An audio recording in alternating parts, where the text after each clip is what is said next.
morning. Welcome to the Fantasy Wildcard Charity Streamathon 2023. I'll be your co-host today, Kev. You can follow me on Twitter at Dynasty Go.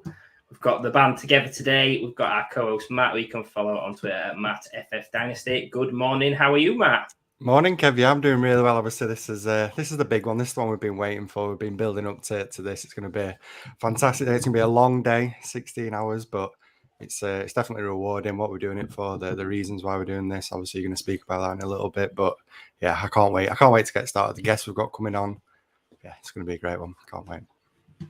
Me neither, Matt. We've got an exceptional day in store today, and we've got an amazing co-host as well in Ali at FF Dynasty Grill. Good morning, Ali. How are you?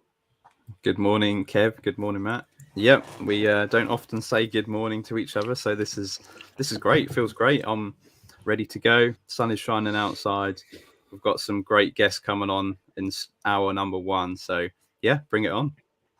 Indeed, you've teamed up perfectly there. It's like we're professionals. It's our third year of doing this, and we're looking for the biggest and the best charity streamathon yet. But yeah, 16 hours of non-stop fun, 4 streams. We're going to go through all 32 NFL teams from a dynasty perspective. We've got some of the best guests in the community.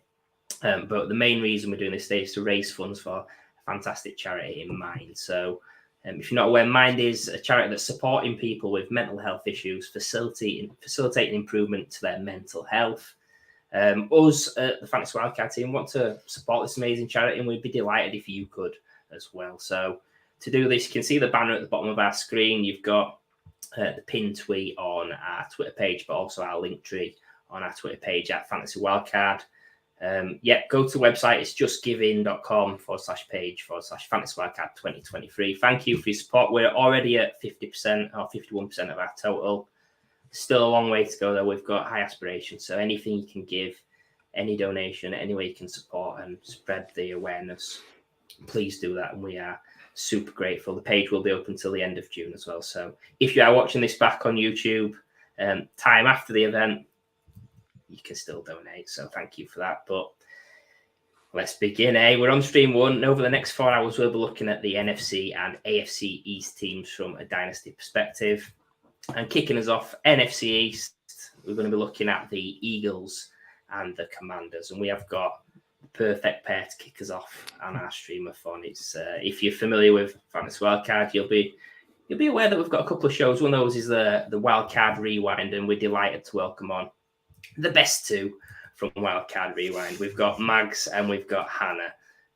So good morning to you both. How are you doing today? Yeah, good morning, mate. Great to be back on the streamathon, second year in a row. And yeah, you're right.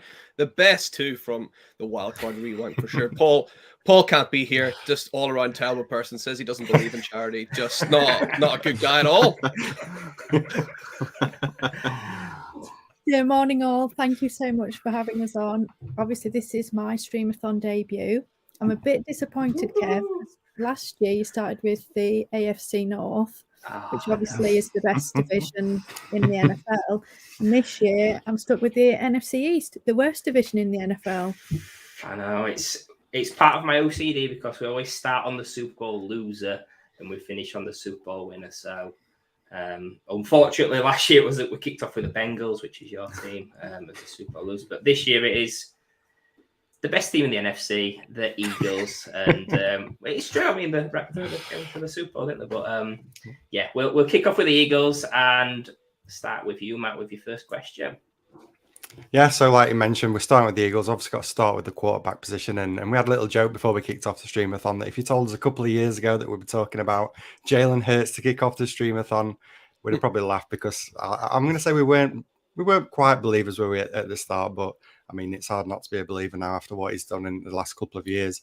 Last season, QB1 on fantasy points per game. He's now signed that huge 5-year extension this offseason. I think the main question I want to know is it now time for us to lock him in as that elite top-tier quarterback right up there? And if so, maybe he's even the number 1 quarterback in Dynasty for you two right now. Yeah, go on, Hannah. I'll let you take this one. Okay, go on then. I'll start. I mean, I honestly don't know how you can really say he isn't in that elite tier now. Like, particularly he's ticked every box, right? I mean, pretty much he had a really great year last year, and the way that he plays the game, that dual threat kind of skill set, it just is translatable year over year. I think it's highly unlikely we're going to get that variability in his game that will mean that he is not within those elite really three, isn't it? When we're looking at it, we're looking at Josh Allen, we're looking at Mahomes, and we're looking at him. All those concerns we had last off season, is he going to keep his job? Clearly vanished. He got his contract and he performed amazingly last year. And then, let's face it, in the Super Bowl, he really would have been the MVP had they won. He had that amazing performance on the biggest stage under all that pressure. So I think there really is not really any question marks left with him. So at the moment, hi Brad in Australia, great to see you. But at the moment on Keep Trade Cut, he is QB3, so he's like at the bottom of that elite tier. I think to make him QB1, as a kind of a consensus, he needs another elite performance. Next year. He's had that 1 year, and I think the thing about Josh Allen and Patrick Mahomes is that they've shown year over year that they can produce at that elite level. So 2022, between the two of them, they were QB1 and QB2. 21, Josh Allen was QB1. Patrick Mahomes was QB4, but he, was pretty high in points per game, same in 2020. So they've shown that they can do it and they can produce again and again and again. And I think for him, I'm kind of pushing, he is teetering on QB1 for me, to be honest, because of how great he is. But I think if he shows that consistency and he stays in that elite tier, he most certainly has that chance to push, generally across the board to be QB1. I don't know what you guys think. I don't know what you think, Mags, whether you agree with me or you have a different mindset on him there. Yeah. He's good morning, Tom and Rich. Hello. He's 1,000% right. He's in that elite tier. Absolutely. Like, this is a guy I've had to do a complete 180 on. Around this time last year, I was calling him Zoolander because he couldn't throw left. And now he's just like really, really taken off. And yeah, the only reason, I think if you're doing a redraft, sure, take Jalen Hurts. I can't argue with that at all. I think Hannah made a really good point. He's maybe got to show it on a more like consistent basis. And I think that just the play style of Mahomes, I think he's going to be around as like the top of this tier for a bit longer than Jalen Hurts is, just because of the way that they play. And like you look at Cam Newton, right? He was like Superman right up until he wasn't, with that sort of similar kind of play style that Jalen Hurts has. So that's really the only reason I would take Mahomes. And obviously I'm a giant homer as well. So that's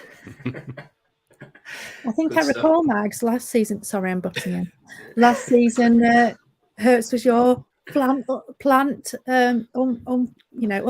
flag, wasn't he? Yep. On our flag show. Yeah. So, you did a great job there. So Thanks. if you could just do that for Baker Mayfield this coming year, Mags, that would be great. I love how it's only 10 a.m. and Anna's already throwing Mags straight under the bus, bringing up the history. Yeah, I just can't believe we're less than 10 minutes in and Baker Mayfield's got a mention. Ali couldn't wait. Could he? I did not expect that today, but I think you both make some great points. The fact that obviously that from a fantasy point of view, he definitely deserves to be there. I think real life he has got a little bit more growth to show, but yeah, there's no argument he's got to be in that top three. If he's not, then there's something wrong. You must hate the Eagles. But keeping on the Eagles, we're going to move to the running back position now. And Ali, what's your question, please? Yeah, so a guy that it's been sort of underused in my opinion with over at the Detroit Lions when they taken him, that he looked great in spurts, but then really saw his usage go down and suffered with some injuries. So yeah, the trade to Philadelphia for a 2025 fourth round pick. So really just want to see what your guys' opinion is now on DeAndre Swift. How do you see Swift's value being impacted from the trade to Philly from Detroit? Are you still, do you think that the ceiling is there for DeAndre Swift, or do you think it's going to be more of a committee usage in Philadelphia from now on? Yeah, Hannah, I'll let you take this one first as well. Oh, do you not want to answer any of the questions now? I was trying to be a gentleman. I'll let you go first. I'll do the next one first. How about that? Oh, go on then. For me, I actually think in terms of his kind of market value, it probably hasn't changed a lot, because I think people have already made their opinions on him. They're either really in on him, he's an amazing talent, so when they look at the trade, they're like, well, this is great for him because he wasn't being utilised properly in Detroit. Now he's over in Philly, the best O-line in football. They traded for him, so they must want him and they're going to want to use him. He's got this opportunity to win the backfield. We know that Rashad Penny can't stay healthy. We know what the RB1 can do in this backfield. This is amazing for him. Then there's the other side that are like, oh, Swift is rubbish. I took him as my RB1 in Dynasty 5 years ago. I know he's not in the league that long, but a couple of years ago, and now he's worth peanuts compared to what I bought him for. They traded for him for peanuts. We know that they've got a rushing QB, so he's going to cap him. He's probably going to be in a rotation. So I think people have made up their minds, to be honest, and I think that probably means that his value is probably not going to change, because I think in startups, the believer's going to take him, where his kind of current ADP is.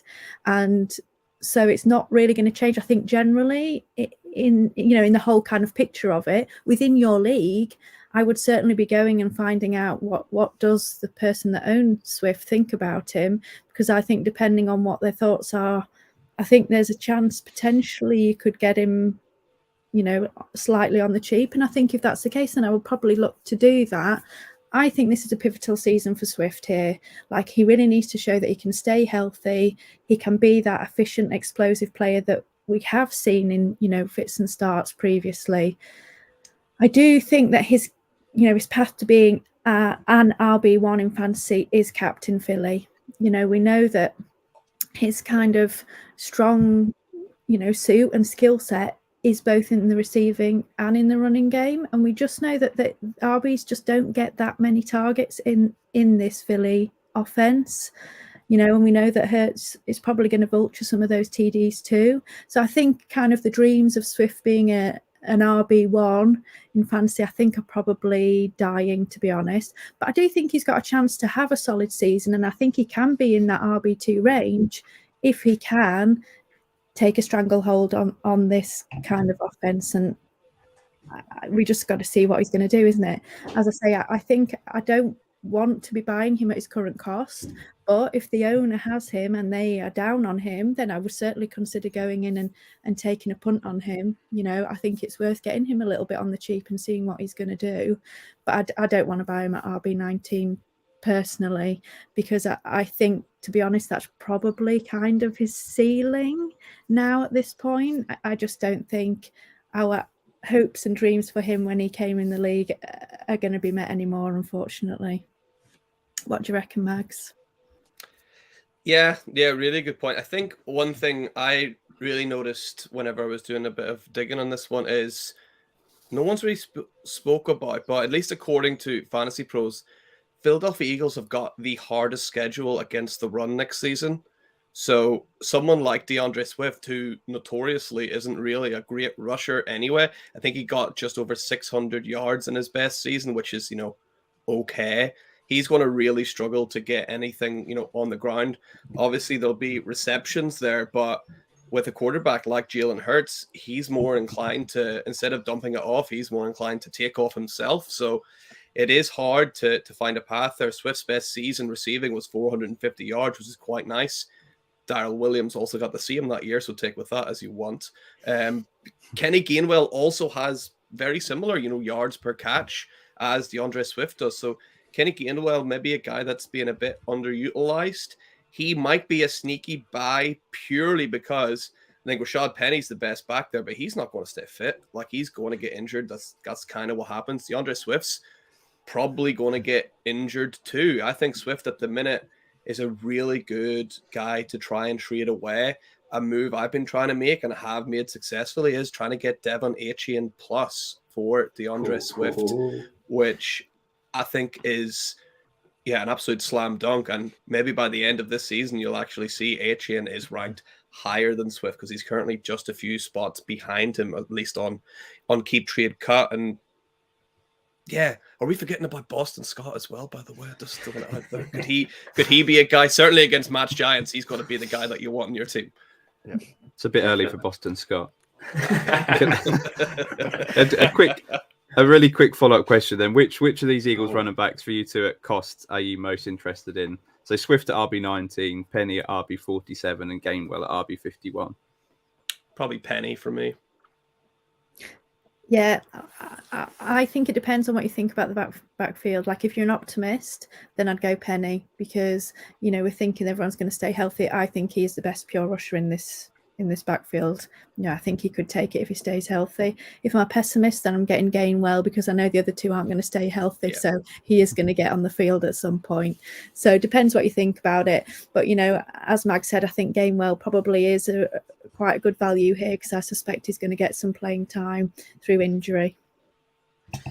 Yeah, I think as the Eagles fan, real life, love the Swift signing. Fantasy-wise, it is going to be capped. So I think you're spot on with what you say. And pulling the tail on Devon A-Chain. Oh, my God, don't get me started on him. But we're going to move to wide receiver now for the Eagles. And we're going to talk about Devontae Smith. Obviously, former Alabama wide receiver, had a great start to his career.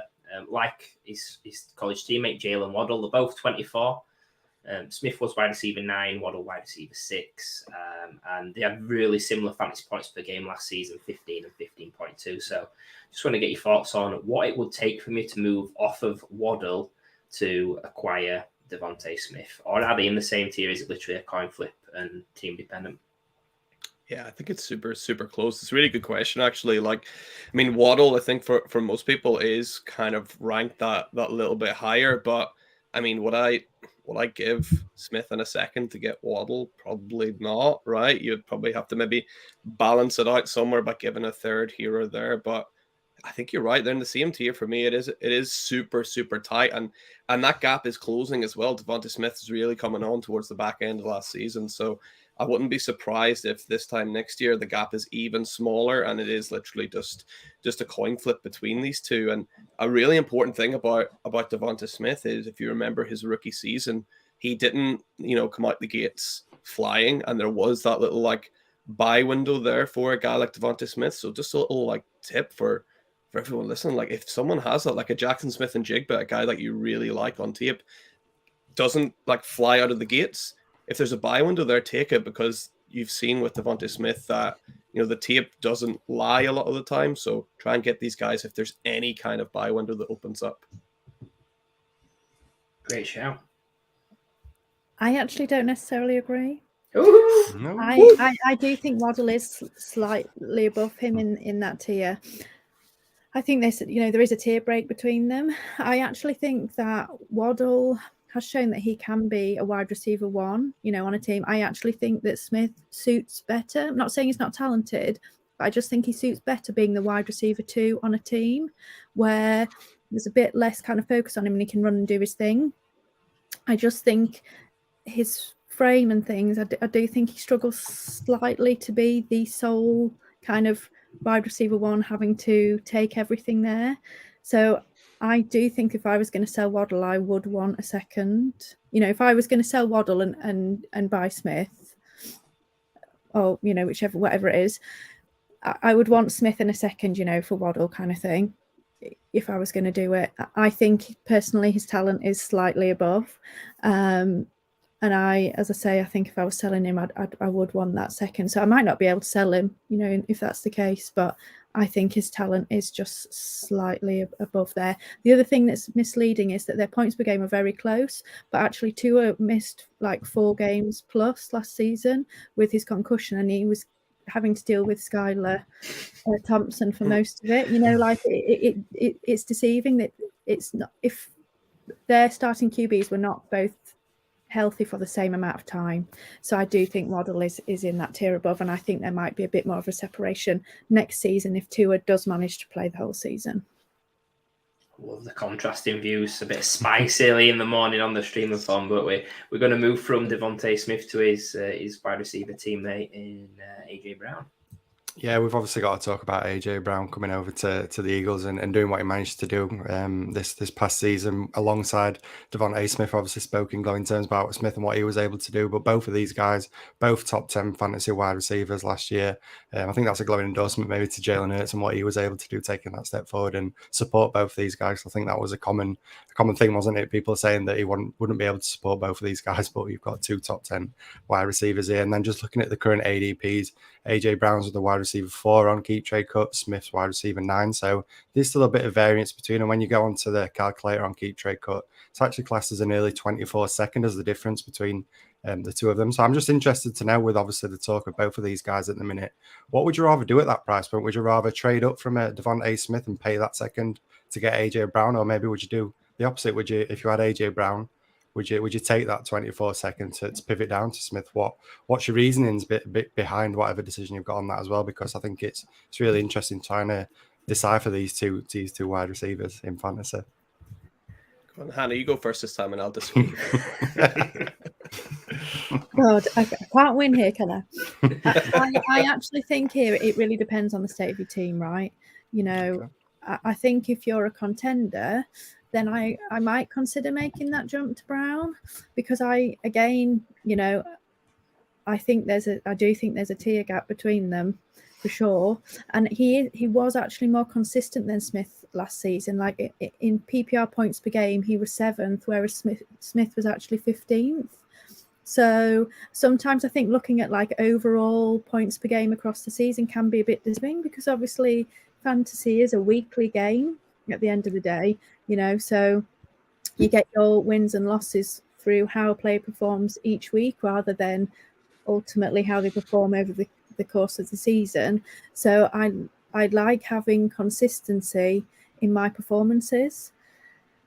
Useful in best ball when you've got your spike weeks, but as I say, in these kind of dynasty redraft scenarios, I prefer consistency. So if I was a contender, I probably would be potentially making that leap. Look, if I'm in a rebuild, you know, I would certainly be selling Brown. Like, if I'm going to get an early second plus Smith, who, yes, he might not be quite on the level of Brown, but he's still a really nice piece for you to build your team around, I would be wanting to accrue that draft capital. You know, an early second's really nice. You can either use it and buy someone in the draft, or you can use it to get other pieces to build your team. If I'm not actually sure where I am, I'd probably stick with what I've got for now, find out where I am kind of more in the season. If I'm looking like not a contender, I'm selling Brown to a contender and I'm getting those pieces. If I'm looking like a contender and Smith's not quite doing it, then maybe I'll look to push for Brown. Yeah, great answers. I think you're absolutely spot on there. It's super close. Like, it's, you know, you think about like the points difference between them last year. There's something like 40 points between AJ Brown and Devonta Smith, and you know, is that extra 2 or 3 points per game enough to like get you over the line and win a championship? Because I think that's a championship move. Like Hannah said, you have to be, you know, kind of going a little bit all in. It can't be the only move you make. If you're going to trade up to get AJ Brown, you should be looking to go and buying some like veteran running backs on top of that, going to get these kind of championship pieces to go along with it. And yeah, maybe those extra 2-3 points will end up getting over the line, but you know, it is hard to say. And kind of what I touched on earlier, their trajectories really did, you know, come closer together as the year went on. In fact, 4 out of the last 5 weeks of the season, it was actually Devonta Smith who was outscoring AJ Brown for fantasy points in the game, which is, you know, a bit insane actually. Really, he really came into form. And you know, is there going to be a bit of an adjustment next year? Will we see teams paying more attention to Devonta Smith after what he did? It's kind of hard to tell, but yeah, I think the only reason I would make this move is if I'm going all in to win a championship. If not, I'm probably not making that move. Matt, Ali, closing thoughts on this? Ali first, and then Matt, you can wrap up your own question. Yeah, so the difference for me, I've got AJ Brown 2 tiers ahead, Brown in tier 2 and Devonta Smith in tier 4, just behind T Higgins at wide receiver 9. So yeah, I'd play a second to get up 2 tiers. I think that's a good move to make. AJ Brown is still the most stable asset on that team. Is elite wide receiver. Devonta Smith still got a little way to go, but yeah, was really encouraging to see how he finished the back end of last season. Yeah, I think Hannah, obviously, she rounded it up really well by saying a lot of it does depend on your situation, I think, in Dynasty, on how you might approach a trade like this. But I think I might actually go the opposite way and say I'd maybe pivot down from AJ Brown to Devontae Smith and take that 24-second. I think we're already looking forward to that draft after only just having the most recent one. But I think that class is going to be quite interesting the more we get to know about it. But as Hannah mentioned, you're getting that extra bit of equity that could potentially be another player that can help you push forward. And I think, as mentioned, I think a lot does depend on where you're at in Dynasty. But I'd personally rather take a shot because I can't see a reason why Devontae Smith couldn't take a step forward and maybe be up in that same realm as what an AJ Brown is, maybe in a year or two's time. So I think I'd rather just take the extra equity myself. But I thought it was quite an interesting question to kick off the show. Yeah, great question, Matt. I think one other facet to add into this is if you're starting your Dynasty startups and you take Hurts, you've got 2 chances at getting a great stack there. So you don't have to reach for your AJ Brown. You can sort of take Devontae Smith, or if you get the good value in AJ Brown, you've got that as well. You might want to even take all 3 and go absolutely wild if you're a homer like me. But swiftly moving on, we're going to move to tight end and Ali. Yeah, well, you could stack this guy up with Jalen Hurts, Dallas Goedert. I did touch a nerve, I think, with a few Eagles fans last week when I tweeted about him, just saying, is he really elite? Is he in that elite bracket that we brand him in? So just question for you two is he regarded as elite tight end asset for you? He's actually dropped to tight end 7 on Keep Trade Cut behind Dalton Kincaid, which is quite funny. Are you happy with him as your tight end 1? Or would you try and trade up for, say, an Andrews or Kelsey into the next tier? Say perhaps if the price, I don't think a second's going to get you there, so perhaps you may have to pay a first to get up there. Would that be a move that you guys make, or would you stick and be happy with Goddard as your tight end 1? Yeah, he's almost like the gatekeeper to like the top tier, right? Dallas Goedert. He's always like just there. He's not quite in that top tier. I think, trading for Andrews and Kelsey is always a good idea. If you got to use Dallas Goedert to do it, then fine. I think that's a move I'd be making all day. If someone's like, I need Goddard plus whatever for Kelsey, but like, what do you want? Like I'll give it to you. But you're not going to be too annoyed if he is your tight end 1, but just be aware that, he's not a game changer really, but he is very stable. He is very reliable. In an ideal world, he would be your tight end 2. But I love the question about, would you take Kincaid plus a 24-second for Goddard? I'm a little bit shocked that Kincaid is already ranked ahead of Dallas Goedert. That's a little bit, little rich for me. So I'm like, oh, well, obviously it's a slot. According to the rankings, you're winning. You're getting the high ranked player and a second. I would maybe do it in some cases and not in others. Like, I guess coming up, Scott Connor says you got to diversify your portfolio, right? So I'd want to maybe trade away some Goddard, but I want to keep him, and I'm going to use your catchphrase here, Ali, just in case, right? Yes. Yeah, I mean, I just, the truly elite tight ends are in the minority, right? We're looking at Kelsey and Andrews. That's 2 players, and realistically, you're usually playing in a 12-team league. Like, it's highly, highly unlikely, as much as you would like it to be, that Dallas Goedert is ultimately going to be your QB2, unless you've put a lot of capital into your tight end room. Can I say it's very unlikely he's going to be a QB2, Hannah? Like, that's true. But he could be a tight end 2. But yeah, I mean, unless you put loads of capital into your tight end room, it's highly unlikely that he is going to be your tight end 2. And to be honest, I would not want him plus Kelsey or Andrews in my room. Like, I just think that's way too much capital invested in your tight end room. You need to move them on. Yeah, great. It'd be nice to have Kelsey or Andrews, but the people that have them know that they're super elite tight ends, and they're going to charge you, through the teeth for them. And it's, do you want to spend that value on your elite tight end? I think Goddard is, like Mag said, a very stable, QB. I'm obsessed with the QBs today. He's a very stable tight end 1. He'll get you the points. He will be a tight end 1 usually, pretty much every or most weeks. So I would be fine with having him. if it meant that I could invest in other areas of my team. I think it depends where you want to invest, doesn't it, ultimately? But if you want the 2 top tight ends, particularly in a Premium League, it's going to cost you a lot of money and capital. And do you want to pay that? I probably would be happy going with Goddard and probably spreading out that, capital that I would be using to get Kelsey or Andrews and putting it in other players. But I think, again, it depends on what you want to do. If you're a contender and the only thing you feel you need is an elite tight end, great, spend all your capital. Who cares? You might win. But if you're not, I'm not paying. No thanks. Yeah, he's in that grey area where what he does is he's really solid, but ideally, if you are winning a championship, you want to have a top 3 or 4 tight end to really make that push. Otherwise, you're behind some teams in your league at that position. I think if you ask me, could he potentially outscore someone like TJ Hawkinson if there was more pass volume this year with the tough schedule? I would say yes, especially with Addison going there. But yeah, I agree. I think you want to be moving up and getting someone a little bit higher, or even just punting it until you get into a stage to compete. Think of guys like Engram and Tyler Higbee. They were both top 10 tight ends last season, so giving you similar production to Goddard. So I think you both make excellent points on the tight end room. That brings us to the end of the Eagles, sadly the best team in the NFC East, but we are going to move to the worst team in the NFC East now, to the Commanders of Washington. So I can't believe it's fallen on me to ask this question on Sam Howell. We should have done it so that Matt was asking it as a big fan. But yeah, I guess with Sam Howell, he was a day 3 guy. He made the 1 start at the end of last season.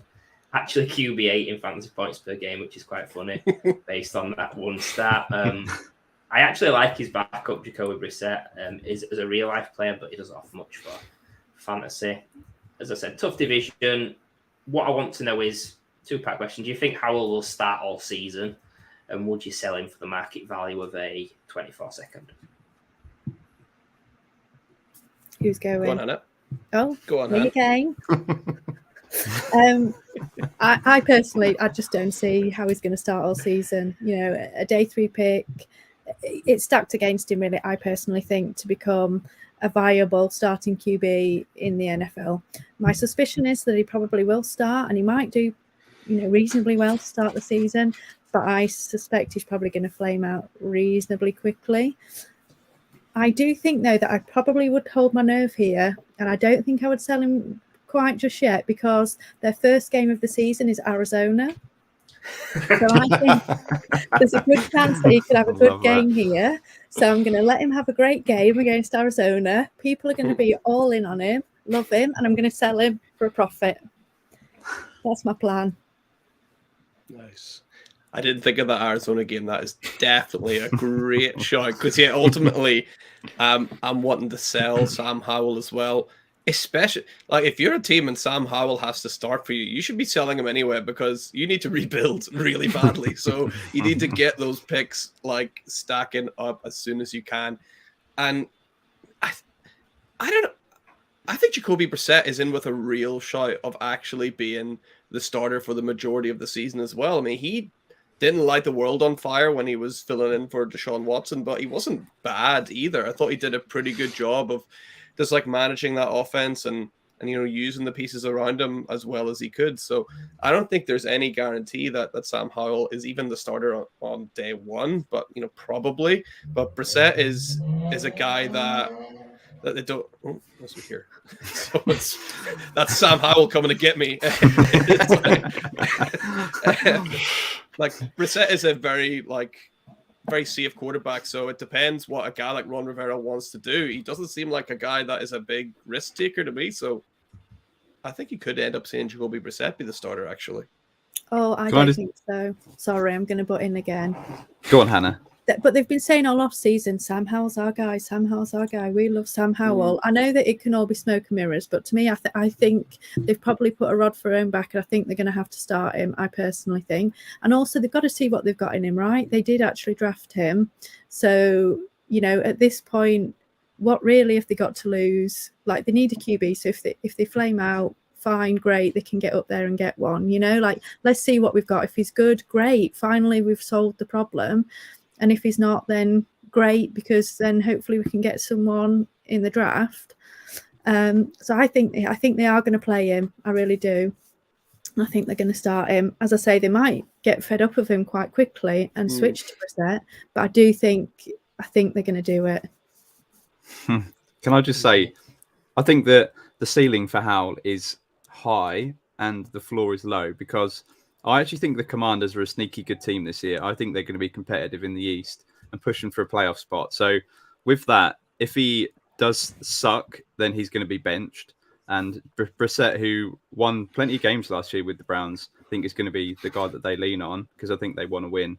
But if Sam Howell is the guy that is a winning quarterback playing for this team, I think you could potentially sell him for a future first. So I think the ceiling's there, but I think the floor is also really low. Yeah, I liken the Sam Howell situation a little bit like Ridder, the sense that I think both teams, if they're going to make any headway in the NFC overall, they need a new QB. I think Ridder's probably got a better job security, because I think Atlanta are going to potentially be a 10-11 win team. I think with the Commanders, personally, I can't see that not finishing above Matt's Giants in first place. So we're going to come to you actually, Matt, for the next guy. Yeah, I mean, you didn't like talking about Sam Howell. I'll be honest, I don't really like talking about this guy either. It's Brian Robinson, a guy that I was never truly on when he came in as a rookie. I know Paul, our good friend over with you at the Rewind, he was really high on Brian Robinson, and I think in a sense he's kind of been proven right, because he did have a pretty strong rookie season. Just looking at his current ADP, he's ranked as the RB35. But I think overall his ceiling is still pretty capped for me. We saw last year his involvement in the receiving game is next to nothing. We know Antonio Gibson's there, a guy that's finally getting to see a little more chance in the receiving game. I mean, who would have thought a former wide receiver in college was going to be good at catching passes? I think we all knew that, and it's great to finally see that happening. But Brian Robinson's kind of missing out for that reason. He only saw 12 targets in the 12 games that he played last year, and you know in fantasy how important, how much we value those receptions in fantasy football. So I'm just interested to know, as I mentioned, a little bit. Even though Paul's not here, he still managed to make it known that he was right. But yeah, at that price that I mentioned, RB35, what would you be doing with that? Is he somebody you're happy to buy at that price? Would you maybe looking to sell? Do you think that's maybe his ceiling as the RB35? Or would you just hold and maybe hope that he can grow into a larger role? Maybe Gibson goes down. We know he's struggled with injuries over his time in the NFL. Do you hope that maybe if he went down, Robinson could see a little more involvement in the receiving game and see a potential boost to his value? Mags, I'm going to pass this over to you so you can't palm this off to Hannah. Thank you, Matt. At least someone's thinking of me today. I mean, it is a bit odd that hell froze over and Paul got something like on the nose, right? That is like, based on that, there is no way he's repeating it next year. Like, you gotta get out while the getting's good, because Paul's not going to be right 2 years in a row. Let me tell you that.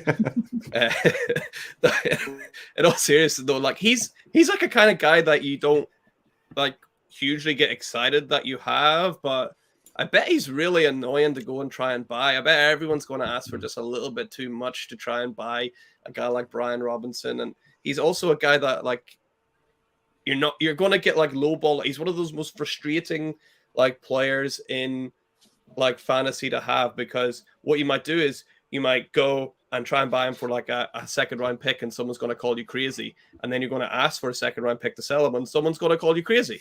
So it's just like you can't win. Like his value is kind of a little bit all over the place. I'm not in on him though. I just don't think that I think he's fine. He's a decent running back, but I mean, there's no guarantee that they don't just go out and like replace him next year. And he's actually just like this guy that comes into the league, is okay for 2 years, and then isn't really heard from again. So if you're contending, sure, why not hold on to him? You need every piece you can get. But if you're in the middle or you're rebuilding, I think you gotta sell Brian Robinson, as you need to do with most running backs. So no real shade on Brian Robinson.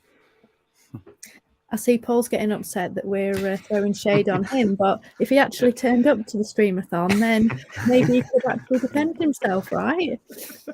I actually call Brian Robinson like desperation depth. He's like one of those guys that will give you numbers when you've got injuries. You know, you can plug him in when you've lost everyone else, but there's like no upside. You know, he's not on your team because you think, oh, if someone goes down, he's going to suddenly become an RB1. He's just going to plug along and give you numbers. So when you're desperate, you can plug him in, but otherwise there's not really much point to him. If I can get a second for him, I'm probably going to sell. If not, then I'm going to hold. I'm going to wait till someone's got a million injuries, but still feel like they are a contender, and I'm going to sell him. Yeah. So, yeah, I don't want to keep him. I don't see kind of the point of him on my team apart from a desperation depth piece. So I'm trying to move him. If it's not now, then it's probably later on in the season. I will just quickly say that he did get shot before the season last year, so there is that, and I think let's just see how Eric Bieniemy coming over across. So let's see what his plans are for Brian Robinson and this running back room. It could be slightly interesting, but yeah, I can't defend him too much. You want to buy him, Ali? Not for a second, no. I'll lowball you. Yeah, I think it's one of them where you want to sell him for a second, but you don't want to pay a second. You might maybe want to. Yeah. I think the ideal deal is something where you're giving up a third, like you're giving up your second and getting a third back, something like that. But even then, that's not happening, is it? We're just trying to paint a nice pitch for Paul. But we're going to speak about his running back teammate now, Ali. Yeah, so really disappointing with Antonio Gibson, a guy that I just had so many shares. I'm really excited for him when he was coming out. Is there any really hope left for Gibson for you two? I was personally really high on him. Disappointing now how it's played out. Is his best way for fantasy to get a move away from Washington, or do you see a way where he can come back, he can hopefully stay healthy on the field, and it increases usage this year? Are you buying him? Because his cost is probably really low now. But is there any hope for you two? He's a sneaky one, right? I think there's something like in the back of my head, and I can't shake it, where it's over and over. It's just saying, what if Antonio Gibson is like this year's Josh Jacobs, a guy that everybody is writing off, everybody thinks isn't really going to contribute too much, and everyone's fed up that he isn't being used in the way that he should be. And then comes out and is like everything that we always dreamed he would be. I just can't shake that fact in there. You got Eric Bieniemy coming over, who has got, hundreds of creative, offensive game plans to draw up. And I think he's going to want to find a way to use Antonio Gibson. And he's in the last year of his contract, so they might just run him into the ground as well, like while they have him. So I kind of think that he might be a sneaky buy going into next year, because I think Bieniemy will try and use him correctly. You've either got Sam Howell or Jacoby Brissett in a quarterback. With Sam Howell, talk about it all the time, these little short passes, or like these rookie or inexperienced quarterback's best friend. You've seen with Jacoby Brissett, he quite likes to do that as well. I think this could be an interesting time to go and buy Antonio Gibson, but I have got absolutely no idea what his price is, because it's all over the place. I don't know if you've got a better gauge than Hannah, but yeah, there doesn't seem to be a set price on Antonio Gibson at all. Yeah, I think this is maybe a similar one to Swift. Obviously, it's not quite the same cost, but where people have kind of made up their mind. They're either like, I'm still a Gibson believer, and I'm not going to sell him for anything less than your right arm, or I think he's totally rubbish and I don't want to buy him, or I don't want him, but I'm not going to sell him for peanuts or whatever. So I think he's all over the place because people's opinions of him are all over the place. I actually think his best hope is that Bieniemy is going to use him in that Jerick McKinnon type role, because I actually think that probably is what suits him the best. I just don't think that he is that 3-down runner. I just can't see him actually having that kind of Josh Jacobs type role. I just don't think he is quite that kind of back. I think he needs to be more of the Jerick McKinnon kind of role, that you do a little bit of rushing, but a lot of your work is in the receiving game. You're getting those red zone receiving targets and stuff. I think it might be a bit more difficult in that obviously we've got McLaurin and we've got Dodson and stuff. So, he may not get all of that red zone work, but I think if you can have a McKinnon type role, I think his value could really rise up. I personally don't see him ever becoming a fantasy RB1. at this stage of his career, but I do think that he can increase his value and be a decent contributor used in the right way. And I think Bieniemy probably will do that, but I just don't see him having this stranglehold on the backfield and, taking all of the work. I think Robinson's probably going to take that early work, and it would be really nice if he comes in, in those third downs where he can, catch those passes, especially, with Howell, who's probably going to dump off and things. I think he can have a really nice kind of mixed role in there, and I just hope Bieniemy does use him in that way. I think it's probably good for him to stay where he is with Bieniemy, because I think Bieniemy is going to use him well. I think the risk of him moving away is that he again it ends up not being used properly, and his value drops even more. Yeah, he's a really interesting guy. I've just completed a startup and Gibson went round 13, which was 2 rounds behind Roschon Johnson in this particular draft. I think he's a great target if you're taking that hero or zero RB approach as someone that it's a bit of a gamble this year, and then he's a free agent. Anything could happen. So we'll have to see how that gets on. We're all big fans of Gibson here at the Wildcard, so we're ready to get hurt again, no doubt. But speaking of a guy that we're probably not going to get hurt again by, because we don't own a lot of him, is Terry McLaurin. It was his best ever finish last season, wide receiver 14. Slightly masked by the fact that he played all 17. He was wide receiver 24 in fantasy points per game. The good news is he's tied down for at least the next 2 seasons. Now, thinking of market value, he's sandwiched between 2 guys in Zay Flowers and George Pickens, younger guys with potentially more potential.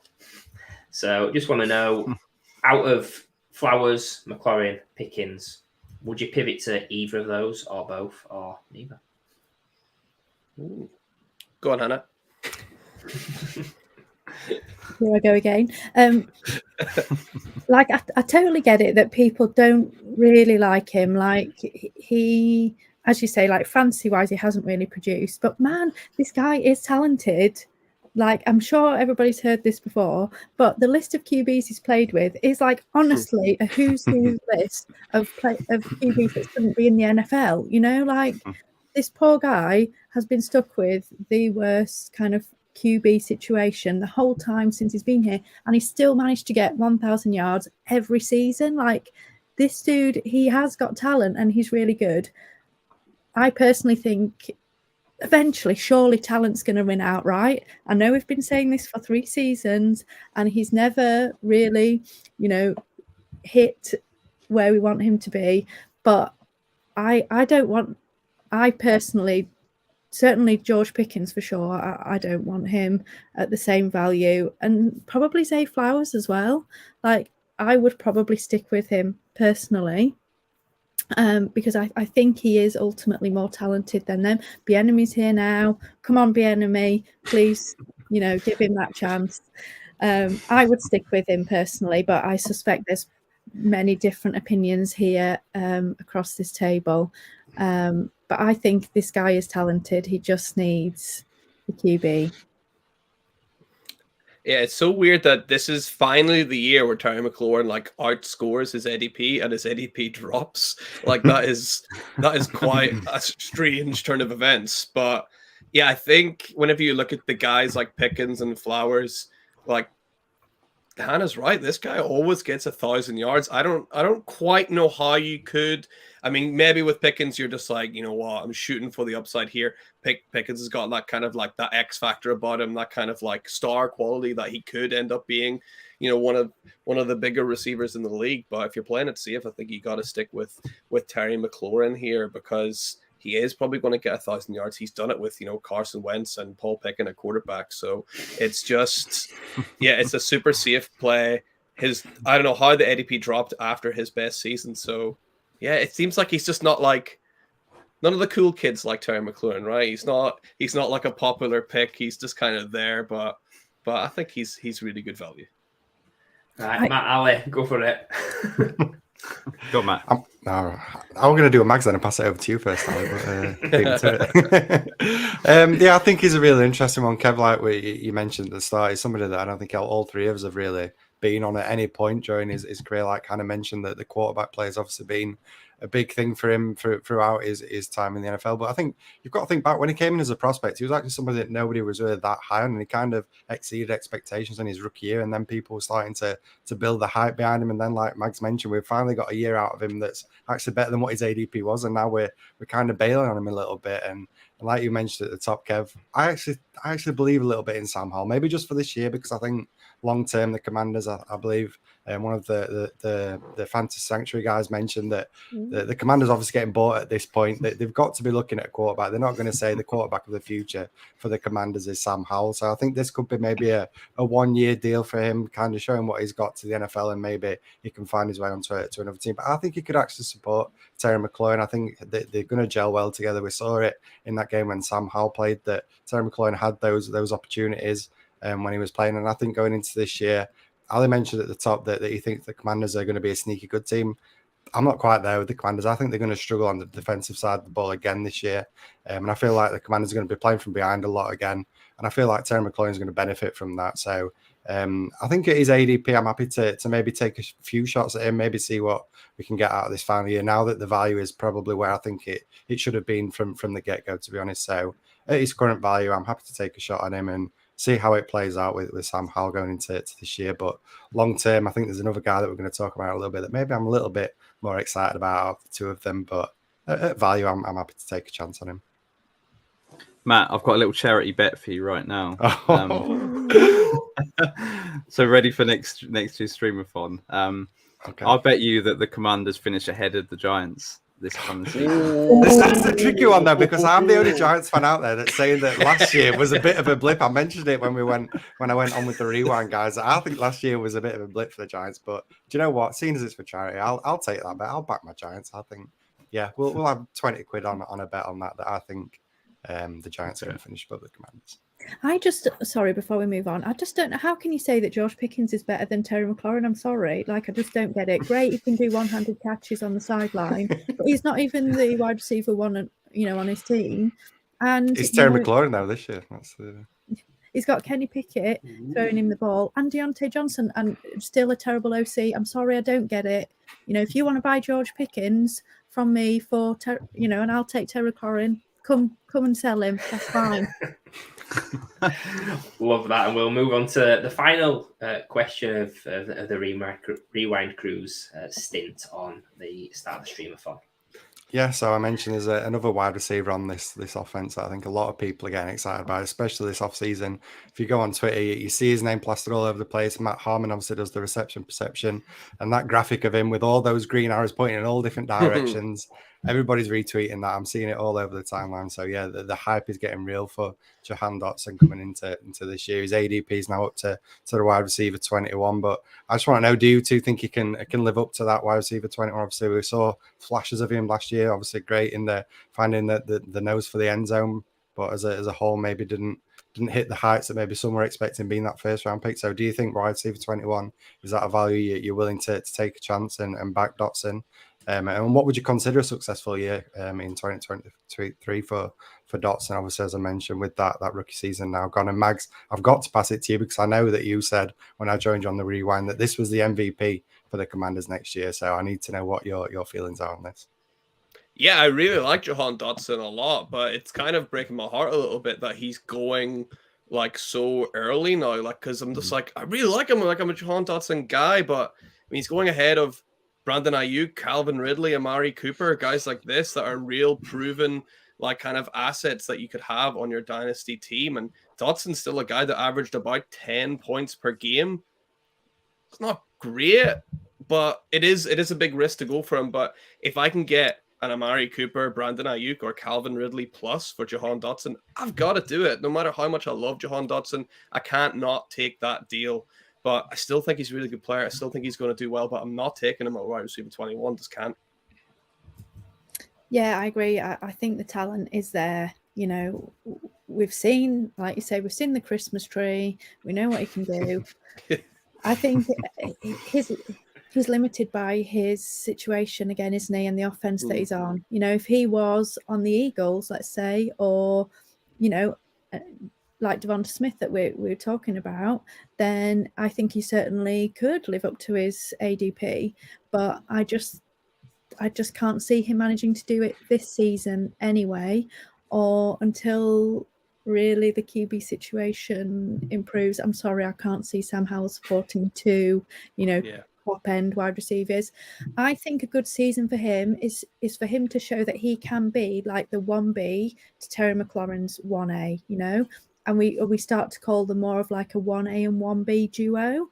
I don't think we can put expectations on him from kind of he's going to be a wide receiver 1 or 2, because I just unfortunately don't think the situation is going to allow him to do that. And like Mag says, he is really quite expensive at the moment. But if he can show to us that, yes, I can play to my talent and I'm showing promise, if things all click into place for this offense eventually, he might be 80, but if they do, then maybe he can become a wide receiver 1, wide receiver 2, So I think we just need to see that he can live up to the talent that we've all kind of think that he has. Yeah, I was going to say, if you could have like a really poor man's Devontae Smith second season as like the 1B, that'd be a fantastic thing. If he is a wide receiver 2 this season, you've got to be absolutely over the moon with that sort of leap from Dotson. Final word on Dotson from you, Ali. Yeah, well, this was the guy that I tweeted about it all last offseason. He was falling to the early second round in them rookie drafts, and it was criminal at the time, the fact that people were taking James Cook, Sky Moore ahead of him at the back of the first round. So this was the guy that I was scooping up. But the early second round, I'm just happy because the talent was there, got first round draft capital. So yeah, I do agree though. His value right now is creeping up to where if someone came to me with an Ayuk plus or even a straight up is something that you certainly have to think about. But yeah, absolutely love the guy. Hopefully he takes another step forward this year and outscores that bum Terry McLaurin. Excellent stuff, Ali, and that brings us to the end of the Wildcard Rewind stint on the Streamathon. To kick us off, you've been amazing guests, so please do share with the audience where they can find you and anything you've got planned in the near future. And thank you. First of all, guys, anyone listen, if you've not donated yet, go and check out the link to the Mind Charity and make sure you've given anything that you can to donate. This is an amazing cause. Check out the Wildcard Rewind with me and Hannah as well. We're putting out episodes most Mondays, so you can find us there. Yeah, again, I just want to say thank you so much for having us on. You guys do an awesome job every year with the Streamathon, and thank you for having us. And, we really appreciate you having us on, and we really want to support you through and look forward to watching the rest of the day. I'm Hannah at Han Rowland. Obviously, I'm on with Mags and Paul every Monday, and I'm also on the 5 Yard Dynasty show, usually on a Tuesday. So thanks again, and good luck for the rest of the day. Can't wait to watch you all. Excellent stuff. Thank you very much, and we will see you very soon. Bye. Good stuff. So a huge thank you for all the donations we've received so far. You can still donate up to the end of June. Check out our link that's on the pinned tweet at Fantasy Wildcard. On Twitter, there's the search facility on Just Giving, Fantasy Wildcard Charity Streamathon 2023. There's also the banner across the bottom of our screen here as well. So, thank you for anyone that's donated so far. And thank you for supporting Mind Charity. We're now going to move on to the next part of the Streamathon, and over to you, Matt. Yeah, we're going to move over to the other side of the NFC East, and I'd say maybe the best side, because we're going to talk about one of the best teams in the NFC East. And obviously, talking about one of the best teams, we need two of the best guests to come on and join. And so with that, I'll bring on Rich and Tom, the guys over at the Fantasy Sanctuary. Obviously, you know them better as Dynasty Island, NFL_T-Strack. Tom, Rich, thanks for coming on. Great to have you here. And yeah, we're looking forward to this. How are you both doing this morning? Yeah, thanks for having us. We're big fans of you guys and what you guys do at Wildcard, and can't think of a better cause to be supporting. So thanks for having us. Yeah, absolutely. Thanks for having us on. This is one of my favourite days of the year. Luckily enough, I think this is third time on. So yeah, really excited and looking forward to having a good chat about some terrible teams. Oh, Rich, that was going so well. You had to Love just throw that little grenade right at the end there to spice it up. But it's always good fun when we have you guys on the show. And as I say, we're going to be talking about the Cowboys and my New York Giants. So we'll save the Giants for the end because I'm sure I'll get some pelters on that part. So we'll kick things off with the Cowboys, and Ali, we'll go over to you for the first question for the guys. Yeah, so naturally, we're going to start at the quarterback position. And a guy in Dak Prescott that really has not been spoken about much recently. Surprisingly, he will also be 30 years old when the season comes around in September. His value at the minute is quarterback 14 on Keep Trade Cut. So I just want to get your guys' opinion on what is his ceiling now for Dak Prescott now entering his 30s with this offense? And are you still happy with him perhaps as your quarterback 1, or are you looking to try and move up? And if you can have him as your quarterback 2, that's ideal. Or are you still happy with him as a quarterback 1? I'll let Rich go first. I know that he's a big Dak guy. I really like Dak the player. I think he takes a lot of shots unfairly. I think he's an elite quarterback for fantasy purposes. I think he's the perfect guy that you're delighted if he's your QB2, and if he's your QB1, you feel like you're at a disadvantage. He's, you look at his stats last year, it's almost consistently week in, week out, a back end QB1, doesn't have those truly elite weeks, and doesn't feel like he's the kind of guy that's ever going to win you a week, but equally isn't going to lose you a week. So I think if you can get him as your QB2, you're very happy. As a QB1, you're probably searching around for an upgrade or just accepting that you're not going to kind of win a title this year. It's a little bit up in the air. I think the weapons, obviously, we've seen a lot of change over the last couple of years. I'm intrigued to see how the new additions this offseason will settle in. But yeah, I think he's a solid, safe, unsexy, boring fantasy option, sadly. I kind of agree with most of what Rich has said there. I think, you look at how he played last year and he had the highest completion record of his career, like touching on like a nice 69%. But on the flip side of it, he had like 15 interceptions last year. He had I think like the 4th highest interception rate among all quarterbacks, with only Jameis Winston, Nick Foles, and Kyle Allen were the only quarterbacks who had a higher interception rate. But it kind of ping pongs between that. So like Cowboys fans are irritated with that because of the interceptions. But you look at like efficiency metrics and he ranked like 8th in EPA per drop back. And, like I mentioned, his completion record was really good. So you can make an argument one way or another for Dak, depending on where your bias tends to lie. I think, like Ali said, I'm completely fine with him as my QB2 on any team. I think what Rich kind of said, he's not going to give you those kind of huge weeks which really dominate your opponents. But yeah, like at 30 years old, it feels like we know what Dak is. We know what this Cowboys offense is, and, it just remains to be seen how much they pass the ball this year, because there's definitely been some whispers that they're looking to pass the ball less and establish the run even harder. Yeah, I think that, like you mentioned, Tom, a lot of people obviously talk about what he's done as a passer the last couple of years. But I think the one thing that a lot of people haven't really spoke about is, since that obviously horrific injury that he had a few years ago, the rushing that we get from Dak Prescott has basically gone. What we saw from him the first few years, he was getting around 6 touchdowns a year, getting around that 300, 350 rushing yards. Now, the last 2 years since that injury, he's had just 1 rushing touchdown in both of those years, yet to hit just 200 rushing yards. So I feel like that's something that a lot of people aren't talking about. That I do think that injury, I mean, it was horrific to see, and obviously it's something that we don't want to see on the NFL field. But clearly, I think that's going to play a part in his mind moving forward, and hence why we're not really seeing him used as much as a rushing quarterback. And we know for fantasy just how valuable being a rushing quarterback can be. And as I say, for Dak Prescott, that was a big part of his game, and I think he's now lost that little edge that he had in the rushing game. But Kev, Ali, have you got anything extra to add on Dak Prescott? Kev, I know being a Eagles fan, have you got any glowing things to say about Dak Prescott? No, I think the boys have summed it up really well. The fact that if he's your QB1, you're at a disadvantage. If he's your QB2, you're at an advantage. I think I was trying to work out a situation where I'd be happy with him as my QB1, and it just got me thinking maybe in a startup, if you're in, say, it might be a 12 or a 14 team league and you're right at the back of round 1, there might be a scenario where you can double tap and get Prescott and CeeDee Lamb as a stack. That would be probably the only time I'd be really happy with him taking him as a QB1 in a startup. I think other than that, you are playing, you're at a disadvantage, and one position I don't want to be at a disadvantage at is QB. Yeah. Yeah. Ali? Yeah, just his value's now below the obviously Anthony Richardson, but Bryce Young and CJ Stroud as well. So if you are maybe looking to be a contender this year and you're not so happy with one of those two guys, if you have managed to trade into an early pick, trading for Dak Prescott for one of those two straight up, you're still going to get a good few years out of Dak Prescott as a low quarterback one. That probably seems to be the move if you can get him as your quarterback too. Yeah, love it. So a guy that's maybe not getting as much buzz as what he once had, but now we'll move on to Kevin. Your question. This is a guy he's getting a lot of buzz, especially this offseason with the things that have happened during the offseason, or maybe a lack of things that have happened during the offseason.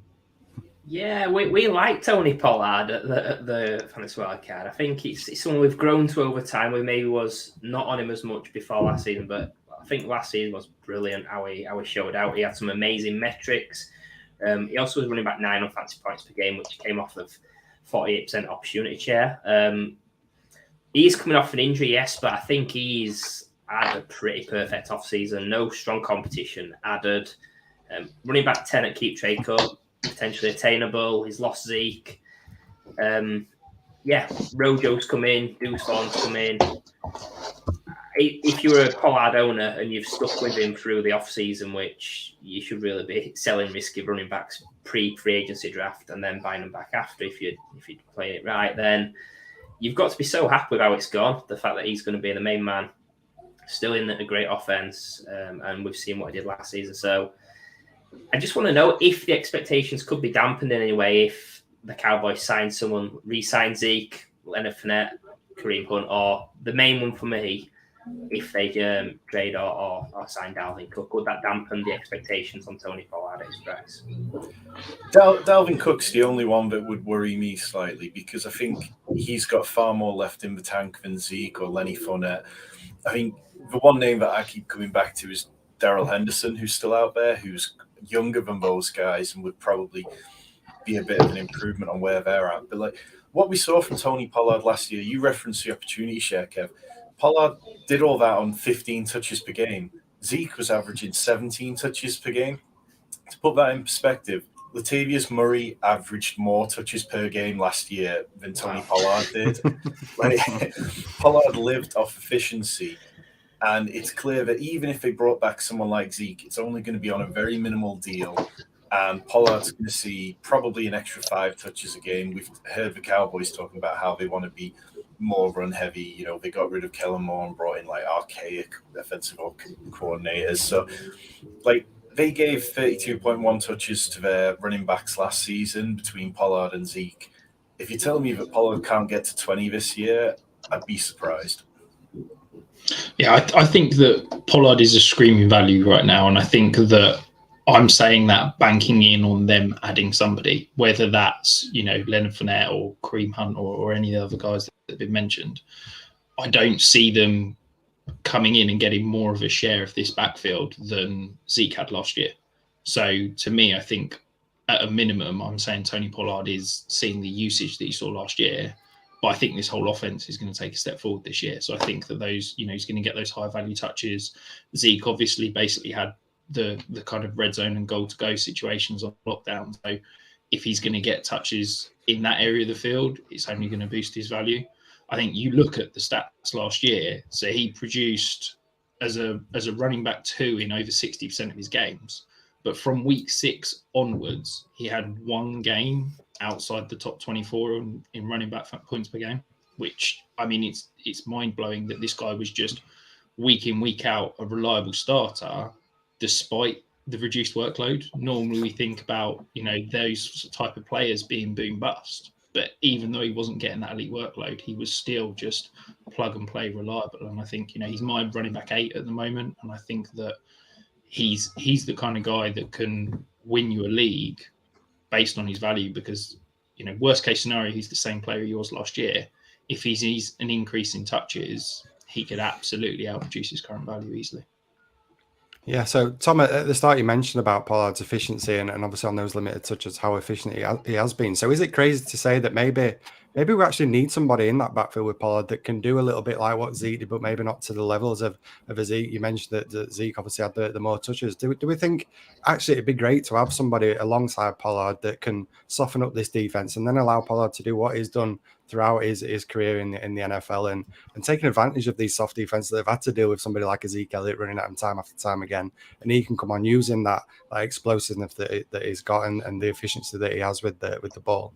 Is it right to say that maybe we actually want him to maybe get somebody, because at the moment, like Kev mentioned, we've got Rojo and Juice for, and neither of those guys had class as a real grinder in the NFL. So yeah, maybe is it potentially a good thing if we get somebody to come into this backfield, but maybe not quite to the level of somebody like a Dalvin Cook? Yeah, definitely. I think, last year we heard it when Zeke was injured. We heard the Cowboys position coaches talking about how they didn't really want to overuse Tony Pollard at times, and that they knew the amount of touches that he was at his best on. And it feels like they're going to have to unleash him slightly more. But yeah, I mean, the days of, running backs having huge every down workloads are really pretty minimal these days. I mean, you think back to like Le'Veon Bell when he was with the Steelers and he was just like barely ever came off the field. It just doesn't really exist. And and we can't hold that against running backs in the NFL in 2023. We just have to adjust for it and say, okay, but in terms of positional value, what does his role give us? And like I said, say someone like Darrell Henderson or even Leonard Fournette or Zeke. I mean, Leonard Fournette and Zeke are washed. There's no problem. Like, if they turn up and take 10 touches a game, so what? Like, it's like there's very few running backs out there right now where if they landed with the Cowboys, I'd even knock Pollard down by one spot in my best ball rankings. Yeah, no, I think that's fair. Rich, have you got anything else to add on that, or should we move on? Because I know the next guy we're going to talk about is somebody you're probably chomping at the bit to get talking about. But anything else on that we mentioned with Pollard? No, I think, he's not going to ever be a 25 touch a game kind of guy. We don't want to see Tony Pollard carrying the ball, between the 20s inside the tackles. That's not where he's going to produce from a fantasy perspective. So yeah, if they're going to add another body in, which I think we're all banking on them doing, I think it's only going to help him and keep him fresh for the higher value touches of the goal to go situations and the targets. Yeah, love that. So I've kept you waiting, Rich. So I'll move on to my question, talking about, there's only really one wide receiver we can talk about to kick things off with the Cowboys. Obviously, CeeDee Lamb, a guy that's come into the NFL, taking step forward year after year in terms of both on the field and for fantasy. As a wide receiver 22 as a rookie, went up to wide receiver 19, and then last year had that big year of being the wide receiver 5, 17.7 fantasy points per game in that season. So, Rich, I'll obviously pass it to you first, as I know you love talking about CeeDee Lamb. But in this offense, for some of the reasons we maybe spoke about, could they be going to more of a run first kind of team and maybe going away from the passing game as much? But do you think CeeDee Lamb can maybe still take another step forward? He's obviously ranked as a top 3 wide receiver in terms of his dynasty value. Is it right to have him there? Do you think he can hit that ceiling? I think saying another step forward is tough when, he was wide receiver 5 last year. He's being valued as a top 4 guy by pretty much everyone. I think saying, another step forward, we're basically saying he's going to outproduce Justin Jefferson, because that's really the only step he can go. So I don't think he's going to take another step forward, but I think he's going to establish himself as that wide receiver 2, wide receiver 3. Absolutely. Incredible year last year. You look at the volume, 156 targets, that was a 28% target share. Like that's truly elite. But I think there's another step that could potentially come from him and from this offense. And I think that maybe Tom and I are reading different information if he thinks that the Cowboys are going to lean more run heavy. I'll be honest, I think they're going to pass more. You look at last year, they were 19th in pass attempts at 32.9. That's, 12 pass attempts a game less than Tampa Bay, for example. I think we could see some more passing volume. And if CeeDee Lamb keeps a similar target share, if he can be in that 25, pushing 30% target share, that's probably another 10, 15, maybe even 20 targets on the year. If he can get up to that 170 target range, there's no way that, he could easily be pushing Jamar Chase, Cooper Kupp for that wide receiver 2 spot. So, yeah, I think he's an elite player. We've seen him as that slot option that basically is completely uncoverable.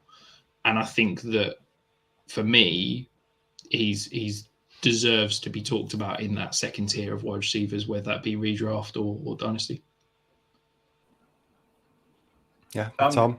I'm going to say I think that it's possible for CeeDee Lamb to take that step forward, but I don't have any faith in Brian Schottenheimer as offensive coordinator. Like, he's somebody who leans heavily into play action, and that's great. That's the kind of thing that we want for players like CeeDee Lamb, because it can give them time to open up their routes and stuff. But I just, it didn't end particularly great for him with the Seahawks, and they ran the ball at about 52% off of first downs, which is slightly less than Dallas did last year. But I think as a whole, they're just going to be running the ball a lot more. I do agree that, CeeDee Lamb could make that jump if, let's say, the Cowboys' defense regressed and suddenly the Cowboys would put in more shootouts. But on paper, it looks like they're going to be a really good defense again this year. And yeah, I just kind of struggle with it. I think CeeDee Lamb, for me, has settled into this role as sort of like that kind of top 12 wide receiver round about that round area every year. But you just don't get those kind of consistently huge performances. Like, you look back over his career and he's never had more than 3 top 5 weekly finishes per. And those top 5 weekly finishes are what really help you win weeks and what really, just dominate opponents. So I'm completely happy having CeeDee Lamb on as many dynasty teams as possible, but I'm not sure I see his value ever really increasing at the minute. But would you be happy to pay that? Like I said, on Keep Trade Cut is wide receiver 3. Would you happy to pay? Obviously, that we're talking about an elite wide receiver here. You got to pay top dollar to get this guy. So, Tom, would you be happy to pay that kind of price to get him? I don't think so, because I think when you start talking about those prices, it's kind of the equivalent haul to getting like, QB 10 or something like that in his trade straight up. So maybe if it was like a package deal where we've got players involved, and if I'm coming off a running back and able to, say somebody like a Jonathan Taylor or Travis Etienne, and I'm able to put a bit of a pick on top to get to CeeDee Lamb, I'd be fine with that. But just straight up, I don't think there's any way that I'd pay a price kind of higher than the equivalent of the 101. Yeah. I think if I can quickly jump in there, Matt, I kind of agree with Tom. And I think that this is where there's a difference between trades and startups, in that I'm happy taking CeeDee Lamb as wide receiver 3, wide receiver 4 in a startup. But there's no way that I'm going out and trying to acquire CeeDee Lamb in a trade, because if I'm having to give up what, his price is quite rightly worth, I'm mortgaging so much to go and get that one player. And basically the only way I would ever send that much capital, you're talking probably multiple firsts, is for a quarterback. And I don't think, in a trade, I'm ever spending that for any wide receiver, probably not even like Justin Jefferson. I don't think, because the cost you've got to pay, it just doesn't return value. I think that's fair. And with that, we'll move on to the other wide receivers in this offense. Halle, we'll go over to you. Yes, obviously they brought over Brandon Cooks to add to their wide receiver room that's still got Michael Gallup in. So just focus on Brandon Cooks to start with. How much of a role do you think Brandon Cooks will play in 2023? And then just to follow up, is there any interest from you two in acquiring any of these 2 wide receivers on the cheap, especially if you think Dallas are going to pass more? Brandon Cooks, we know he's been a wide receiver 1 multiple times before in his career. Has he still got enough juice for you where you think he's going to have a decent target share? And are you interested in him on the cheap? Well, I think Brandon Cooks is somebody I look at as a positive touchdown regression candidate. I think he had 2 last year.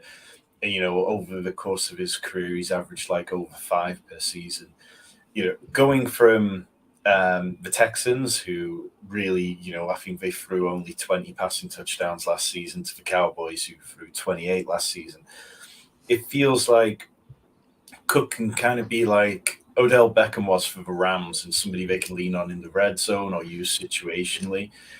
I think it is at that point in his career where you're probably seeing Cook's value start to decline a bit. He had his lowest yards per reception since his rookie year last year, shallowest ADOT, and he also had a negative receiving EPA. So you're kind of bouncing on a bit of a bounce back from that. But I think if you're acquiring Brandon Cooks, you have to be completely comfortable with the fact that you're probably never going to be able to move on from him and get anything of worth back. I'm slightly more interested in Michael Gallup. I think, this time last year, even with the ACL injury, everybody was talking up Michael Gallup. He'd signed a new contract. He was going to be the clear wide receiver 2 in that offense. And then we know that players can be slow to come back from ACL issues, so he never really got going. He only had 13 deep targets, which you look back over the first few years of his career, it was hovering around the 20 mark every season.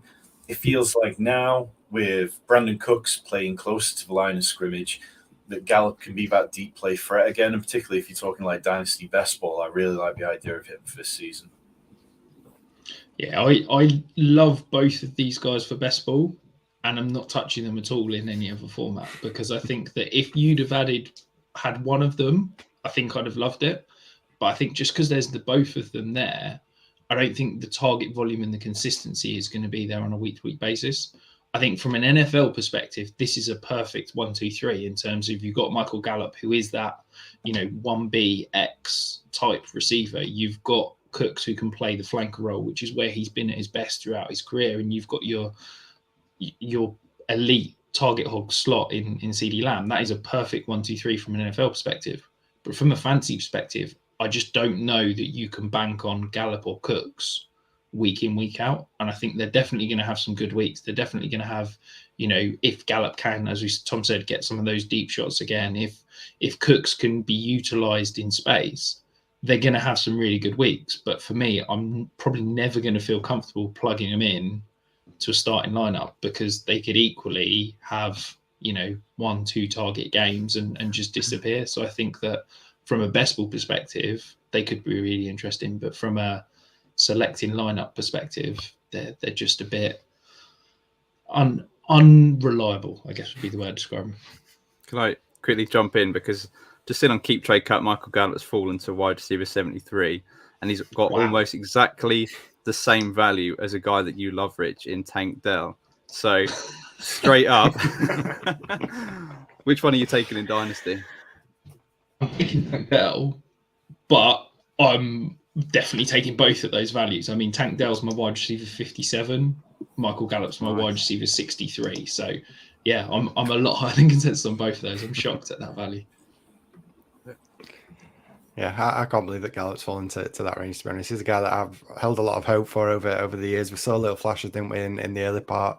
I remember when the Cowboys selected CeeDee Lamb, my heart sunk to the bottom of my body, because, I was hopeful that Gallup and that connection that we saw with Dak Prescott could maybe materialise. And we had little glimpses of it, and we had that one decent season out of him, but it's been tough. And obviously, like you mentioned, I think last year, coming off the ACL injury, I think we needed to maybe temper expectations. So I'm excited to see what we can see from Michael Gallup, especially for me, going into next year. But as we mentioned at the top, I think CeeDee Lamb's obviously the guy that we all want, but at the price point that he's at, I don't think I'm going to have too many shares at this moment in time unless I've already got them. But Michael Gallup, like you mentioned, Ali, at that price, I think he could definitely be worth somebody to target. And obviously having Tom on here talking best ball, I think, both of these guys are really interesting for best balls, and potentially that cheap kind of stat with Dak Prescott if you don't get the other thing with CeeDee Lamb. But with that, Kev, we'll move on to the final position, obviously the tight end position, and your question to the guys.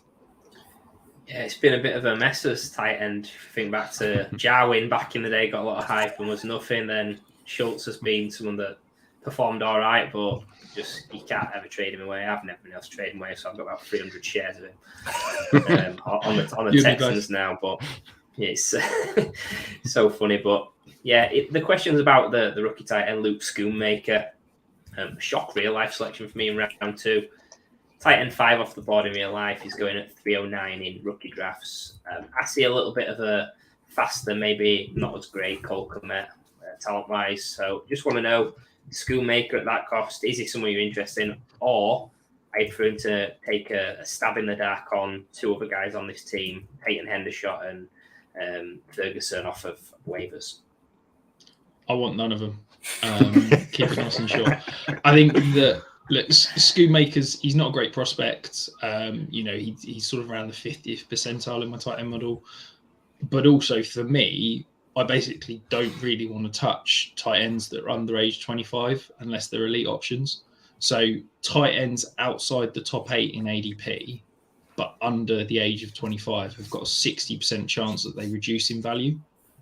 I think for me, everybody hypes and gets all excited about these young tight ends year in, year out, and they've got a greater than 50% chance that they're going to decline in value rather than increase, which is the complete opposite of every other position in Dynasty. So, yeah, I'd much rather go and draft an unsexy, boring, type that's got a chance to at least be productive, because I think that, there's 4 options potentially in Dallas. Who knows who's going to be the guy? It could end up being all 4 in some sort of rotation. So I'm quite happy just not touching any of them.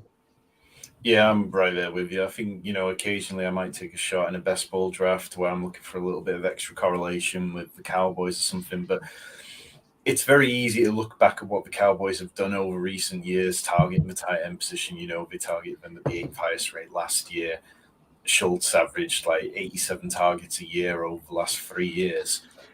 But these players, projecting that kind of talent and ability on them, whether it's Shoemaker, whether it's Ferguson, Pendershot, who knows? I think it's more likely that all of them probably aren't particularly great. And particularly talking about the rookies, and I wrote an article for Underdog Fantasy recently talking about how poor tight ends are in their rookie season. And it was literally 6% of them managed to score an average of 8 PPR, half PPR points or more. So it's the chances of him being fantasy relevant this season are just next to none. If you're taking a late round dart throw in your rookie draft, chuck them on the taxi squad, but that's probably where they're going to sit for the whole year.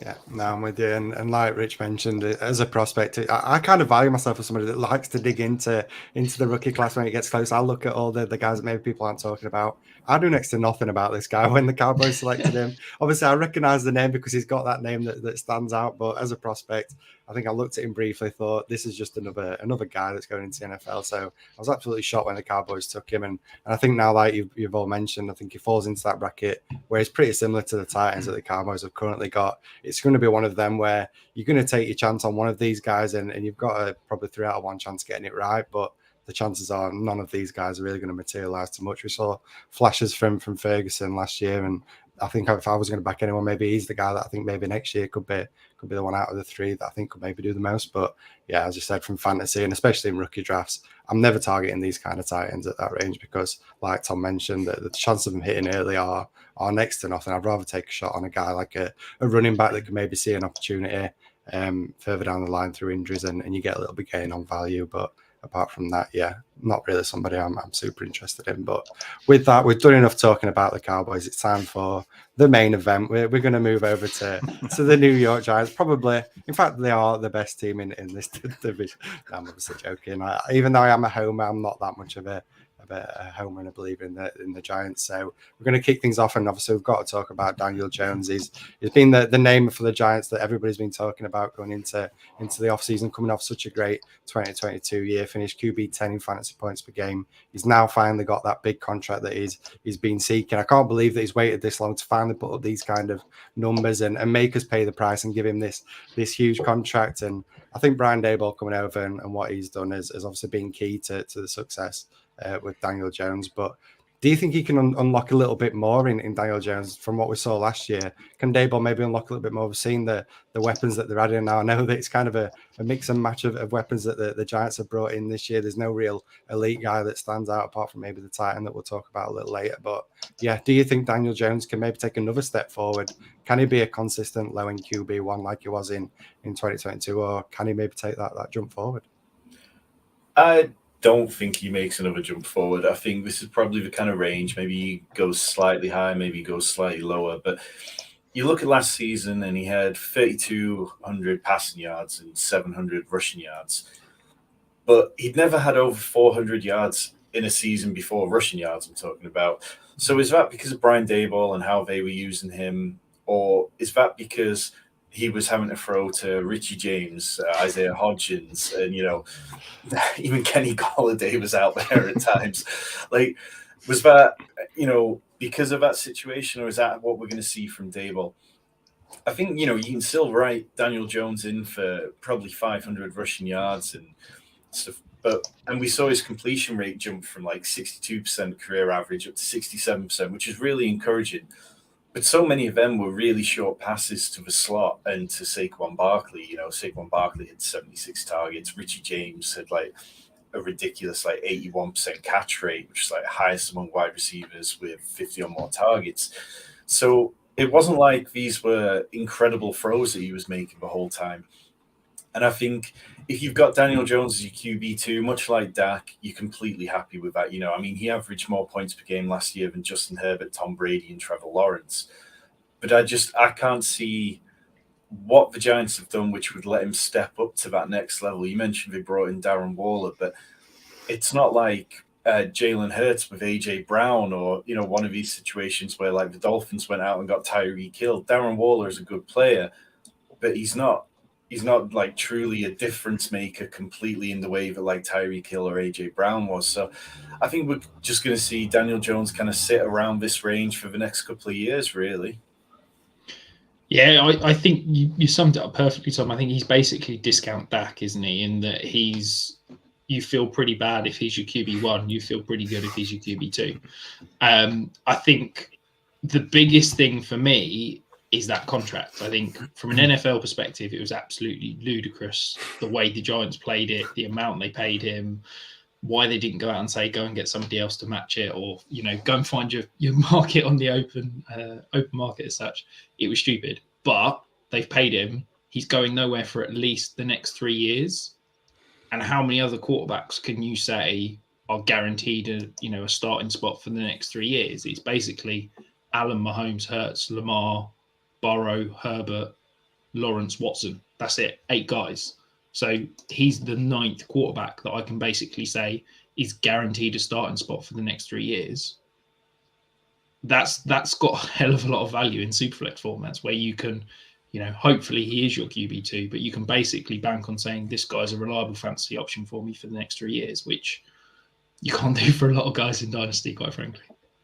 Yeah, and before we move on, Kev, I'll come over to you because I know Daniel Jones is a guy that you've kind of changed your tune on a little bit in the recent years. So yeah, where are you at with Daniel Jones in Dynasty? Yeah, I think the contract's massive, as Rich said. I think if he was going to a different team outside of Dayball and that system, I do worry because as a passer, he's had 4 years in the NFL. He's not shown much improvement there, if anything. I know we had Kate Flower on who on last year's Streamathon who absolutely griefed him. And me. and well, she griefed you as well, yeah. Nice lady though. She's very smart, but yeah, I just think with Daniel Jones, where he's at the market, I'm pretty much there. I do agree with it. My big concern is, why is he going behind Tua? Tua's a guy that's had a number of concussions who could walk away at any point. He's a lot better for fantasy than Tua. He's tied down for the next 3 years. I see Daniel Jones the QB1 this season. I see him outperforming all the rookies apart from maybe Richardson. I feel that if he's your QB2, you're getting QB1 numbers back end this season. So I've got no problem with him at market.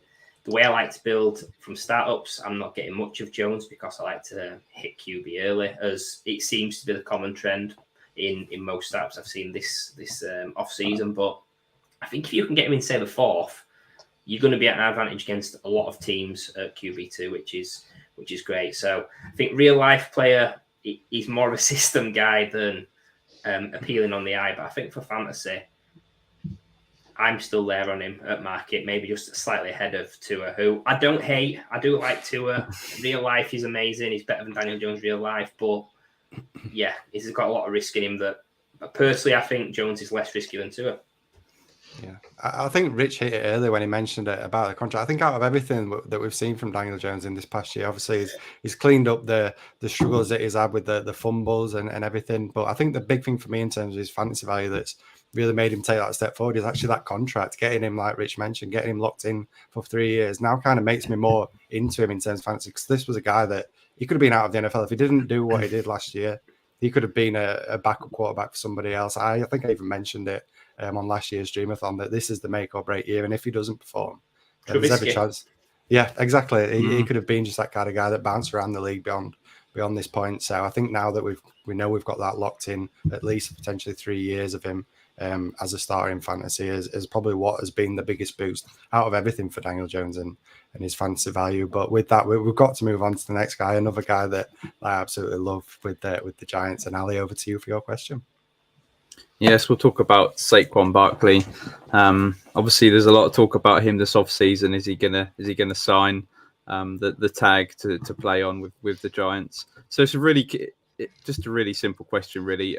What are you doing in terms of dynasty with Saquon Barkley? His value on Keep Trade Cut is running back 6. So are you buying him? Are you selling him? Or are you holding him and waiting to see what happens this offseason? Can I sit on the fence and say all three?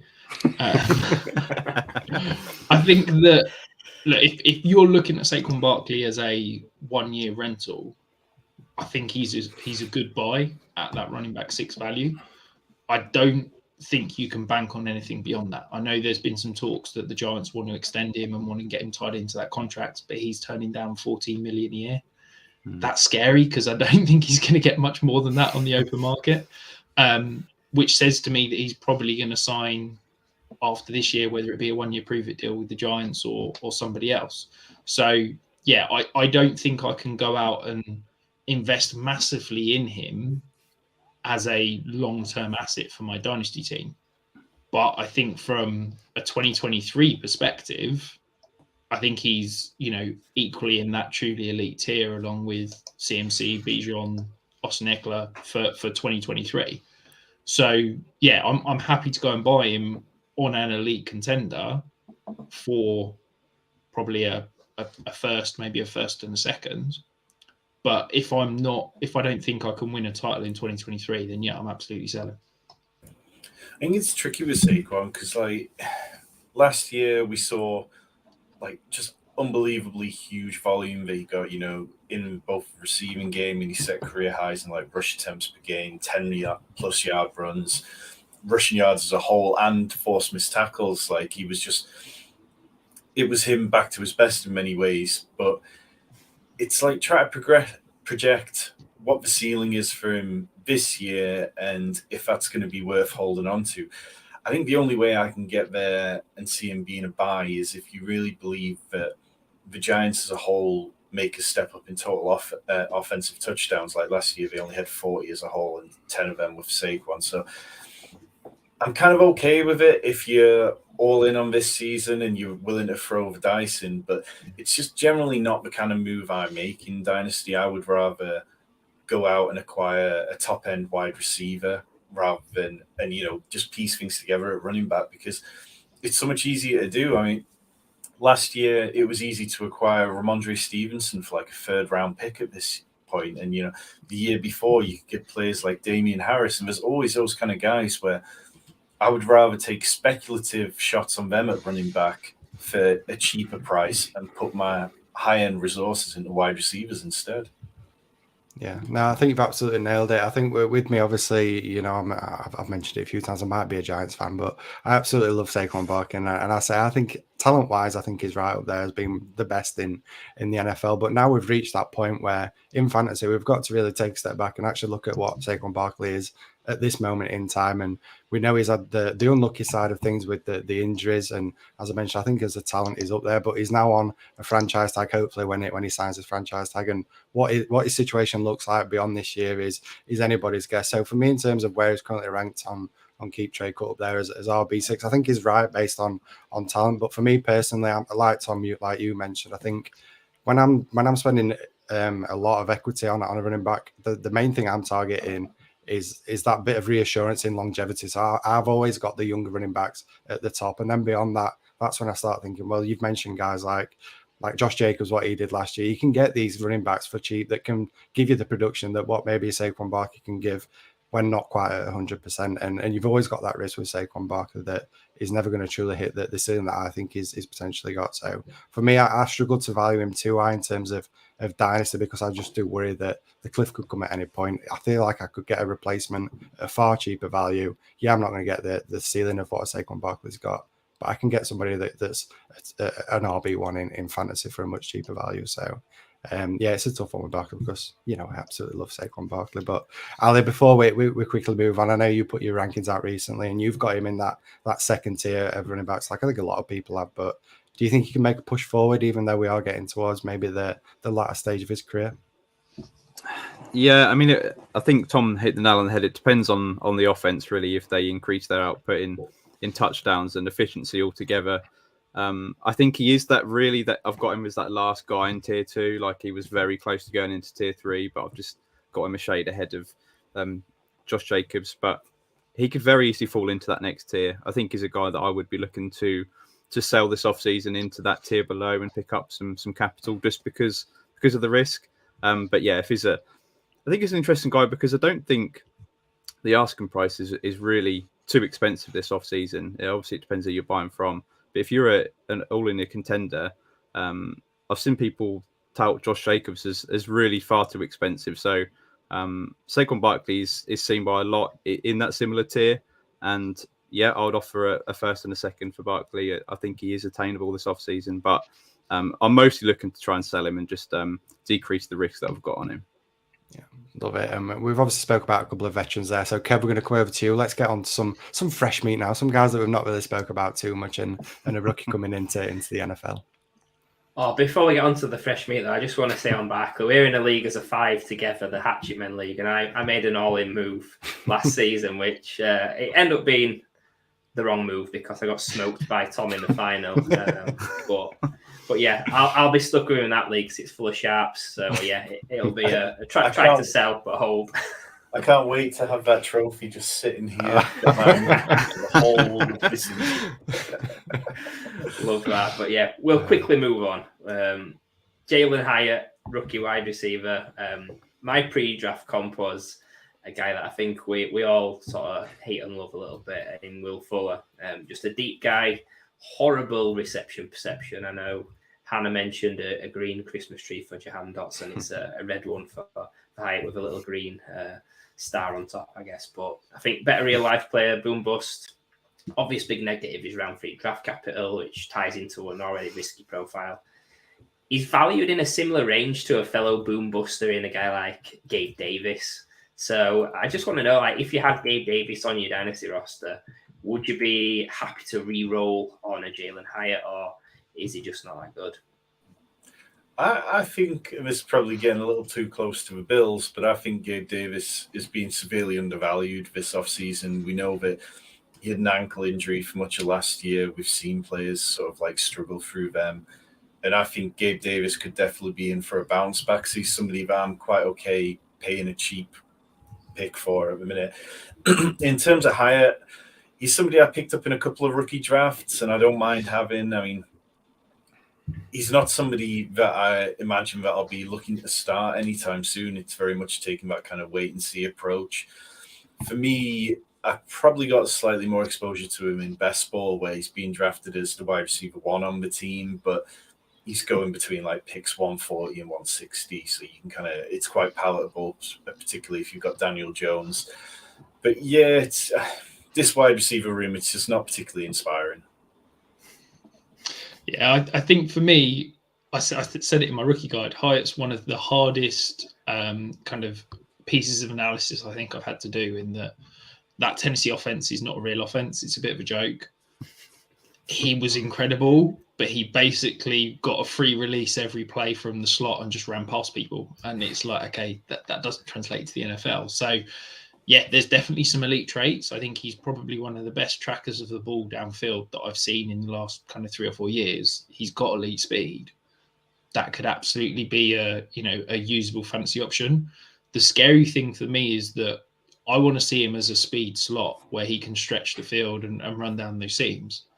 The Giants seem to want to try and pigeonhole him as an outside receiver because they've gone and signed about 10 slot receivers. So yeah, if he's going to be used outside as like that flanker that gets the free release, maybe. But if they're going to try and pigeonhole him into some sort of X role where he's going to get pressed and stuff like that, then I think he's going to have a real tough time.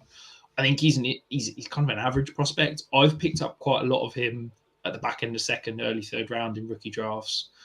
At that point, I'm happy to take the punt. I think to me, I throw him in a similar bucket as Kadarius Toney when he came out. Now, Kadarius Toney got massively overdrafted because he got that first round capital. But, as you said, poor reception perception, weird usage in offense in college, but has an elite trait that could translate to the NFL. So I think if the Giants use him correctly and can use him as that speed slot and get him those free releases, he could absolutely be a, boom bust, but a usable fantasy option. But I agree with Tom. I'm taking Gabe Davis over him every day of the week because I think that Gabe Davis, the hate's gone too far. I think, he's going to be boom bust, but I think he's going to have a better year this year than he did last year. Yeah, and I think like we mentioned when we're talking about Daniel Jones, if you're comparing the two offenses, the Giants compared to the Bills, I think I'd rather take a shot on a guy like Davis in that offense and tied to Josh Allen than maybe someone like a Daniel Jones that isn't the most prolific of throws of the ball. So I'm right there with you. I think it's funny as well with Jalen Hurts. He was kind of getting that buzz, wasn't he, that he was maybe going to sneak into the first round of the NFL draft, and then you go on Twitter and you see the Giants war room and they're talking about, we might target him here in the second round. A couple of guys we like. And then everyone's seen that as a positive that they managed to get him in the third round. But it's kind of like, well, they weren't willing to pull the trigger on the second round. That makes me think that maybe they don't believe in him as much as what you're led to believe with the fact that they were maybe looking at him in the second round. So yeah, I think he's really interesting. Kev, I know that I think you were pretty high on him, weren't you, as a prospect before the NFL draft. So what's your feelings on him landing with the Giants? Is it as a positive? I know that the draft capital is maybe not what you expected, but what about just pure landing spot? What do you think? I think it's more the draft capital that's the issue for me. Like previous years, everyone's take punts on round 2 guys, round 3 guys, and then Scott Connor came from the top rope on me and said, if you're outside the top 40, you've basically got no chance. So I think combining that with an iffy QB as a passer in Daniel Jones, I think it's tempered expectations. I don't think I'll have much of higher if any at cost. I'd probably actually just keeping it on sort of the Giants and Cowboys sort of this topic. I'd probably rather have a guy like a Brandon Cooks or a Gallup in there, someone that, they are older, you're not going to get as much, and Hyatt is a lottery ticket, but I just think as your wide receiver 7 for this season, I'd rather just hope on the weeks that they're in your lineup in bye weeks that CeeDee Lamb goes down in the first minute and they take it off. Just kidding. We don't want injuries. That's a joke. Right. So we've spoke about the one maybe shining light in this Giants wide receiver corps, but there's quite a few other names to mention. It's kind of like a game of guess who. And I think if the question was, are you a slot wide receiver? There's not many of them cards that are dropping us in a game of guess who. We're basically taking every slot wide receiver that's been a bit part in the NFL, and we've combined them all into this Giants offense. But there's a lot of names to mention, a lot of guys that, as I said, have shown flashes throughout their careers. So we've got Paris Campbell, Isaiah Hodgins last year, who looked really good when he came over. Darius Slayton, who's had his moments. Wan'Dale Robinson, a guy that we selected in the second round, looked okay, and then obviously suffered that injury. So my question is, with this mixed match of wide receivers, is there anybody out of those names that I mentioned that you'd be happy to take a shot on later on in your drafts that can potentially take a step forward and maybe be the wide receiver 1 in this offense moving forward? I think the true answer is none of the above. I think that there's some interest in Wan'Dale Robinson. You've just got to bank on there's competent draft capital, showed some flashes last year. This regime brought him in. You'd like to think that he'd have the edge at that starting slot role, and if he does, he could potentially be target heavy. He's never going to get high value touches, but he's going to get a decent volume of touches. But the one guy at cost I'm probably most interested in is, you talked about guess who knocking guys down. The one guy that isn't a slot receiver is Darius Slayton. And, that wasn't a small contract that they signed him to. 2 years, $12 million. He's definitely on the roster this year. They'd end up costing them more money if they released him. He's the only guy in the entire offense that profiles as an outright side receiver. So we're probably going to project him to like a 70-80% snap share. That has value, that has some interest. I think he's going to be a boom bust type because he's going to be the ex downfield receiver. But at cost, there's some interest in Slayton, but I'm not getting too excited. Like I'm talking, I'd happily throw like a third or a fourth at him. I'm not probably spending up anything more than that. I definitely agree on Slayton. I think that he had 5 games last year over 13 PPR points, which put him as like top 24 wide receiver on the week. Those are good usable weeks. I think the slot players all kind of scare me. I think it's too tricky trying to decipher what we're going to do between Wan'Dale Robinson, Sterling Shepard still there. But I quite like Isaiah Hodgins. I mean, we talk about all these players who are playing slots, and although he doesn't profile as a true outside receiver like Darius Slayton, he only played in the slot on 13% of his snaps, and he had the highest QBR rating when targeted of any Giants receiver last year. It seemed like he did have a really good connection with Daniel Jones, and I don't even know what the price would be. I mean, I think if you sent somebody for $312 for Isaiah Hodgins, they'd probably quite happily snap your hands off for him. I feel like he's the kind of player who in shallower leagues could end up on waivers easily. Yeah, no, absolutely. And Tom, obviously being the best ball guy that you are, which is he the one that you'd target more in best ball? And obviously we mentioned Darius Slayton. I think he, for me, is somebody that in my best ball draft that I've done recently is maybe the one Giants wide receiver that I would target, like we mentioned, with the fact that he is that outside wide receiver that can have those boom weeks. Is he more of the guy that you target him rather than the slot guys in terms of best ball? Yeah, very much so, because by the time that you're drafting any of these players in best ball, so none of the wide receivers go before pick 140, and then entire Wan'Dale Robinson is going as the wide receiver 2 in some formats, Ben Hodgins, and then Darius Slayton is being drafted as the wide receiver 4 on this Giants team, going pretty much around picks like 200, 215.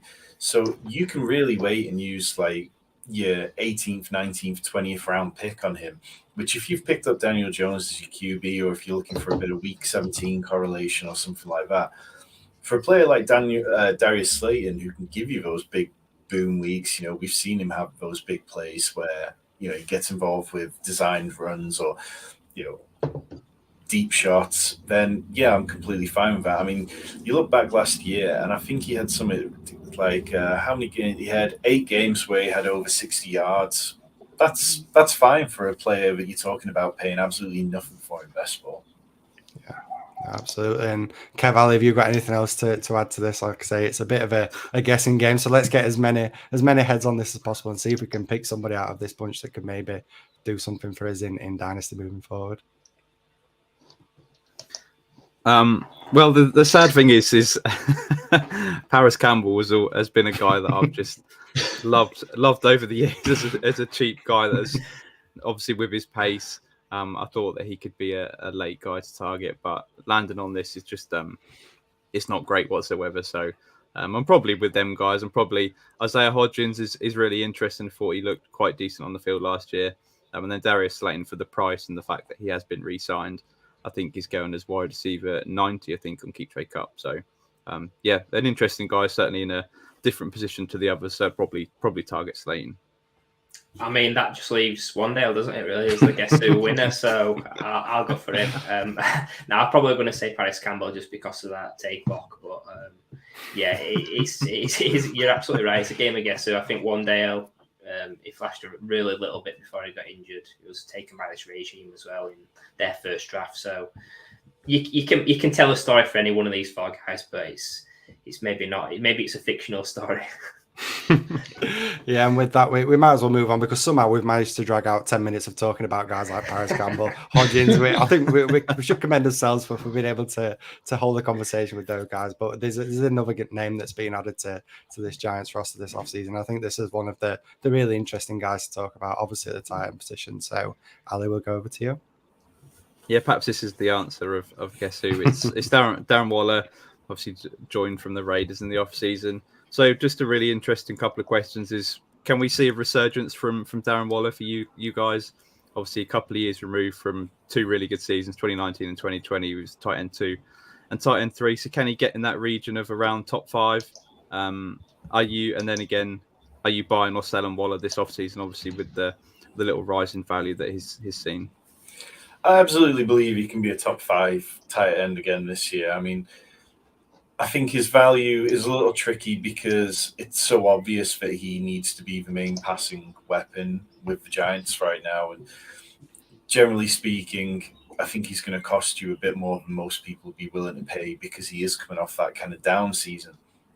But even in a down season last year, he averaged over 5 targets per game with Derek Carr. And I think it's hard to find tight ends who are that involved. The Giants, they targeted the tight ends of the lowest team of any league lowest of any team in the league last year. but that was because it was Daniel Bellinger who like broke his eye socket and Tanner Hudson. There wasn't really anything you could do. It feels like, it's all set up for Darren Waller because he can play outside and he can play downfield.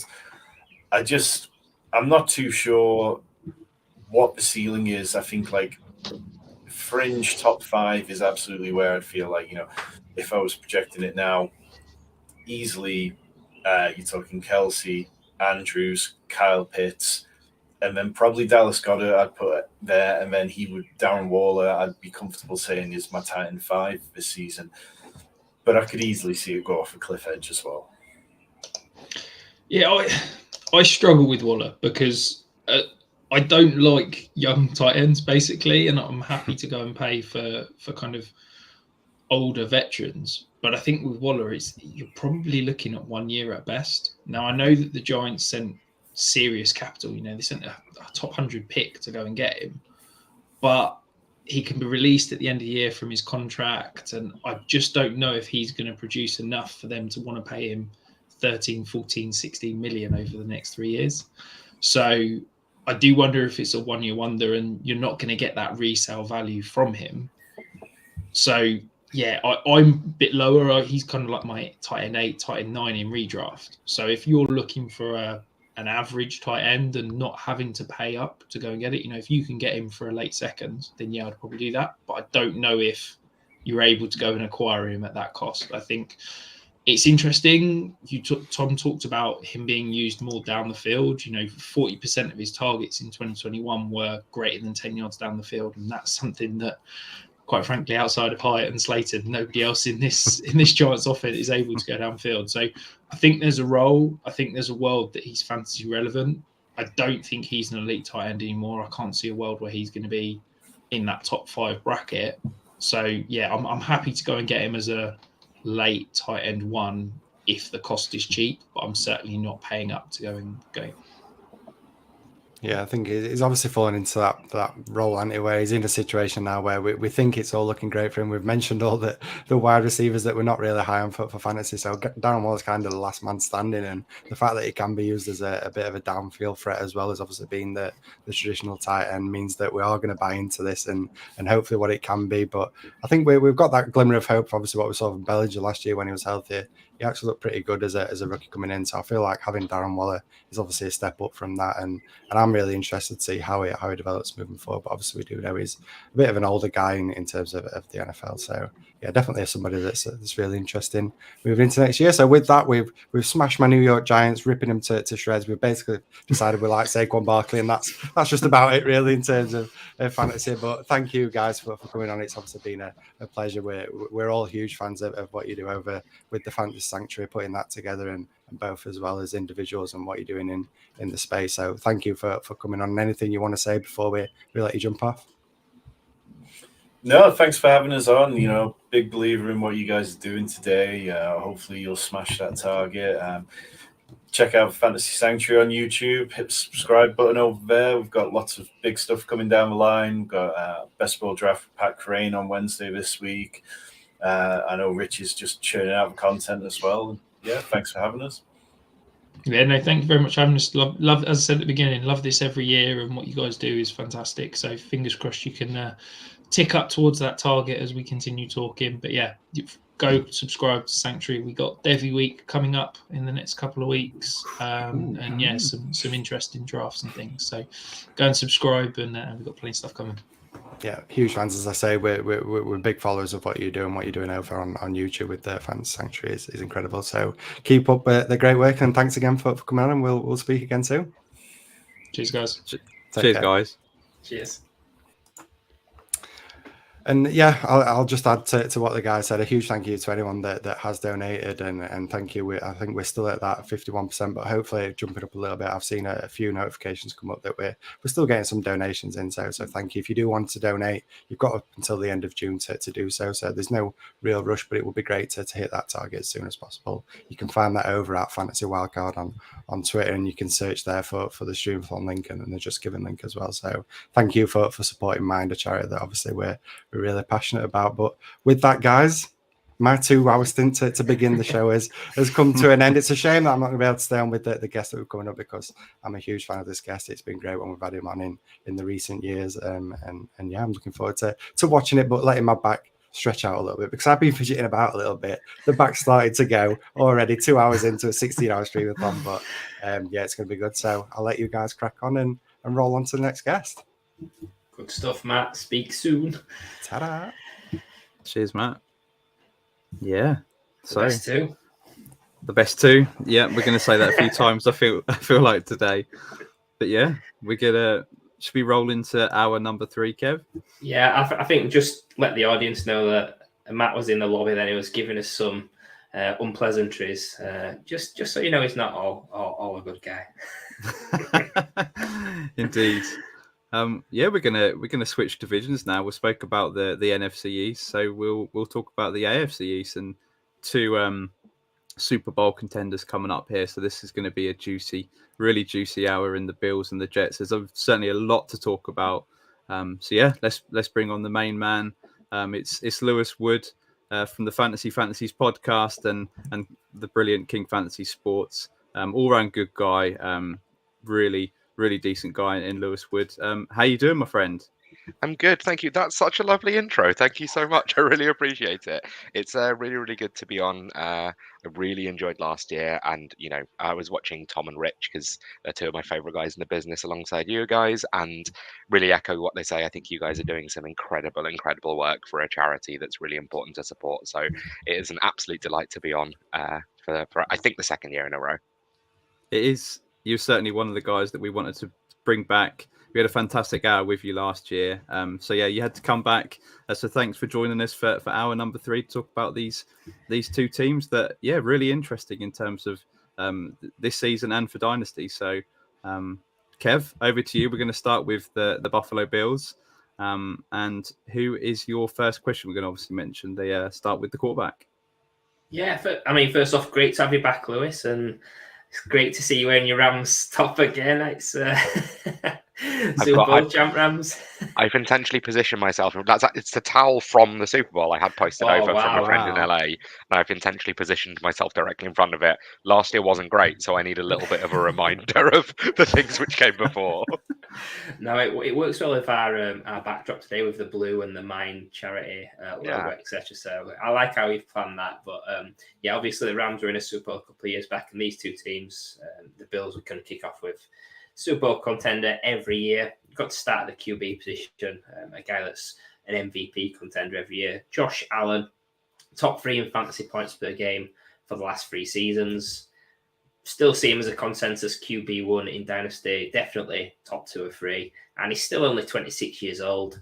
I think, I'll admit it, I'm in a lot of Dynasty leagues. I don't see many trades involving Josh Allen, buying or selling.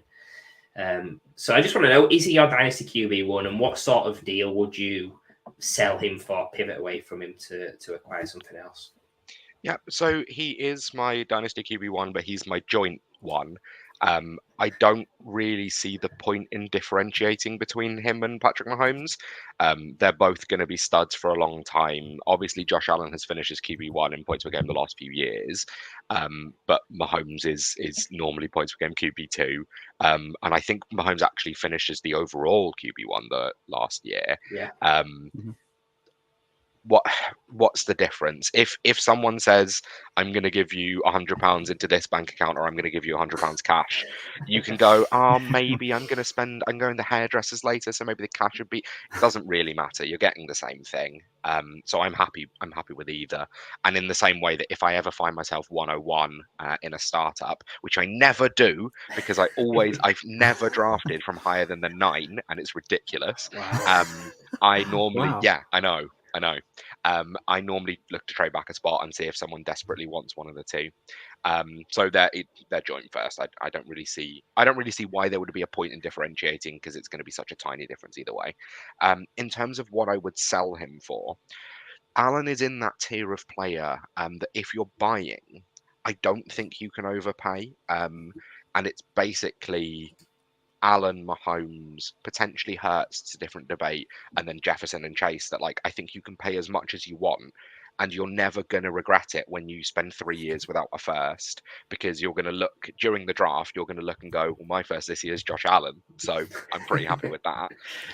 In terms of something that I would be willing to sell for, and I'm saying this as someone who's currently in negotiations in a league to sell Patrick Mahomes, so similar type conversation. I have to, so rookie picks on their own don't do it. You can give me 4 years worth of picks and I'm not going to do it. I have to know that one of the picks is high, and I mean top 3, obviously dependent on class, and I'm not into projecting picks down the line. I think that's a silly thing to do. So I need to know if it's this year's class, you need to start with the 102, 103, or 104. Then I probably need another quarterback on top, and then I probably need one of the elite wide receivers, because I'm not interested in sort of selling for depth. What I want to do is sort of transition my team into being elite in another category if I'm selling the QB1. I have to look at each individual asset and know that they have like elite top end value on their own already.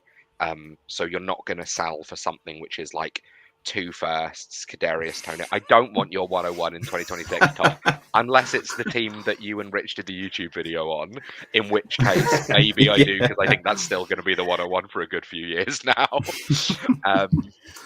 I think, yeah, you need to be able to see the value in each asset right now. I'm not interested in selling for, a mid-tier quarterback and 3 mid-tier wide receivers, 3 mid-tier running backs. It's not going to improve your team. So I have to, for Allen, for any of the players that I named, you have to be absolutely blown away by the offer to actually make it happen. Yeah, I love that. I think you've summed it up absolutely perfectly with Josh Allen and these top tier of quarterbacks. He was a guy that was my quarterback 1 with a dynasty entering last off season. I then moved him. He's now my quarterback 3, and my rankings came out this week. But he's still in my top tier. I've got 3 in the top tier. But then I received a message on Twitter saying, "How come you're so low on Josh Allen?" And it's like, I'm not low on Josh Allen. I absolutely love him. He's in my top tier. Tiers are the biggest things in terms of dynasty ranking. Yeah. Don't look at the individual rankings. So I want to bring you in, Kev, in with Josh Allen. Where is he? I think you're obviously an incredibly smart guy. Probably got that tier of 3 like myself. But where does he fall in that top tier? And what would you do in terms of selling Josh Allen? What would the deal have to look like? I mean, really nice praise to begin with for that. But yeah, he's in my tier of 3. I think if we just think in real life, you can tell a story where Mahomes is the one. I don't think there's anybody on his level in real life. I think dynasty-wise, he's going to have the best longevity. But out of that tier of 3, I've got Mahomes as 3, just because I like the upside of if Jalen Hurts hits his optimal outcome, nobody's touching him. I think very similar with Josh Allen as well. So he's probably he's probably just still my QB1, Hurts 2, and then Mahomes 3. But that can flip on a daily basis. But also, you are right. Where Lewis has been unlucky with getting 1-9, 1-10, 1-11, 1-12, if you got 3 drafts with the 101, you just take one of each to spread your risk. Thinking about selling Josh Allen, I actually did sell him this offseason in an orphan that I took over. It was in a bad state. Thought I need to somehow get assets on board, and I got an offer. It was Jamar Chase, 24 first and 2 24 seconds, which I love QBs. I think having an elite QB like that would be ideal to build around, but I just thought Jamar Chase's values round 1 startup picks. You're going to get a first and 2 seconds. It's an opportunity to take some shots to try and really rebuild the roster that basically had Josh Allen and nothing else. So it would have been pointless holding him and just trying to rebuild without no assets, because it wasn't like a glutton of draft picks either. But yeah, he's a top 3 guy, and that's one of the few trades I've actually seen Josh Allen involved in. Yep, love that, Kev. We'll move on to a guy that certainly is not in the top tier right now, but perhaps he will do after this season. Perhaps he'll rise up the rankings. I'm certainly going to back against it because I'm not a big fan of this guy, but we'll see where you are, Lewis, in James Cook. So now that Singletary's not there, do you think that he can be this workhorse back that was worth? Obviously, most people were picking him in the late first round in rookie drafts last offseason. Obviously, Damian Harris come in. Do you think he's going to take a lot of the work? Is it going to be a 1A, 1B situation? Or do you think Harris could be the actual lead guy in this running back room? I think the crucial thing when you're looking at the Bills running back room is kind of contextualizing what a 1A, 1B, what a lead guy in this room actually looks like. So I was just looking at sort of base level, some of the stats of last year, and the Bills running backs combined was 291 carries, which means that actually 4 running backs on their own combined for more carries than the entire Bills running back room, which consisted of, I think, 5 guys total who saw a carry last year. Now, Singletary leaving, Devin Singletary is a good player, especially in real life. He's a very good running back. Damian Harris is probably about the same tier. Yeah, and Tom's got it absolutely spot on there that Devin Singletary saw the goal line work, which is going to be a huge thing. James Cook, I don't really think has the body type for it, whereas I think Damian Harris really does. The crucial thing is James Cook isn't going to take all of the vacated carries and targets, actually, because Devin Singletary saw 50 targets last year. I don't think the Bills want that from him. I think they knew that when they drafted him. The worrying thing for James Cook, and we do normally anticipate that, I mean, rookie running backs tend to contribute very early, but normally, if you think of like Miles Sanders, Josh Jacobs, even Jonathan Taylor, towards the end of their rookie season is when they really start to take over. And he did see much more of a share of the workload towards the end of his rookie season. But he only saw 2 games last year with over 3 receptions, and I think 3 games with 5 or more targets.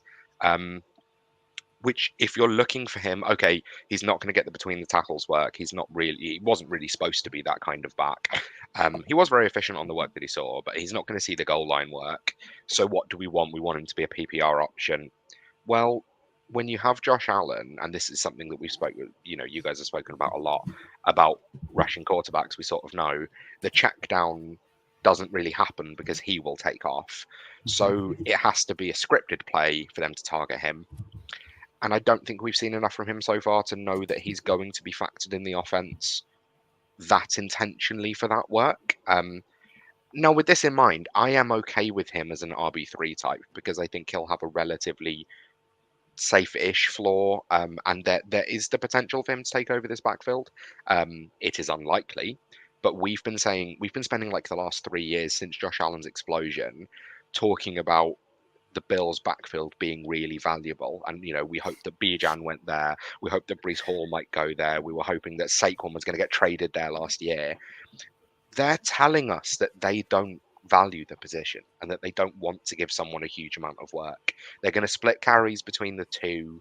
They're going to split targets between the two. They have to contend with, let's be honest, the best goal line back in the NFL in Josh Allen. So where's the upside? Yeah. And Kev, quickly from you, do you like James Cook this year? Because obviously a lot of the metrics last year were pretty unreal, to be honest. He was right top 5 in some of the metrics. So do you see the upside for James Cook this year? I mean, he's got a great surname, hasn't he, Ali Cook? Well, naturally. I just think, with the Bills, it's been a lot of hype of being an amazing destination for running backs, but it just isn't. And it's got me thinking a little bit like the Patriots running back fields the past couple of years, where you want to take the cheapest or a cheaper option. I just feel that James Cook is running back 28 or something to keep trade cut. It's going around.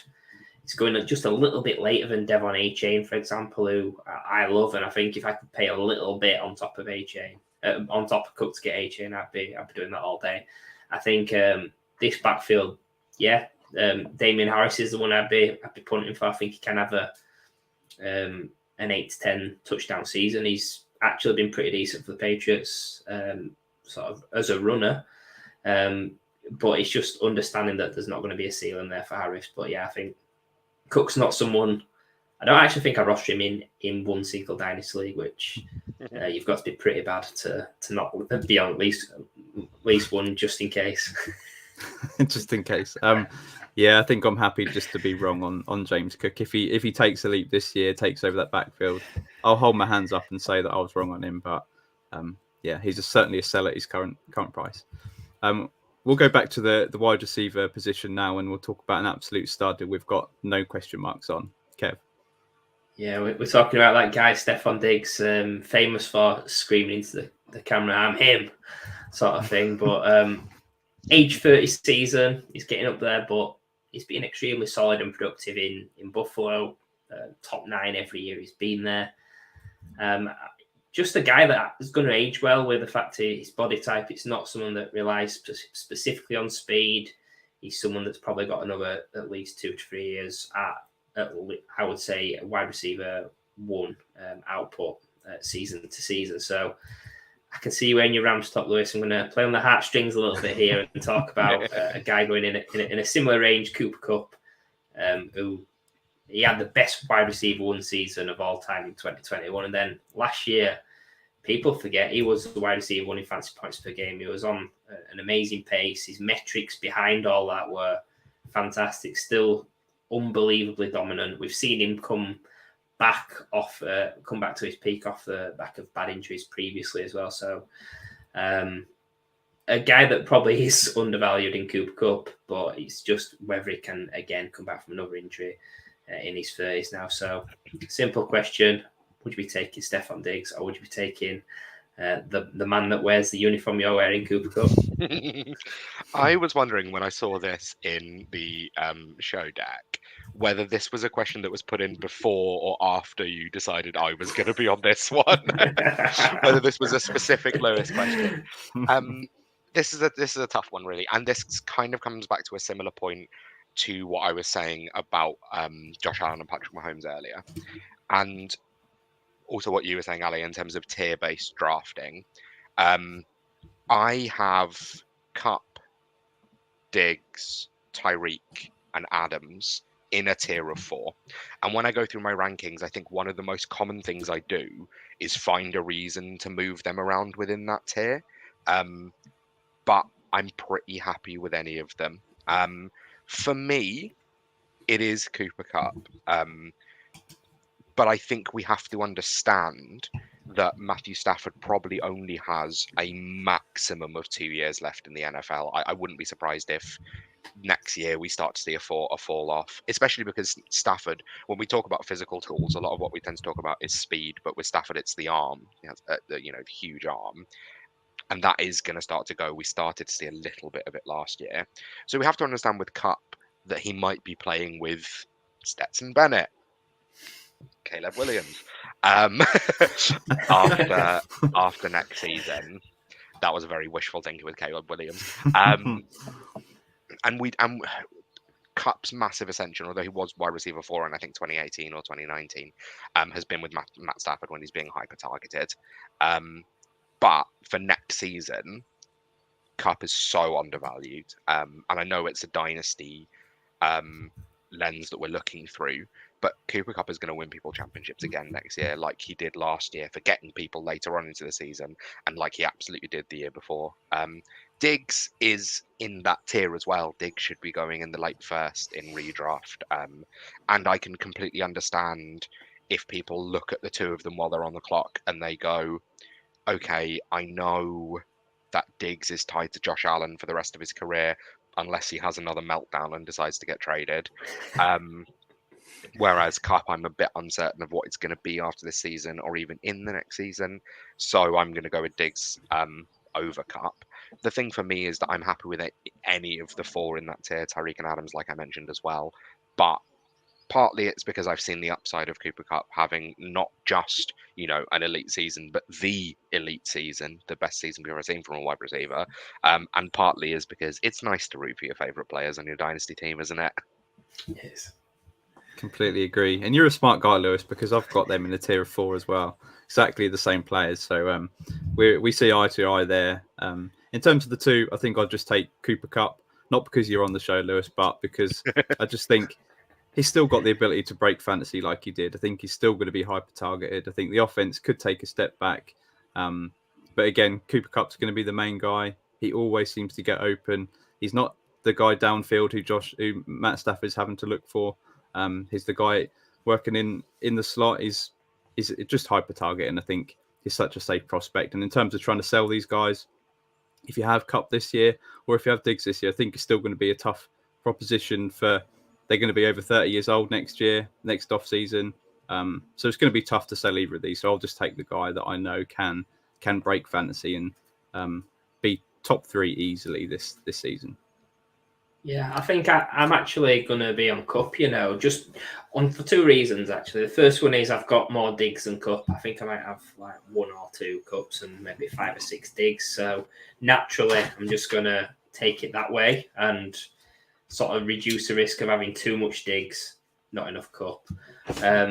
I think for me, it's a little bit about ceiling as well. Like if Cup and Diggs have the best seasons, Cups is, like we've seen, the best ever. So yeah, I think when you're working out that tier, a couple of things to think about is what's your current rostership of those 4 guys in that tier that you mentioned? Is the one that you're higher on, is the one that you're lower on that you want to spread the risk? Second thing is if you've got any QB that's tied to him. If you've got a Josh Allen, it makes your decision easy to go to Diggs or I'm not going to say if you've got Matt Stafford, but Matt Stafford's Cup, Adams to Jimmy G, etc. It's going to make your decision slightly easier.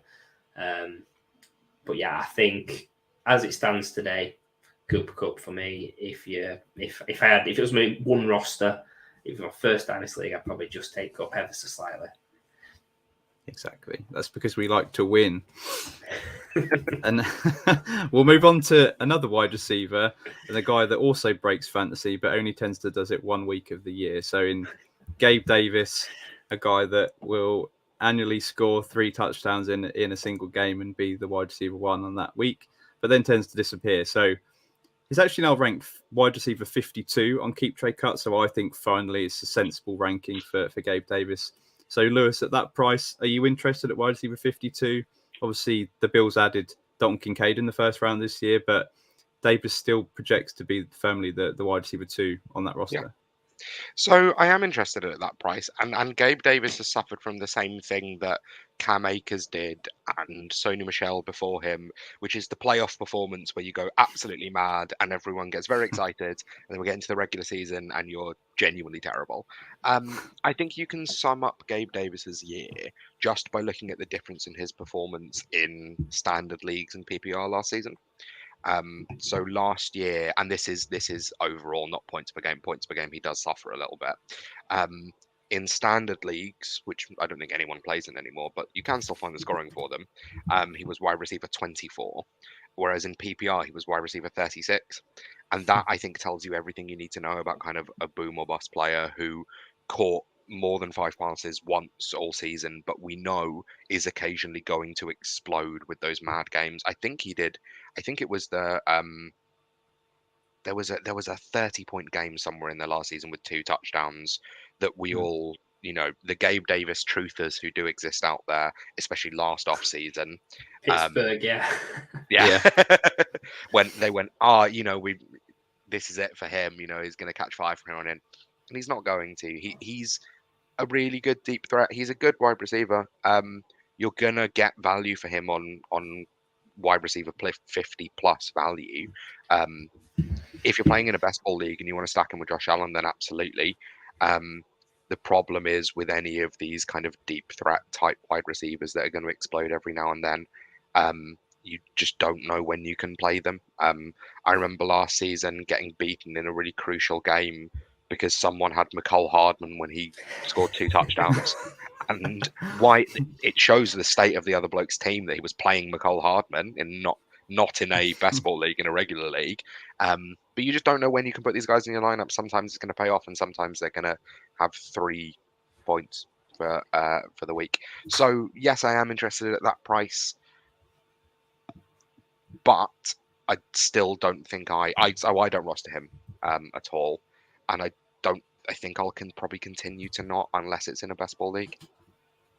Yeah, so that's going to be a question to you, Kev. Is it strictly going to be best ball that you're looking at Gabe Davis, or at wide receiver 52? Are you interested in? Is he pulling you in at that price? No, not really. I think Dynasty Best Ball is appealing. because you don't have to optimize when you're going to play him. It's just if and when he does have these boom weeks, it's he's in your lineup. When he's scoring 1s and 2s, which he can do, then he's not. We do the Fantasy Wildcard Leagues where we give bonus points for big plays and big yardage. So he actually scores really well in that from the best ball side of things as well. So I think in the wildcard leagues we do best ball wise, yes, he's someone that's interesting. But if we're just speaking general dynasty play, PPR, no best ball, there's so much risk. Even at that cost, I just think in a year's time, it might not be tied to Josh Allen. I can't see him ever being a guy that's commanding a target share. You're not going to know when to play him. I know we asked the question on the last part about Hyatt or Gabe Davis. I think in a normal league, I'd probably take Hyatt just because it's a lottery ticket, whereas best ball, probably take Davis. Yeah, Neither is my answer. Neither. Yeah, I think smart people would say neither. But certainly a lot of people are in on this final guy we're going to talk about for the Bills. Kev, over to you for the tight end question. Yeah, this guy, like, how wild is the community? I mean, Dalton Kincaid, tight end, he's come over. First round draft capital, only tight end in this year's draft with round 1 draft capital. Clearly the tight end winning consensus from the rookie drafts I've seen. I think, first of all, excellent prospect. Clear path to being the wide receiver 2 on the team behind Diggs.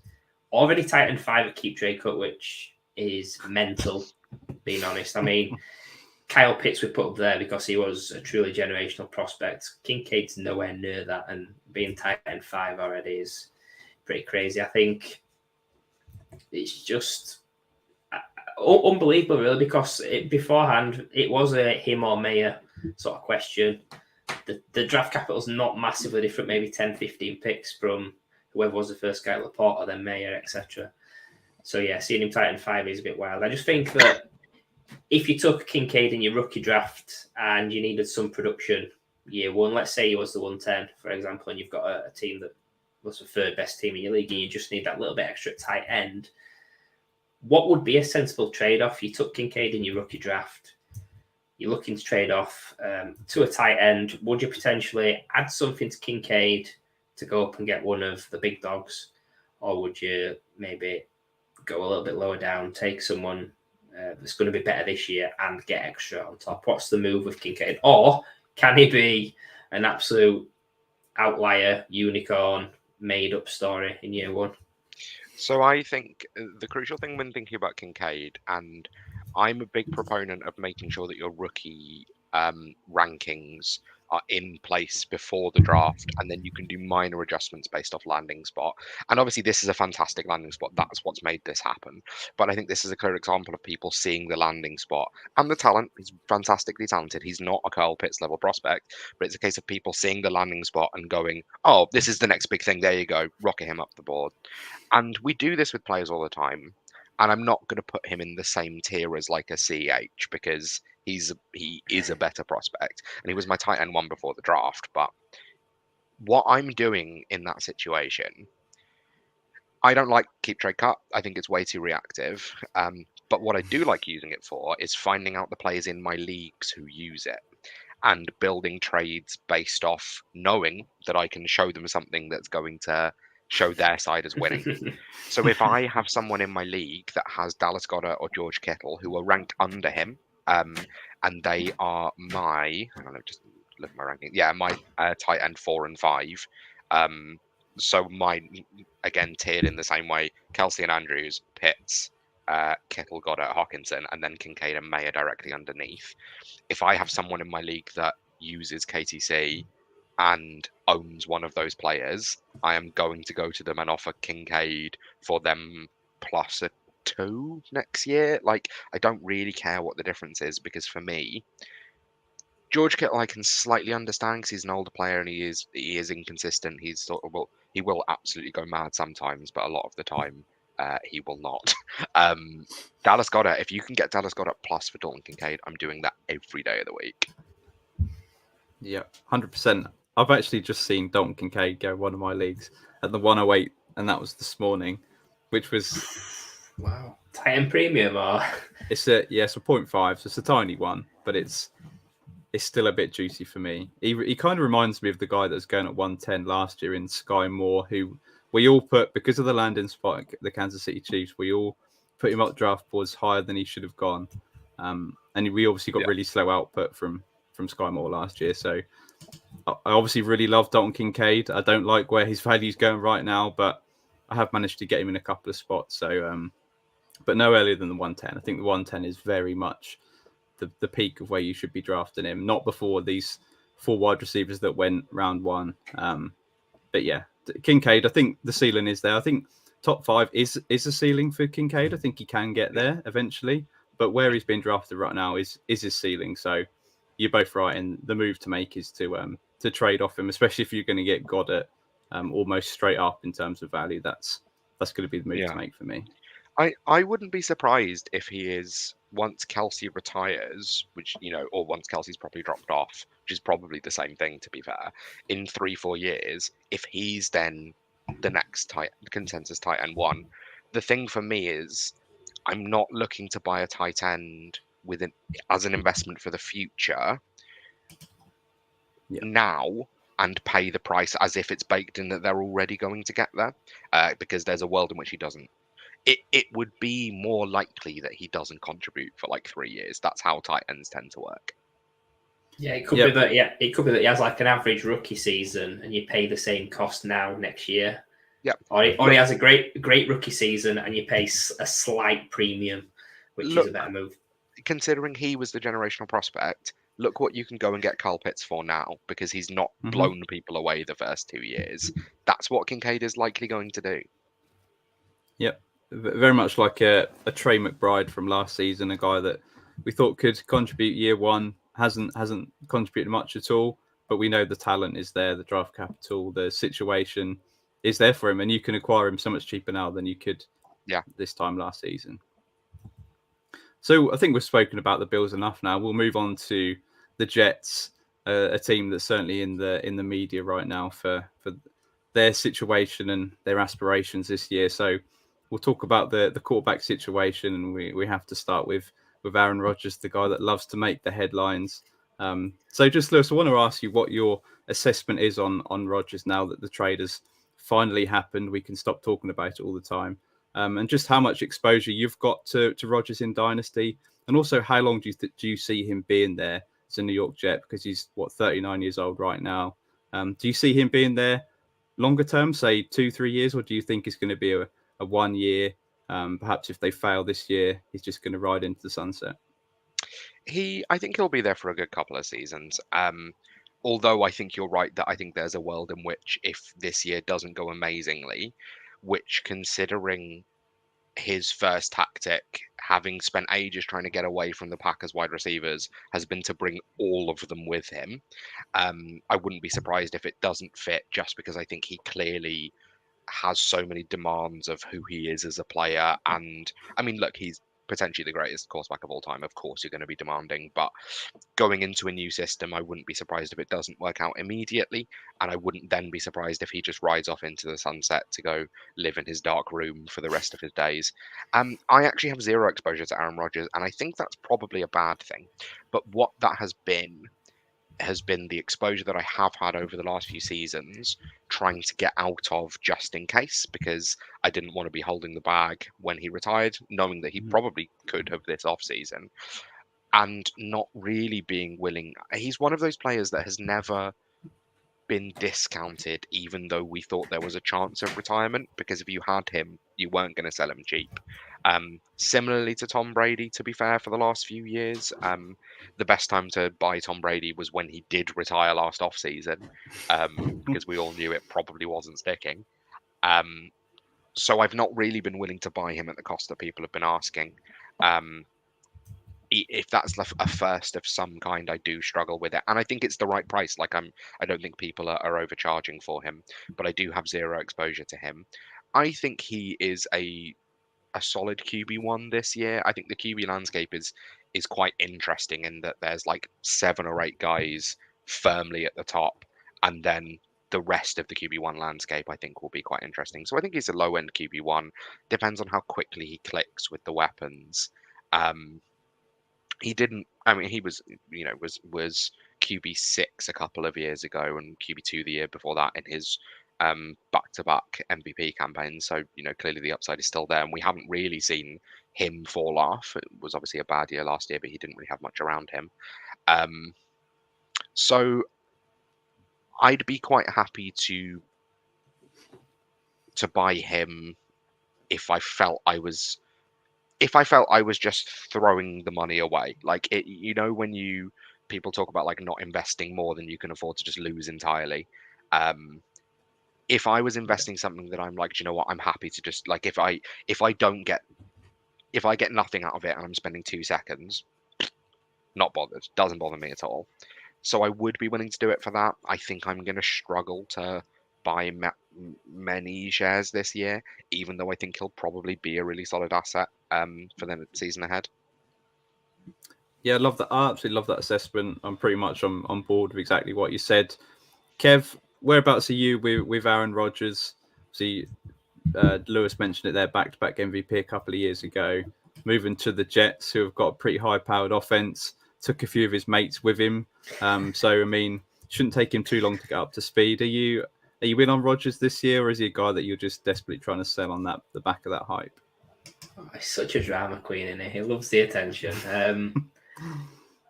I mean, me personally, I'm probably way over on Rodgers. I've got too much of him. I think just from a neutral point of view, you're going to have an opportunity to buy him at this stage pretty much every year.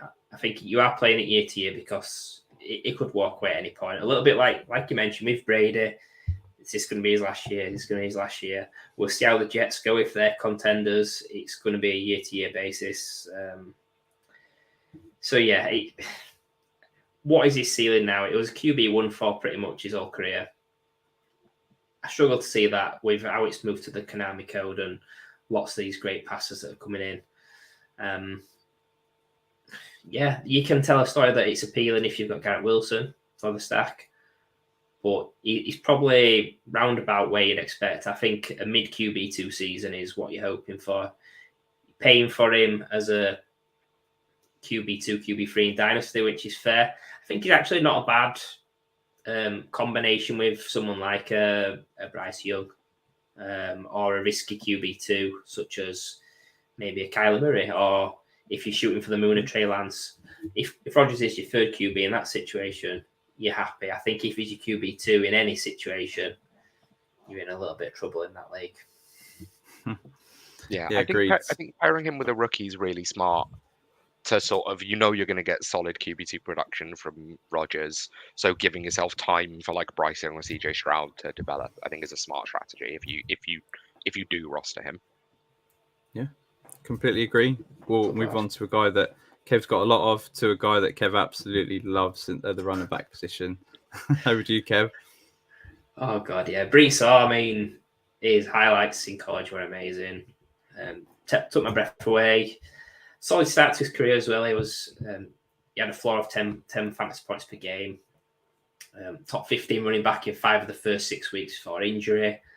Elite workhorse 3-down usage.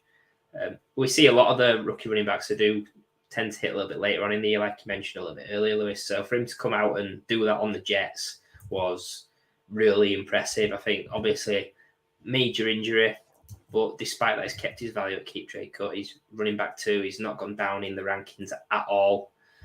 Running back's risky. Running backs with an injury is risky, but he's got a 22 next to his name. So age-wise, people still like that. I just want to get your thoughts on running back 2 in Dynasty rankings. I am going to mention keep trade cut, which you're not a fan of, but I just want to know if that is fair value to have him as, let's say, your running back 2 in your rankings. And then the second part is, would you pay 2 future firsts to acquire him? Yeah, he's my RB2 behind Bijan. And again, coming back to tiers, it's Bijan, and then it's Brees, JT, Walker, and CMC. I can make an argument for the others over. Brees. I think it's very injury dependent and dependent on how you build your team. The thing for me is I think we've not seen his value change, right? That's what you were saying. I think we're about to. I think it is very unlikely. If we remember back to Saquon Barkley's 2021 when he was recovering from an ACL as well, he did not look the same player. And he did come back in 2022 and looked absolutely fantastic. But I think we can predict what the dialogue is with Brees Hall, which is, oh, he's actually not going to be able to start week 1, and it comes in on week 4, and oh, look, he's not as explosive as he was beforehand, and yeah, some of those jump cuts, don't look like he's as comfortable doing it, and is Brees Hall completely dead for a dynasty? And then he falls down, and then 2024 finishes this as the overall RB1, because you just need a bit more time as a running back to recover from the ACL. So I can see him having a down year this year. But I think it means that his value is about to drop a little bit because in season, dynasty players treat dynasty rankings like redraft rankings. You just treat it based off what the player can do now. So that's one of 2 reasons why I wouldn't pay 2 firsts for him, is because I think you can wait until training camp and pay 1 first. I think you can wait in season and pay 1 first as well. So I think if you want to buy Brees Hall, now is not the best time to do it. The other reason is just in terms of how I build my teams.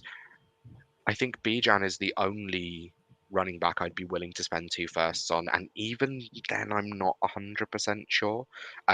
Running back production, it feels great when you look at your team. I just drafted a team that has Kenny Walker, J.K. Dobbins and Travis Etienne on, and you look at this core of like young stud running backs, although Etienne and Dobbins not quite sure on the stud bit, but young running backs, and you look and you go, that's going to dominate for ages. But running back production is the easiest thing to kind of manufacture from a core of other players. So I think if I was going to go out and spend 2 firsts to acquire a young stud, I would rather go out and spend up on one of the stud wide receivers, which is a nice little segue into what we're about to come on to. And then, trade one of my existing wide receivers for a lower tier running back. I just don't think there's any situation in which I'd be willing to go out and splash 2 firsts on Brees Hall, even though I think he's probably worth it. But I think you should buy later on down the line, so that you can save some money when you do it. Yeah, I really like that advice, Lewis. On the flip side, Kev, would you be selling Brees Hall for 2 first? What would your asking price be? Because you're clearly a man that owns Brees Hall, in a few spaces with how big a fan you are. So is 2 first enough for you? I mean, if I've got Brees Hall at this stage, I'm planning on using him this season, hoping that for the second half of the season, that's when he's really going to shine. I think, I would sell him for 2 firsts right now, because you're taking away a lot of risk of bad news coming out. I think in a best case scenario, the recovery goes smoothly, and you're potentially getting an offer of 2 firsts in season when the chips are down. I think there will be, like Lewis mentioned, the dip where maybe towards the start of the season, earlier on in the season when he's struggling, you can get him a little bit cheaper. So, like any running back, if you sell sort of towards the end of the season and then buy him at the start of the season, that's probably the best way to do it. I think all the teams I've got Brees, I'm expecting for him to be a major contributor the second half of the season. Yeah. But I think it does open actually an opportunity where you get to mid-season, he's done nothing, and maybe you're looking at 2024 as a team. You could go out and buy Brees Hall as someone that you get a discount, and he's got the potential to be a hammer. People do have him in a different tier to Bijan, which I think is fair because Bijan's a brand new toy. He's got no injuries. He's generational, but you can easily paint a picture that Brees Hall has better seasons than Bijan in his career as a one-off. Yeah, completely agree.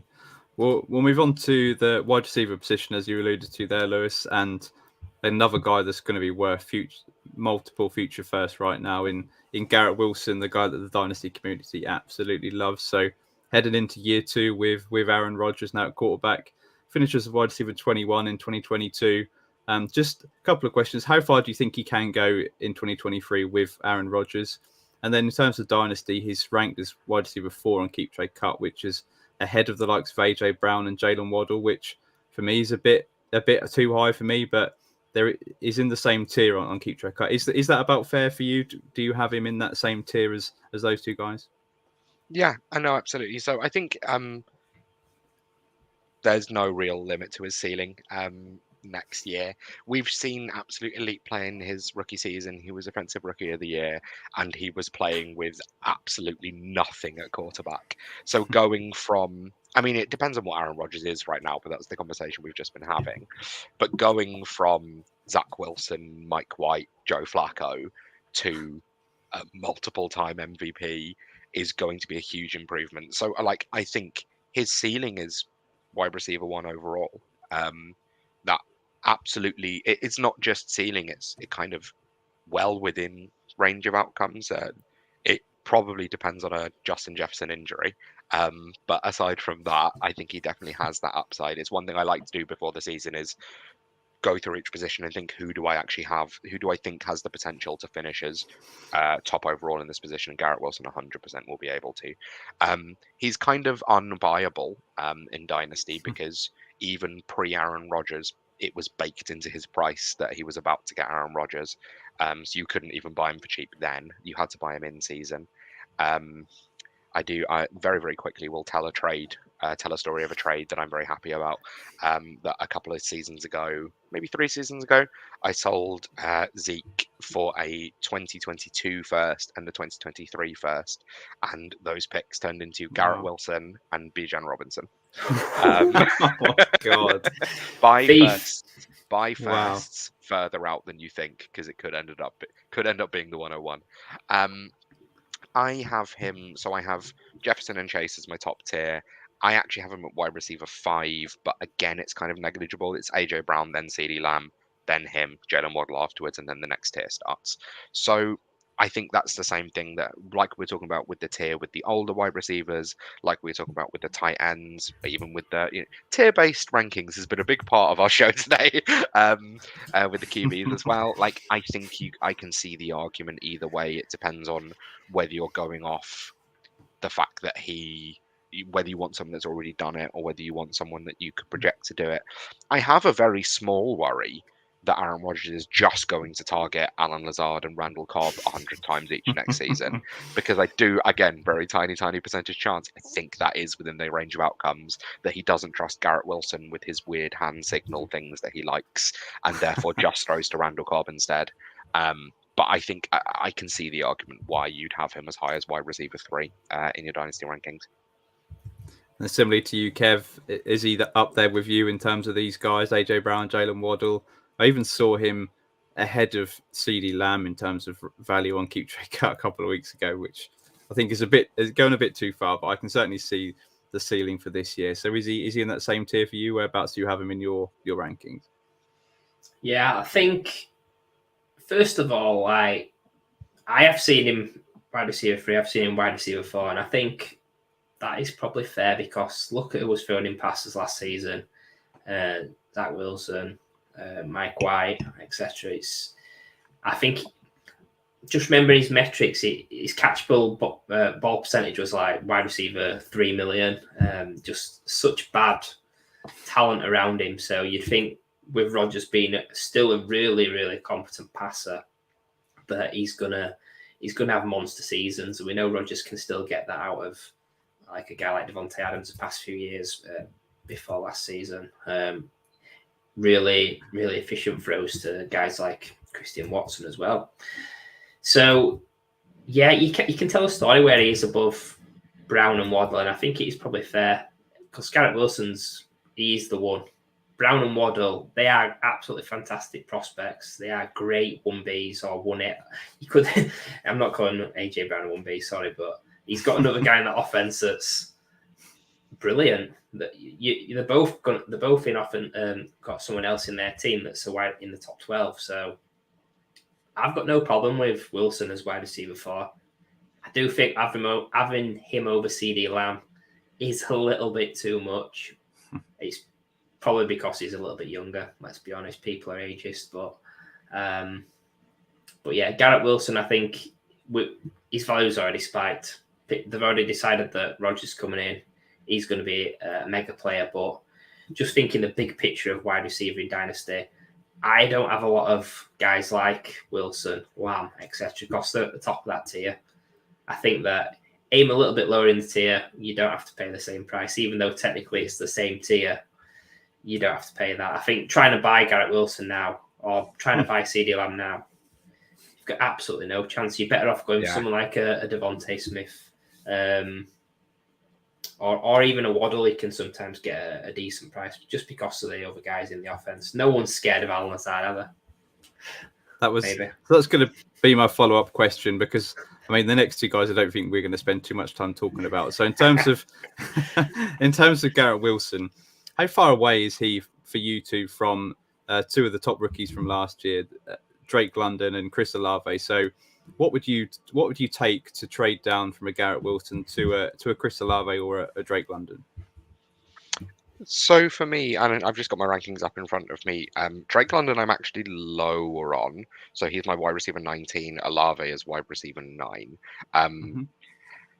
I think it's probably a late first for Olave, and I'm kind of saying that without thinking about this year's class, because I don't care about anything after the 107 in this year's class. 107, 108, 109, somewhere around there. If I can trade say the 107 or 108, so I'm getting 108, 109, sorry, so like Zay Flowers or Quentin Johnston plus Chris Olave for Garrett Wilson, I'm probably taking that. Drake London, I think Drake London has to not be the biggest asset that I'm getting if I'm selling Garrett Wilson. I think I want something else that is a larger asset than Drake London. Maybe if I was tearing down and picking up a running back as well, so maybe someone in that kind of Travis Etienne, J.K. Dobbins range of low-end RB1 in your rankings, I'd maybe consider. I've actually had an interesting offer through recently, which is J.K. Dobbins and Michael Pittman for Garrett Wilson. And that came through this morning. So if you wanted to figure out what we might sell for, that's one that I actually had through earlier today. And then you, Kev, what would have to be? What would you take to trade down from Garrett Wilson to a Olave or a Drake London? Well, I think first of all, Olave had a better rookie season than Garrett Wilson in a lot of metrics and performance. But we've mentioned who was thrown to Garrett Wilson. I think it was Andy Dalton amongst others for Olave. So I've probably got them pretty much the same tier because I don't have my rankings down set in script. I have it all in my head, so hopefully I don't get a bang on head. But I just think that Olave and Wilson. If I got a future second, I'd probably do that. I could probably get more, but I'd do that. I think for London, I don't think he is in that same tier. I think he can get there, but maybe a future first. Yeah, 24 first, and Drake London, and I'll trade away Wilson yesterday. That'd be the sort of move that I would make. So we've got to talk about the next two guys. Kev, over to you to the the wide receiver 2 on this team. Yeah, let's fly through these guys. So first one is Alan Lazard, obviously old connection to Aaron Rodgers in Green Bay. Actually a wide receiver 3 in fantasy points per game last season, and he looks to be the clear 2 for the Jets. Reception perception came out for him this week, and it's laughable. It was terrible across the board. So I just want to know if there's any interest in Lazard, or would you rather have a 3rd round or a 4th round rookie pick in your eyes, Lewis? Well, it's interesting given the two players that we're talking about that I might start a campaign to have Alan Lazard rebranded as a blocking tight end, given that that's kind of what he's out there to do. He's an insane blocker. That's why he always gets on the field. Look, if I can buy him for a mid-3rd, he's going to produce more than that. It is more likely that he produces than that mid-3rd round rookie pick does, because there is the opportunity, there is the upside. He does have the connection. But last year, we went into the season thinking like people were drafting Alan Lazard in like the 6th round because Devontae Adams had gone, and we were like, Alan Lazard will be the replacement for Devontae Adams. That's the same talent level of player. If I can get him for a 3rd, then fine, because I think he can be a flex level starter. But do you want me to talk any more about Alan Lazard? Like, I think that's it really. He has no upside. Yeah, I was just going to add that the deal he obviously signed was a 4-year, $44 million deal. Obviously not got that in guarantee. So in terms of the deal, it's fairly sizable. It means something, I think. And I'm probably not interested in him outside of maybe a best ball format, where I think there will be games where he could possibly score a couple of touchdowns and help you win that week. But yeah, in terms of a starter or even a flex play, he's probably not in consideration right now. So yeah, I'd definitely looking to be selling and accepting anything from an early 3rd for him. I think that's the way to go. Yeah. Yeah, Kev, is there any interest with you with Lazard, or is he just a guy that just get rid of him? No, he's absolutely terrible. Let's move on. Right, yeah, let's finish on a high then. So we've picked out Tyler Conklin as the tight end. In terms of consistency, you can't get much more consistent than finishing the tight end 16 for the last 2 seasons straight. Obviously now with a much better quarterback, is there a chance that Aaron Rodgers can elevate Tyler Conklin and finish maybe above that, maybe sneak in as a back end or late tight end 1? Is there any interest in rostering him for you, or is he a guy that, like Lazard, you're not interested in? Yeah, upsettingly, yes, I think there actually is some interest. So last off-season, the Jets brought in CJ Uzomah and Tyler Conklin, and I went out and bought not a lot of CJ Uzomah, but I thought he looked really good with the Bengals, and I thought there was upside there. And then it turned out that Conklin was the one. And similar, I suppose, actually, to like Hunter Henry and Johnny Smith with the Patriots, that they brought in 2 tight ends, and one of them actually did anything, and it was the one that we didn't think would be. I think, the question you basically want to ask is Tyler Conklin as talented as Robert Tonyan? And the answer is yes, because Tonyan had a fantastic season a couple of years back with Aaron Rodgers. There is upside to him. He can be a low-end tight end 1, but to be honest, I think to be a low-end tight end 1, you need to average something like 7 or 8 points a game. It is a desert out there after those top tight ends, so anyone can really average being a low-end tight end 1. If you told me that I can't remember his name, Davis something, that the Rams drafted in the 5th round this year was a low-end tight end 1, fine, probably. I think it's such a wasteland of a position that, yeah, there is some interest, and if I'm in a league where I desperately need a backup and I can go and get him for stupid cheap, you can probably buy him for like Farb off someone. Then yeah, fine. Am I really going to spend some time going through all of my leagues and coming up with a strategy to buy Tyler Conklin? No, I am not. No, I think we'll end it there, because I don't think Kev's going to produce any groundbreaking moves for Tyler Conklin in terms of dynasty. Yeah, I'm a Gronklin fan. I forgot he was. Go on, Kev. Tyler Gronklin. I was just going to say, like, you do get that sentiment though. Like, if you had Conklin last season and he had weeks where he was streamable, like there is teams where you're tight end 3, you're thinking actually is the better out there tight end 3 for this season, and you're not. So he probably is on a roster, or he should be on rosters over a guy like, I don't know, Harrison Bryant, for example. He gets a lot of smoke. I'd rather have Conklin as my tight end 3 than that. But yeah, he's not going to be a tight end 1, I don't think. I love that advice, and we'll end it there. Thanks, Lewis, for coming on. Terrific guest. 2nd year running. Hopefully have you on again next year. So yeah, cheers for coming on and talk about 2 really interesting teams. And before we let you go, could you just let us know where we can find you, and is there anything that you'd like to plug? Yeah, absolutely. So I have been taking a little bit of a break from content creation for the past 6 months or so, because my real job is very busy. But I'm hoping to get things started up again with the podcast and with writing for King when we come into the new season. The only thing that I just want to say is thank you so much, guys, for the work that you do, for inviting me on again. I have a completely separate thing. I have a stage show on soon, which is about mental health in wow. sport. I'm a playwright in my, I suppose if this is my side hustle one, that's my side hustle two. So I write plays as well, and it's about mental health in sport. It's about rugby. But it's such a difficult space to work in with kind of the toxic masculinity that can sometimes exist around sport. So having some fantastic guys like yourself talking about, sport with you, but also knowing that we're doing it to help kind of raise money and awareness for mental health is a really important thing to be doing. I can't echo that enough. So thank you so much for having me on, but also thank you so much for the work that you guys are doing. No, thank you. That's really interesting. Make sure you share once that's out, Lewis, what you're doing. Fantastic stuff. And yeah, once again, thanks for coming on. You've been a terrific guest. Yeah, cheers guys. Take care. Cheers, Lewis. Take care.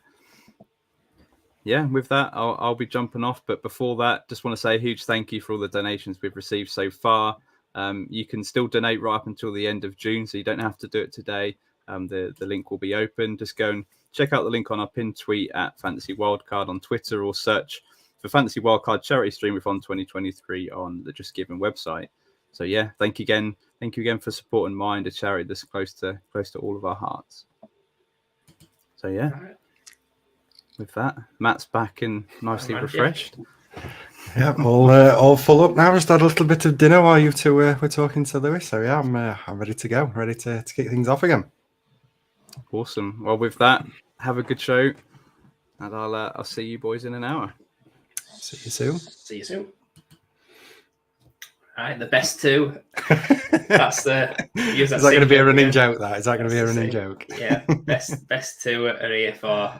We're sticking in the AFC East. We're coming to two very interesting teams, the Dolphins and the Patriots, and we have got a mega guest coming on to help us get through the Dolphins and the Patriots. He's shaking his head, but we have got that was an oversell if ever I've heard it. From 5 Yard Rush, 5 Yard Dynasty, we've got the man himself, Dan. He's Dan solo today, but he is a great guy. Dan, welcome onto the Streamathon. How are you doing? I'm awesome, mate. Yeah, this is my first Streamathon with you guys, so I'm super stoked to be here. As Lewis just said, what you guys are doing is fantastic. Mine's a great charity. We've done some bits before for them, so I am super pleased to be here. I'm a little sad the only Southerners are gone and I've got two Northerners. Hey, I'll have to do a lot of talking to help the listeners out. Love it. We might need subtitles for both audiences, like the North and the South. But no, thank you for your kind words there, Dan. And yeah, we've got two interesting teams. We're going to kick off with the Dolphins, and we'll kick off obviously with the QB spot. Yep. And a guy that Matt dearly loves from his time in college. Yeah, definitely a fan of Tua Tagovailoa. I think what we've seen it's been a bit of a roller coaster on it for Tua since he's coming to the NFL. There was obviously a lot of hype behind him from what he was doing in college, but then especially this past year, obviously the concussions have become a huge thing for him and something that a lot of people are talking about as we're heading into this upcoming season. But even if you just look at the fantasy points per game from last year before the concussions came in, it was actually the QB9 in fantasy points per game. So despite all the negativity around what happened to him last year, when he was actually on the field, there's definitely some positives there. Obviously, we know that the two wide receivers there that are up there with the elite in the NFL, and I'm sure we'll talk about them a little bit more in a little while. But Dan, I'm just interested to know where you're currently sat with Tua. As I mentioned, it feels like I'll use a British term, he's a bit Marmite. I think you either love him or you hate him in terms of fantasy and obviously dynasty and his longevity in this game. So I just want to know, are you buying or selling? Looking at his current ADP, he's around QB 15. So are you happy to take that chance on him or yeah, where are you sitting with him at the moment? So I think you say he's like Marmite in terms of fantasy. For me, he's probably more like Marmite in terms of NFL and being a QB. I think there's a lot of doubters still with Tua. I think for fantasy, what you're getting is pretty solid, actually, to be honest with you. He's only ever played 13 games, which is a concern. But he is QB 15. He has huge upside. He's got two receivers there. He only missed 4 games last year. My concern with him would be, as you say, the concussions. I don't know if we're a heavy concussion this year away from him being done, to be honest with you. And that is a huge risk to be paying for what is nearly a QB1. Now, I like it. This game is about finding value and finding upside. And I think if you're looking to acquire Tua, it's a place where you need to lean on that with somebody who's certainly more cautious than you are with it. A lot of people you're playing leagues with have their own rankings and their own Twitter and things like that and bits and pieces. So try and find the guy who's a little bit more cautious than you are. Be bullish in that respect and go and get him. But I mean, startups, I'll buy Tua all day long at that price in the startup because I'm willing to take that risk. It's a long-term investment, effectively. If I'm trading for him, I think I'd need to be one of those teams just away from contending. I think I'd need to look at the rosters and look at the other teams and say, I'm probably 4th or 5th. I'm a playoff type team, but I'm probably not strong enough. That's, I think, the position I'm going to go and buy Tua in. I don't think if I'm looking at my roster and going, yeah, I've got a real chance to win this league, don't think I want the risk of losing a QB for the value. And I think if I'm at the bottom and I'm rebuilding or I'm in that sort of retool era, I'm not sure I want to take that risk either. I think there's a sounder, safer option you can get for the value. You can get more pieces for the value, especially to assist with that longer term because of the risk. So I think he falls into a very small niche, but if you fit that niche, I think he has huge potential. He's such a strange one, this Tua, for me. Like, he's a guy that's not got the ceiling because of the rushing upside, but he's also got the risk of the flaw that he gets another concussion and he's done. So it's kind of, you can't fit him in a box. And I'm trying to think, like, if he was my QB2, what sort of QB3 would I want? 'Cause I know Rich Coolen spoke about this previously. He likes to have differing levels of risk in QB2, QB3. I tend to be more looking at 1, 2, and 3 overall. But I guess the most comfortable I'd be with Tua is having high upside guy as my 3 as well. Like maybe someone like a Jordan Love or even an absolute dart throwing Trey Lance that the light comes on for him. But you made some great points, Dan, about going after Tua in a startup. I think it's a sound strategy to target QBs in startups where it's the cheapest. And then the only other thing I was going to mention on Tua is he's more appealing if you have got a Waddle or a Tyreek Hill. So any final thoughts on Tua from you, Matt? No, I think you both covered it perfectly. I think, like you mentioned, Kev, when you look at Tua, I think for me, if I'm looking for a QB2 in fantasy, like you mentioned, I think a lot does depend on what your QB1 is. So how are you going to approach the QB2? If you've got a more of a potentially a riskier asset as a QB1, you maybe look for someone that's a bit more safe as your QB2. Whereas if you've got a guy that's a lot QB1 and one of these elite quarterback ones, then maybe you then go a little bit more risk averse. But it's like, what does Tua really offer you in terms of the ceiling? But then you look at the situation he's in and you think, it's impossible for him not to succeed when he's got guys like Waddle and Tyreek Hill on the field. That basically all he's got to do is get the ball out of his hands.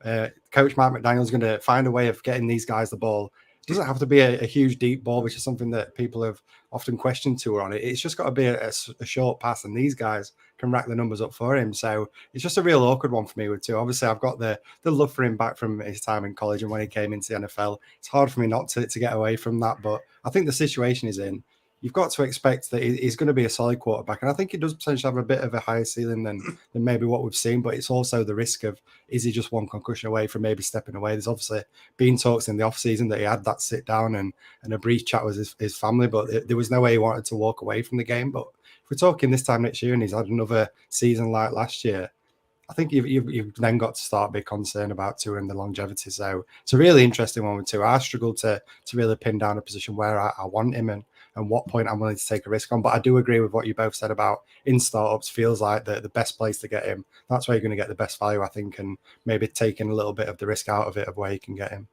So he's also going into year 4, so it's a huge year for contract. And if it doesn't work, the Dolphins have got a way out of that. I think opinions split. He's QB15.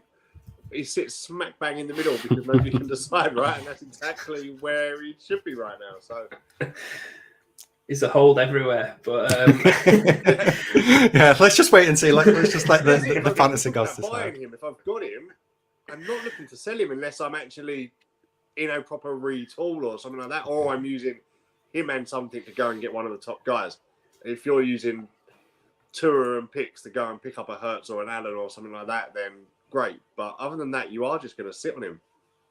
Definitely, it's like a bus stop, a bus seat, and just waiting to be sat on. But we're going to move on to a guy that's got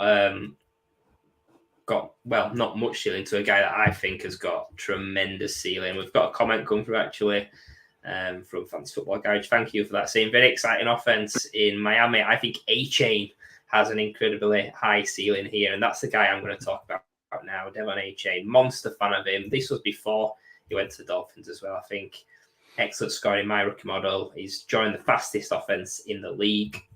Obviously, I had to play up to the crowd with you being a Bucs fan. I had to swing it a little bit of a Bucs question your way. So with A-Chain, he's running back 23 at market, just behind the Bucs' very own Rashad White and ahead of a guy in Isaiah Pacheco for the Chiefs. So just want to know, Dan, for those three, A-Chain, White, and Pacheco, how do you rank those three for Dynasty? Exactly the order they sit in currently, personally, for myself. So White, A-Chain, and Pacheco. Look at that. Find a fence, sit on it, and bat out the question. I think A-Chain ceiling is high. I think A-Chain ceiling is beyond this year. I think Mostert and Wilson both re-signed, proven to do the role. I think he'll see a bit part role this year, but I think A-Chain, I think they're both only contracted for this year. I haven't looked that up actually. But, I mean, they both had 9 and 8, 10 plus attempts in a game. I can't see where A-Chain's going to get snaps and attempts this year predominantly. I think he's going to be a bit part used. So, whereas someone like a Rashad White, they have lost Fournette. They didn't draft a running back. They did bring in a Tucker, an undrafted free agent, which is a great pickup. But as it stands, and I can't see him buying a running back. You know, there's a lot on the market right now with Zeke and Talk and things like that, but I can't see the Bucs getting one with where they're at in this position. So, immediate upside, I'll take White. Long-term upside, I'll take A-Chain. And Pacheco is Pacheco. Yeah, it's funny, because White, A-Chain, Pacheco, if you're taking the initials WAP, if anyone's familiar with the term WAPing or WAP, then maybe if one knows it, you'll be feeling that way. But Matt, where are you on these three? Yeah, I'm slightly different. I've actually got Pacheco one spot above A-Chain, and I think that can change. But at this moment in time, it's like Dan mentioned, we don't really know what the role is going to be for A-Chain. We know the landing spot is going to be great if it hits and if he does get that opportunity right out of the gates. But I know there's a couple of running backs there that we'll probably touch on in a little bit that can maybe put up a bit of a fight against A-Chain. And it's going to be really interesting to see how it develops in his rookie year, if he gets the opportunities early or if it does take a little bit of time for him to develop into what I know you're expecting to be, Kevin, in terms of fantasy. But I will just say I do love, in terms of like rookie drafts and looking at this year's class of rookies or running backs in the class that's just come out. I think A-Chain's got to be right up towards the very top in terms of obviously behind Bijan and Jahmyr Gibbs. I think then you've immediately got to start talking about Devon A-Chain because of the landing spot, and we know what this backfield can offer to running backs in fantasy, but also the skill set that A-Chain brings into this offense. It looks to me like it's a match made in heaven. So I'm really excited and hopeful that he gets that opportunity to really show what he can do in this offense. But at this moment in time, I'm just a slight cautious. I'll take the known production over the guys like Rashad White and what Pacheco showed as a rookie last year. But it is pretty neck and neck between A-Chain and Pacheco. And I'm sure as soon as I see A-Chain on the field, that could switch. So you say about the known quantity, just quickly, I looked at points per game and then number of games with more than 10 rushing attempts. So most that come out 10-5-2 with 9.84 points for Wilson with 8 attempts. So they're kind of evenly sharing that field and not a million miles away on points. Rashad White was the outlier. Rashad White averaged 8.18 points per game and only had 5 games with more than 10 rushing attempts. That has to increase this year. And if that does increase to the 8, 9s and 10s that the other guys are getting, that fantasy points per game has got to go up. I don't see any other way that it can go, which is going to put him above all of those guys. Yeah. Pains me to say it, but I think you're probably right. I think out of those three, probably I've got White one, but it's based on volume alone. I think talent-wise, I would take A-Chain over White, but I think White's volume short-term, even though we're playing Dynasty as a long game, short-term, you bank on that, you see what he is. I doubt he'll be re-signing Fournette as well. So I think it's really interesting. We know he's a great pass catcher from his time in college, and he's got that monster stiff arm that he gives to that little dude on the sideline throughout the stadium as well. Well, it was the only game he actually played as an RB1. He had 22 attempts in that game. Yeah. And it seems like the only clip that ever gets put around on Twitter as well when it comes to Rashad White. But I do absolutely love him. I've got him in a tier above these two guys at the moment. So, Rashad White's definitely the clear one for me. But can't talk too nicely about your Buccaneers, Dan, and Ali's Buccaneers as well. He's piping up. Yeah, he's just repaying the compliment, is Alex. I said James Cook has got a nice listening to you guys and Lewis talking about Tom Brady, and he was saying about when the time to buy him was and so on a bit of it there, and he said it was in between his retirements because we knew he was coming back. I noticed that he didn't say a lot and he ducked away because there was a league I actually paid a fourth to buy Tom Brady off about it before he then went back to the Bucs. So he dived out of that one very quickly. Oh, I love that. We'll love that he's not here. We can give him some stick and he can't respond. So that's amazing. But yeah, obviously A-Chain's got a super exciting profile, but it is dampened a little bit by these next two guys. Yeah, as I say, it's not. If one of the other hadn't have re-signed, I think I might have swapped that around. But because they both re-signed, it just gives me a bit of air of caution about it. Yeah, that's what I was touching on. I think although it's exciting for what Devon A-Chain potentially could have, there's still the added question marks of Raheem Mostert and Jeff Wilson still being there as we're heading to next season. So Dan, I'm just interested to know in terms of if you're a contending team, would you be interested in taking a shot on either of these guys because they are dirt cheap when it comes to dynasty because they are getting up there in age? Obviously, Mostert getting older, struggle with the injuries, but he is that speed guy in this backfield, and I feel like A-Chain's the light for light replacement. But would you take a chance on either of these guys? And we know the success that the lead running back can have in this backfield. So yeah, are you willing to go after either of these? Predominantly, if you ask me if I'm interested in either player, it is a no. If you ask me if I'm interested in either player at their value, it's probably a yes if I'm a contender, to be honest with you. And it would purely be as a solid depth piece, the odd flex play in bye weeks and so on. If you are looking at contending, we know how volatile the running back position can be within fantasy and the NFL. So my problem would be which one to go and get predominantly, because I think you'll see the Dolphins use them differently and they can both have their injuries as well. So it's a gamble which one to pick up and which one to go for. Yes, I would be interested if I looked at my roster and went, I need a little bit of cover here just in case. Or now the schedule's come out and I was contending and I've looked and the bye weeks have absolutely hamstrung me, then yeah, it is a cheap gap fill you can go and get. So no, I'm not sat there looking at my leagues going, right, where can I go and acquire these guys? But actually, if the need arose, you have to win titles, right? So yeah, I wouldn't be against it. I think one of them could be not a league winner, but one of them could be that plug and play that you need to make a difference in your week. Yeah, I've got quite a bit of Jeff Wilson hanging around just because he's a running back and he's on a roster, so he's going to be. He deserves to be rostered, definitely. I think you are right. You do need these filling running backs in season. Potentially, we need to see what this Dolphins backfield looks like. You can probably buy him after week 4, week 5, once you know who's going to be getting the touches, or you can have an estimated guess. And best ball leagues is going to obviously be appealing. You can probably pay a third for either Wilson or Mostert, and that's getting accepted today. Maybe even a fourth in some leagues. If there's people that are mental over A-Chain like me, then if that's a group thing, people will assume that he's getting more than he probably is. But where are you on these two, Matt? Have you got a preference as to if you was throwing a stab in the dark on either, which one you'd take? I think it's tough because for the reasons that Dan said. Sorry, did you say Matt or Dan? Who said Matt? Who knows? I'm taking the question anyway. I just feel like, like Dan mentioned, with Mostert and A-Chain, I feel like they're the similar guys, but we don't really know how it's going to play out between Mostert and Wilson. So for that reason, I'm kind of leaning more towards Wilson because I feel like he's the one that could still have a role if A-Chain becomes the back that we think he is in terms of getting him out in space and using him on the outside runs and the zone runs rather than the between the tackles kind of guy. But then on the flip side, if we're talking about fantasy and upside, Raheem Mostert's probably the one that gives you the most upside and has the chance of the bigger games. when it comes to these two running backs. So for me, it's hard. It's if I want the consistent guy, maybe I'm leaning more Wilson. But if I want the upside, then I'm probably shooting more on Mostert. And I think at the value and the risk attached to him, I'm probably leaning more Mostert, I think, for the ceiling. Yeah, and because it's coming from like the 49ers phosphate, it's probably a guy that's not even on the roster yet that ends up being the running back one this season. Yeah.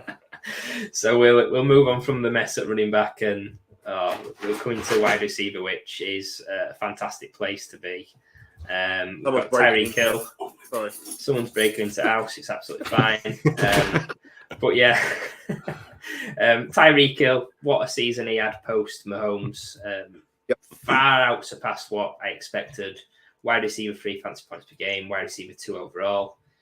Age 29 season, which people will get scared off by that, but he's still in his peak. He's not showing any signs of slowing down. Although once the speed goes, that is a bit of a worry for me. With the type of player he is, but just think on a contending side, really interesting guy. Want to know, would you pay a first and a second for him for that final push? Do you want the short or the long answer? Give us a long answer. The short is yes. Every single Sunday in the month of Sundays. He was wide receiver 3, as you say, fantasy points per game. I was just going to go back to when Tua missed games and we talk about wide receiver being QB proof, and a lot of it was about he's gone from Mahomes. Can he deliver with another QB? Well, he could with Tua. How did he shape up without Tua on Tua's injuries? Because that's the unknown here. If you're paying for him and Tua goes down in week 2, how do we think he'll fare? In the 4 games last season without Tua, he still averaged 15.68 points per game. Good enough for wide receiver 12. So you are still, with a backup QB in Miami, potentially getting a wide receiver 1 on a contending team. He's only 29 years old. You've got a 2 to 3 years. I play Dynasty in 3-year windows. So if I'm contending and I've got that 3-year window, he's going to stay there for the 3 years and he's going to be a wide receiver 1 potentially for the length of that 3-year spell. Or I think you've still got 18 months to 2 years where you can then look to still actually get some kind of value back on him if you want to. If you've been hit by injuries, people have gone somewhere or whatever. I think you've still got an opportunity to get out of it down the line for something that's relatively worthwhile rather than not. So yeah, a first and a second, I'm buying Tyreek Hill. You're on a contending team. They're likely to be late first as well at that stage. Give me Hill all day long. Yeah, Matt, is it a smash for you as well? 1-2? Yeah, it's got to be. Like I mentioned at the start with Tyreek Hill, I think he could play with any quarterback, to be honest, with his skill set and especially with how Matt McDaniel's going to use him in this offense. You don't really need the most accurate of quarterbacks. I was just saw last year when it was at Skylar Thompson that came in. It didn't affect Tyreek Hill at all. If anything, it probably helped because he's such a reliable guy to be able to target short routes, deep routes. He does it all. And I think for fantasy, you've got to love that. You feel like you've got such a safe floor, and then the ceiling on top of that is obviously incredible. We've seen it years and years with Tyreek Hill. We thought, was it maybe because he was with Patrick Mahomes? Could it develop with Tua? But yeah, I mean, it all goes down to the player for me. He is, I think, in terms of real life NFL wide receivers, I think he's probably the best, or at least one of the best in the NFL. And yeah, for fantasy, I'm not too concerned about the age. The one thing that I would say is a concern is a lot of his games, obviously, around the speed. Is that going to drop off as he gets older? It usually seems to be the first thing that the fast twitch is the first thing that guys lose when they get up in age, and that's his game. But yeah, I mean, I'm still buying. I think he's still got a couple of years at least left in him. I know, I believe didn't he mention that he was going to retire after a couple of years, was it, or 3 years? And that's kind of put red flags on everybody in terms of dynasty. But I mean, we play this in a 2 to 3 year window anyway, so I'm not too concerned. And I think that the floor's there, the ceiling's there. It's hard not to love Tyreek Hill in fantasy. Yeah, 1-2, job done. We have got a follow-up question as well from, well, not a follow-up question, but I'm going to make it a follow-up question from my good friend Martin. Thanks for the comment. Best wide receiver duo in the league. So, Dan, in terms of dynasty, is this the best wide receiver duo in the league?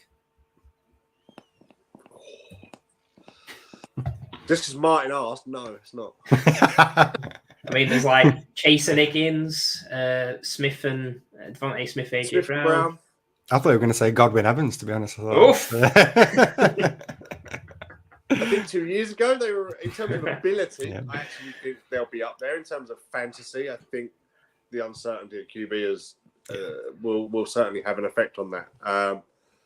I I'd have them second. I'd have AJ Brown and Devonta Smith as the best pairing for me, and then these two. Love that answer. What an answer that is. That is a superb answer. But yeah, we teased it with best wide receiver duo in the league with that little question. Colin, what's your thought? God, I think in a year's time, people will be saying Jefferson and Addison. Me too. Yeah, people will say that, but yeah, I think if you're playing it safe, you go Brown and Smith, because they're both sort of tier 2 guys. But yeah, maybe Miles out and DK Metcalf and Jackson Smith and Digba. I think they'll be a formidable pairing in time to come if they can keep a solid QB there. Yeah. Yeah, and I can't believe I haven't even mentioned Chase and T. Higgins. I mean, they don't even get a look into they? Harris Campbell and Wandale Robinson. Well, I didn't want to say, but that's probably the wrong two as well. So we're going to move on from Wandale to a guy that's going way higher than him in dynasty rankings, the other wide receiver from Miami. So yeah, over to you, Matt. Yeah, and rightfully so, I'd say, Kev. I think this guy's a little bit better. It's obviously Jalen Waddle, and like we've mentioned, we've talked about Tyreek Hill, but we've still mentioned Jalen Waddle a little bit, and that's because he's been amazing, to be honest. Ever since he came into the NFL, he finished wide receiver 13 as a rookie, then backed it up with a wide receiver 8 finish last year. Now finds himself in that second tier of wide receivers behind the top 2 guys in Chase and Jefferson. Currently sits at wide receiver 16. He's actually in a tier with guys like Garrett Wilson, Amon-Ra St. Brown, Chris Olave, and as we just mentioned, Devontae Smith. So, Dan, I just want to know, with those names that I've mentioned, that tier that seems to have formed in a lot of people's rankings, where does Jalen Waddle fit amongst those guys? Jalen Waddle and Devontae Smith, for me, have changed my mindset on the way I'd play Dynasty, because I'd normally be looking for a team's wide receiver 1 over any team's wide receiver 2. Yeah. Devontae Smith, Jalen Waddle, T. Higgins, to some extent, have really muddied that water right now in terms of upside, because wide receiver 2s are delivering wide receiver 1 numbers, which is scary. Just on Waddle, I'd look back. I use fantasy points per game a lot. I just think it averages out a bit better if there is, I don't know, the odd ankle injury, they miss one game and things like that, rather than the overall. Waddle had 15.25, wide receiver 13 on the season. I went back and done a comparison to Hill without Tua. Without Tua, he only had 9.93. He was only the wide receiver 50 in the 4 games without Tua last year. So I think Waddle's success, especially in the short term, is heavier tied to Tua than what we just discussed Tyreek Hill's is. I think there's a definite correlation there. And that is what moves Waddle below for me, some of the other guys in that tier. I have to stick with the wide receiver 1 on a team has the potential bigger upside. So I've got Olave top of that purely on chasing upside. And I've then got Garrett Wilson second, again, because he could well become the longevity wide receiver 1. Devonta Smith fits in because we just said Smith and Brown are the best wide receiving duo in the league. So he goes there, and I've got Waddle as 4th on that list. Followed by Amon-Ra St. Brown. Amon-Ra St. Brown, just quickly, is someone I've had to change opinion on a lot. I loved him when he came out of college into the league. Then I had a really bad, I think the value at last year's startups for him because of the end of the season in 21 was stupid, and I didn't have a lot of him at all. And now I'm sort of going, well, he did still deliver, actually. I thought it was just a short burst at the end of the season. He did deliver. And now if you look at that Lions roster, he has 0 competition on that whole roster at any position, especially in the first 6 games till Jameson Williams comes back from suspension. So he has huge upside if you're looking for this year to pick up one of those guys. But yeah, he falls 5th on that pile for me. So tough, because that tier, like, I was just thinking through my head then, like, how do I order these? Well, I'd say that I work on fantasy points per game, and I've almost got them backwards, which I think is crazy. Olave had 13, Wilson 12, Smith 14, Waddle 15, Amon-Ra St. Brown 16. So I've actually got them almost backwards in terms of what they achieved and what I've got them ranked at. But then this is where we chase upside and potential, I guess. And I just think the opportunity of being a wide receiver 1 historically in my head should always outperform another team's wide receiver too. These two guys, and Higgins especially probably as a three, as I say, muddying that water and making it very difficult. Yeah, I think as well with the Dolphins, Gesicki's gone. There's nothing at tight end. So for Hill and for Waddle, there's going to maintain and if not even see a bigger piece of the pie as well. So really, really good. It's a concentrated volume of targets that they'll receive. I put him 4 as well out of the five guys wide receivers we had then. I think very similar. I'd have gone Wilson, probably Olave, Smith, Waddle, and then Amara. But I think I might be a little bit slightly biased on Smith, expecting a leap this season, maybe a little bit. But Matt, how did you see it? Yeah, well, it's funny. I'm completely different. I'm completely different to you guys. I've actually got Jalen Waddle right at the vet. This is exactly why we love it. Like all three of us put in legwork and time, and we all work off the same numbers and stats. Yet all of our opinions are completely varied. Yeah, absolutely. I mean, this is why fantasy football works, and you need the different opinions to make trades happen in your leagues, and I think that's what makes it so interesting. But yeah, I've actually got Waddle at the very top of this list. Then I've got Garrett Wilson. Then I've got Chris Olave. Then I've got Amon-Ra St. Brown. And then I've actually got Devontae Smith at the bottom. So maybe that's my Giants bias trying to push its way through on having Devontae Smith at the bottom. But as we've mentioned, I think they're all pretty similar. And like you mentioned, Dan, I think the mindset we've now got on teams wide receiver twos is changing. It's going to change this year, like we mentioned with Jordan Addison. I think that's going to be another guy that we're going to mention as being a star, as in terms of he's a wide receiver two in his team, but for fantasy he can actually push a lot higher than maybe the value that he's got around him because of the situation he's in. So I love all those guys. I think they're all really interesting for dynasty. They're all super young. Obviously Waddle's got that connection with Tua. He's had it right through when he will go back to the college time as well at Alabama. So like you mentioned, I do think a lot does hinge on those two being together and that connection that they've already had before they even got into the NFL. But all 5 of those guys are super interesting for dynasty. That's what was scary. Taking one on top of that pile, knowing the stats in games about Tua, that would alarm me a little bit. Especially we spoke about, we don't know Tua's long-term feasibility within the league and injuries and so on. So that is really what would put me off him. The only thing I will add, though, that if they were to move on from Tua, I'd like to hope there was somebody better than Skylar Thompson that was taking the reins at quarterback for Jalen Waddle. But no, I do get you. I really definitely had double get the you. amount of points per game.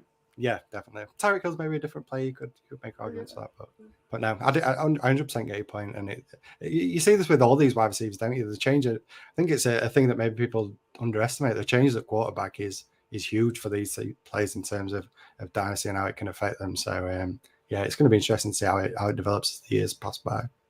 Yep. Indeed. I think one thing we have established though is Jalen Waddle's got some Tua nudies, hasn't he, on his phone? So that's why he's getting a pretty fair crack at whiff when he's there. But we finished on the Dolphins. We're going to move on to the second team of this segment, and we're going to go to the Patriots. And as usual, we're starting at QB. Not a very exciting name, a vanilla guy, but I do like vanilla on occasion. We'll see if you like vanilla as well. We've got Mac Jones. Slow start to his NFL career for fantasy. QB 28, QB 32 fantasy points per game. Currently going at QB 28 at market value.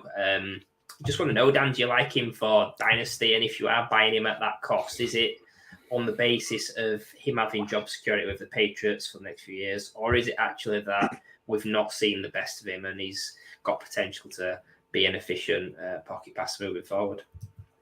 And when I got this assignment just quickly of teams, Dolphins does so much. I looked at the numbers, it's great. Look at the versatility. There's so many options. I looked at the Patriots, I was like, there's only one, maybe Ramondre Stevenson aside, there's only one fantasy asset on the Patriots that I probably want, and that isn't even available in half the leagues I play in because it'll be their defense. I'm looking at it going, yeah. Mac Jones, I'm going to go back to when we were talking about Tua and said, where do you sit on QB1, QB2, QB3 in your roster? If I've got Tua as my QB2, I wouldn't mind a Mac Jones as my QB3 for the short term because I like that. We shoot upside at times. My QB2 for me is my upside. My QB3, I'd need a solid grounding to know that if he has to be called upon, I know what points I'm going to get. So then when I'm looking, I'll then chase the upside somewhere else. I'll then play a different flex player that potentially has got the upside to win that game and so on. So my QB3, if I've got an upside QB before that, so I'm okay with Mac Jones. Am I sitting here going and buying him? Very, very unlikely. You said if I am, is it because of his job security or untapped potential? I want to ask, does he have job security? Or does he have actually untapped potential? I'd question both of those to some extent. So, no. I'm okay if I've got him, but I'm probably not going to find him unless, as I say, I'm really short on QBs and need cover somewhere. Right, Matt, is your answer no as well? Yeah, I think it's safe to say it is a resounding no for Matt Jones. He's a guy that I've truly never believed in. I mean, when we talk fantasy and quarterbacks, the big thing for me is that we obviously want the rushing upside. That is the thing that we all crave in terms of fantasy. If your quarterback's got that rushing ability, at least you've got that safe floor. We know for a fact Matt Jones ain't got that. He makes statues look fast.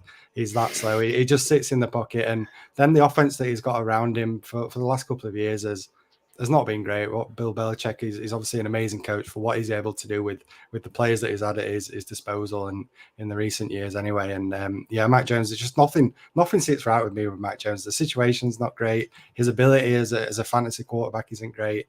I mean, you're talking about where you can get him. He's going to be a QB3, so he's going to be a guy you're going to use when you're starting two quarterbacks are on bye, and he's going to fit into your super flex position. I'd rather start a wide receiver than I would Matt Jones, to be honest. If you look at his fantasy points per game, I think it averages at around 11, 12 per game.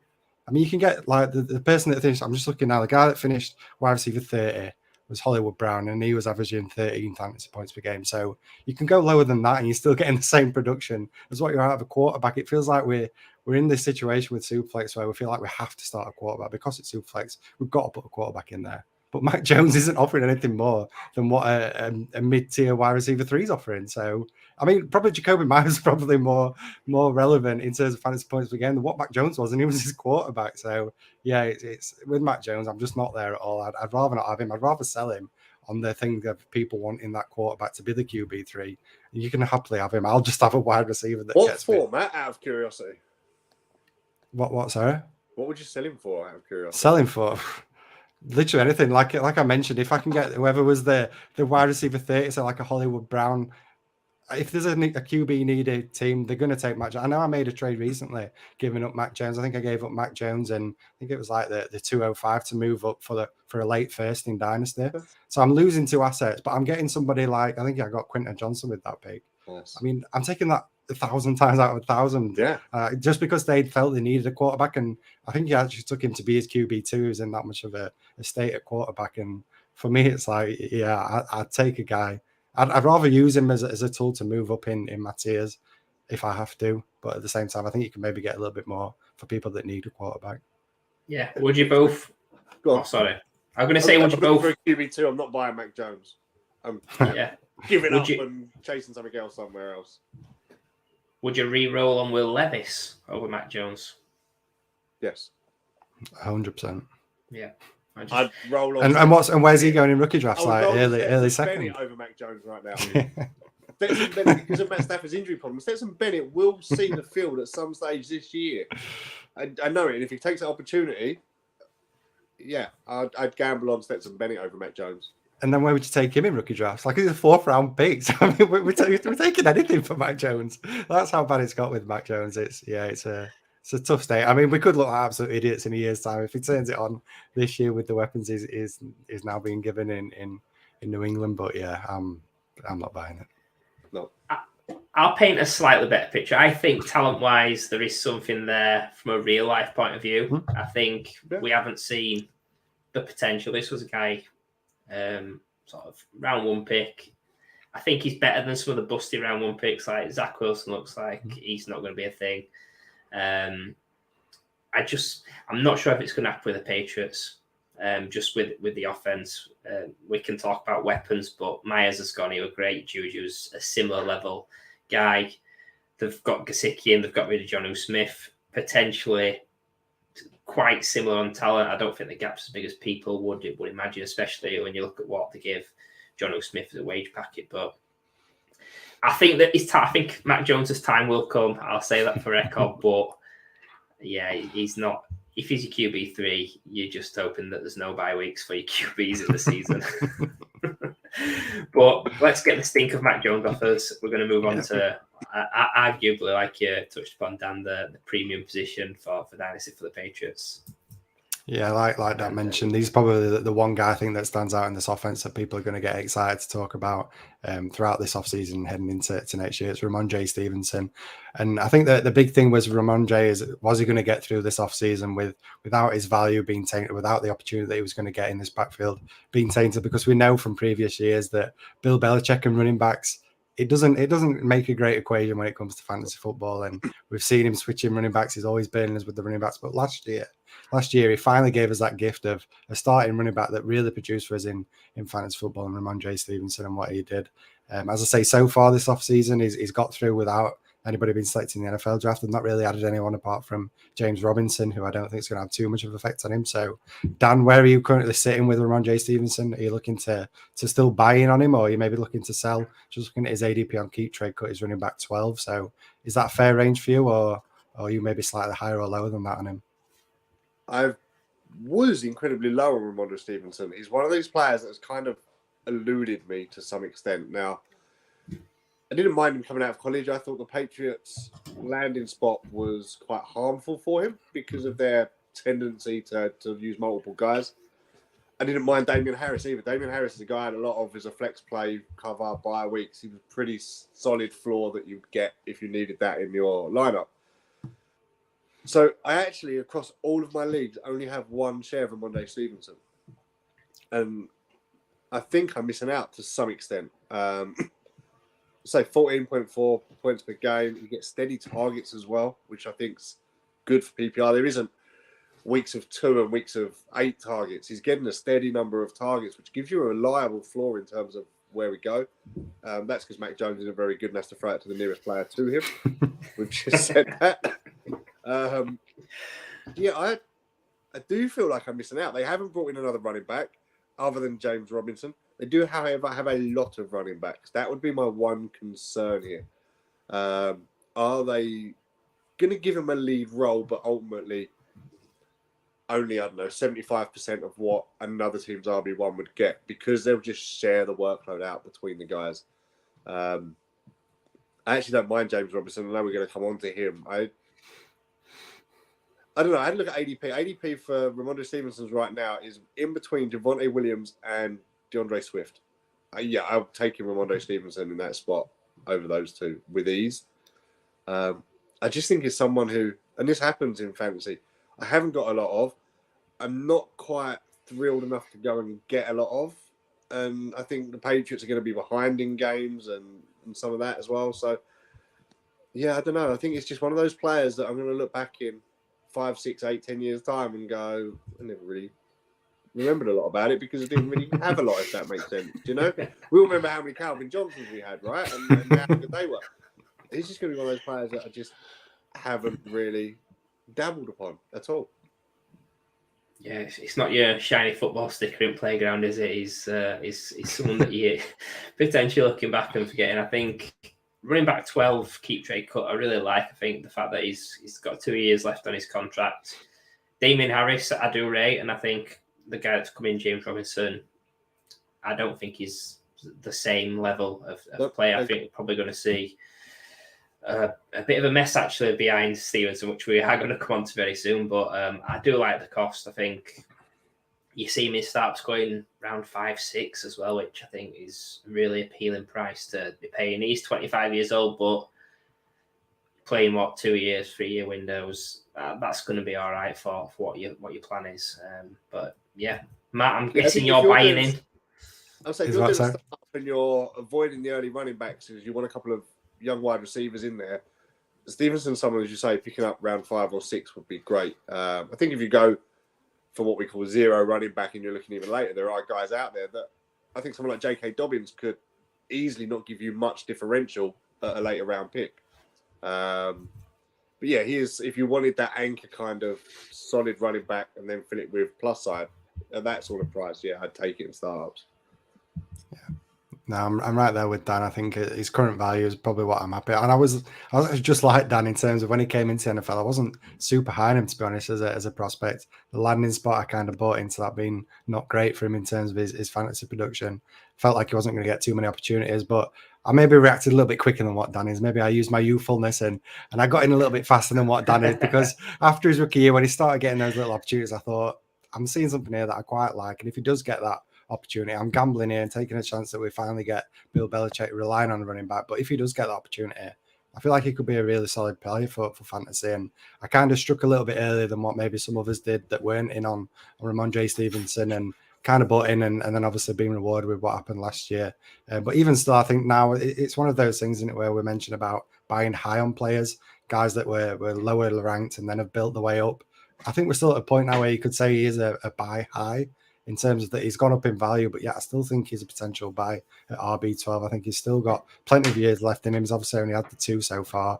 He's in a backfield where he's going to get opportunities. The receiving game is going to be used, because we've just mentioned Mac Jones can't move to save his life. There's going to be plenty of dump offs going to Ramondre Stevenson. So I think he's still somebody that I would quote unquote say is a buy high in fantasy. And yeah, I absolutely love Ramondre Stevenson. It's funny because I'm quite happy to sell my 1 share of Ramondre Stevenson. I don't feel I need him on a roster. Does that make sense? Maybe you can do a deal. I don't know what league it is. I'm gonna have a look as soon as we get off. Yeah, we're in Hatchet Men, aren't we? Let's check what Dan's got on his roster. Love that, and we're going to move on to the.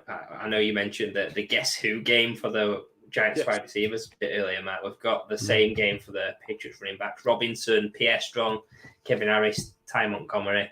It's wide open for these spots. So I just want to know, Dan, who's your favourite person to target behind Ramondre? I don't have one. Don't have one. That's fair. Yeah, I looked at it, I was like, who's your favourite player? I'm like, I can't pick a favourite in that lot. If I had to, it would be James Robinson, purely on the history of what he has done in the league. And I think they've just gone out and got him when they could have took a late round running back in the draft to do the same job. So I think they want that bit of experience in the running back room where they've lost Damian Harris and so on. So I wouldn't be surprised to see James Robinson pick up on some of the sort of red zone goal line work type stuff. So I think he's going to be a bit more safer on touchdowns than the other guys. I think the other guys will be doing the 3rd and long type works and stuff like that. So if you want safety to some extent, I take James Robinson, but I don't know why you'd need to go and buy any of them. Why would you? There'll be other people out there at a similar cost. Are any of them going to differ in cost to Jeff Wilson to pick up? Yeah. Some leagues only have 3-round rookie drafts or 4-round rookie drafts. And we've just said you can go get a Wilson for a mid to late 3rd. Why would you go and buy one of those guys for an early 4th when you can pay a mid 3rd and go and get Jeff Wilson instead? I don't know why you'd want to be honest. I will throw it out there. I've got a name, Kev. I've got one name. I mean, I'm not saying I'm there in terms of I'm going to flexing. No, it's just I'm going to get off the fence here. I'm going to throw a name out there. It's Pierre Strong. He's the guy that. That's what I mean. I said flexing Strong. Yeah. Well, right. See, I'm not with you on your puns, Kev. I mean, I should get used to it after all these years. But yeah, I am flexing Pierre Strong. I think he's the one for me out of these. If we were going to sit back and say, right, if Ramondre Stevenson, if he was to go down injured, we know this is going to be a bit of a committee. Who's going to be the one that shines? So I think it's Pierre Strong. We saw a glimpse of it last year when he got the opportunities. I think the one game that sticks out to me is when he played the Cardinals. He had 5 carries, 70 yards and a touchdown. And then the week after, he had 4 carries, 25 yards. So he's a guy that, in terms of efficiency, is easily one of the most efficient out of these running backs. We're obviously on a small sample size with Pierre Strong, but he's the one as well that if Bill Belichick said, right, I've had my 1 year of having a workhorse, I'm going to go back to being a running back by committee with these running backs. I'm going to lessen the workload a little bit on Ramondre Stevenson. I think Pierre Strong would be the one guy that would stand out of this crowd and be that thunder and lightning. It's a term we use all the time when it's a 2-back committee, but I feel like he would be that lightning to Ramondre Stevenson's thunder and be that guy that's got that explosiveness that can put those flash scores up. I do agree. I think Pierre Strong's the one with the upside. Yeah. James Robinson's the one for me with the floor. But yeah, Stevenson goes down. Take your pick. Yeah. Exactly, pick and mix, and they go in similar places in startups. The Robinson are strong as well, so you can diversify and get a bit of both if you want to be wrong half the time. So yeah, we're going to move on to go get Jeff Wilson instead, please. Jeff Wilson. What is the difference between 3-7 and 4-2 in a rookie draft? Neither of them ultimately are going to become. The likelihood of either of them becoming anything long term. Yeah, I don't know why you'd need to shoot either of those and just go get Jeff Wilson instead. Yeah. You heard it from Dan, and we're going to move on to wide receiver now for the main man in this wide receiving car. Yeah, definitely the main man for you, Kev. Obviously, your greatest hit from last year, guy, you were super high on. It's Juju Smith-Schuster, obviously going over to the Patriots from the Chiefs. And I feel like he's gone for a like-for-like swap. Basically, Ramondre Stevenson's obviously left this offense. He was predominantly used as a slot wide receiver last year in this offense, and now Juju's come over. I feel like he fits in perfectly of being that like-for-like swap for Jacoby Myers now as we're heading into 2023. And then looking back to last year on what Jacoby Myers did, he was the wide receiver 29 in fantasy points per game, averaged 12.9 fantasy points per game in that stretch when he played. So, Dan, the simple question, the one that I think I'm looking at this and thinking is, do you think that Juju Smith-Schuster can be more productive or less productive than what Jacoby Myers was last year in what is going to be a like-for-like role? I think they're going to be incredibly similar, would be where I'd start that. I think Jacoby Myers and his production last year went under the radar a little bit, I feel. He isn't a flashy name, and the Patriots weren't throwing the ball amazingly. I feel like wide receiver 29 is a solid return on a flex-type player on your roster, and I think he went really under the radar. I think people will expect more from Juju because of the name and the history he's got and that brings to it, and he's a bit more headline than Jacoby Myers, and he's a nicer name to look down your roster sheet and see there. In terms of the actual production, I don't see it differing a lot, and I'd be okay with Juju returning me a wide receiver 29, maybe a bit of an increase in it. I think he's probably a better player than Jacoby Myers. I think the addition of guys like Mike Gesicki and that around him as well might just help him with the opportunities and the coverage and so on in the field. But no, I'd be okay getting 13 points each game out of Juju Smith-Schuster for where he's going to be playing in my lineup. Yeah, you said greatest hits, Matt. I think you're just missing a letter from the start, but yeah, I think it's a neutral move, and until we see otherwise, really. I mean, going from Pat Mahomes to anyone's a bit of a tough one. How about yourself? Yeah, the way I look at it is I think Bill Belichick obviously feels like Juju is a step up from Jacoby Myers because basically the contract that he gave him is what Myers got over with the Raiders. So it's kind of like if Bill doesn't want to pay Jacoby Myers that contract, but he's willing to pay Juju Smith-Schuster, to me it tells me he feels more confident in having Juju than keeping Myers around. So I think he can maybe take a step up on that. And I think in PPR leagues, it could be quite valuable, like we've mentioned with Jacoby Myers and Matt Jones and their connection. He obviously targets the slot wide receiver a lot. And I think it's more down to his role than it is the actual play when it came to that and Jacoby Myers. So I think having Juju Smith-Schuster in that same role is going to be a like-for-like swap. And I think Juju is the better player.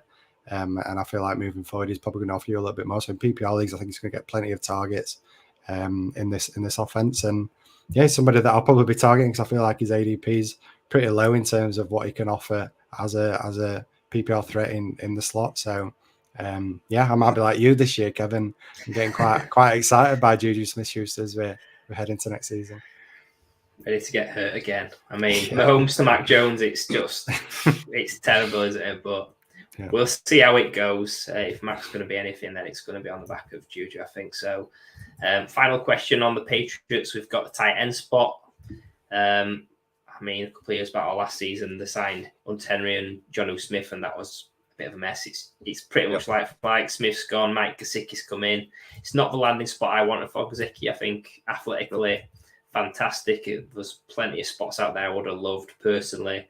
The Lions, but yeah, it looks like a mess for these two at tight end. Gesicki's going 10 spots ahead of Henry in tight end rankings. So I just want to know, are you buying the discount of Hunter Henry, who was the Titans 16 in fantasy points per game last season, or can Gesicki be the main man and worth rostering?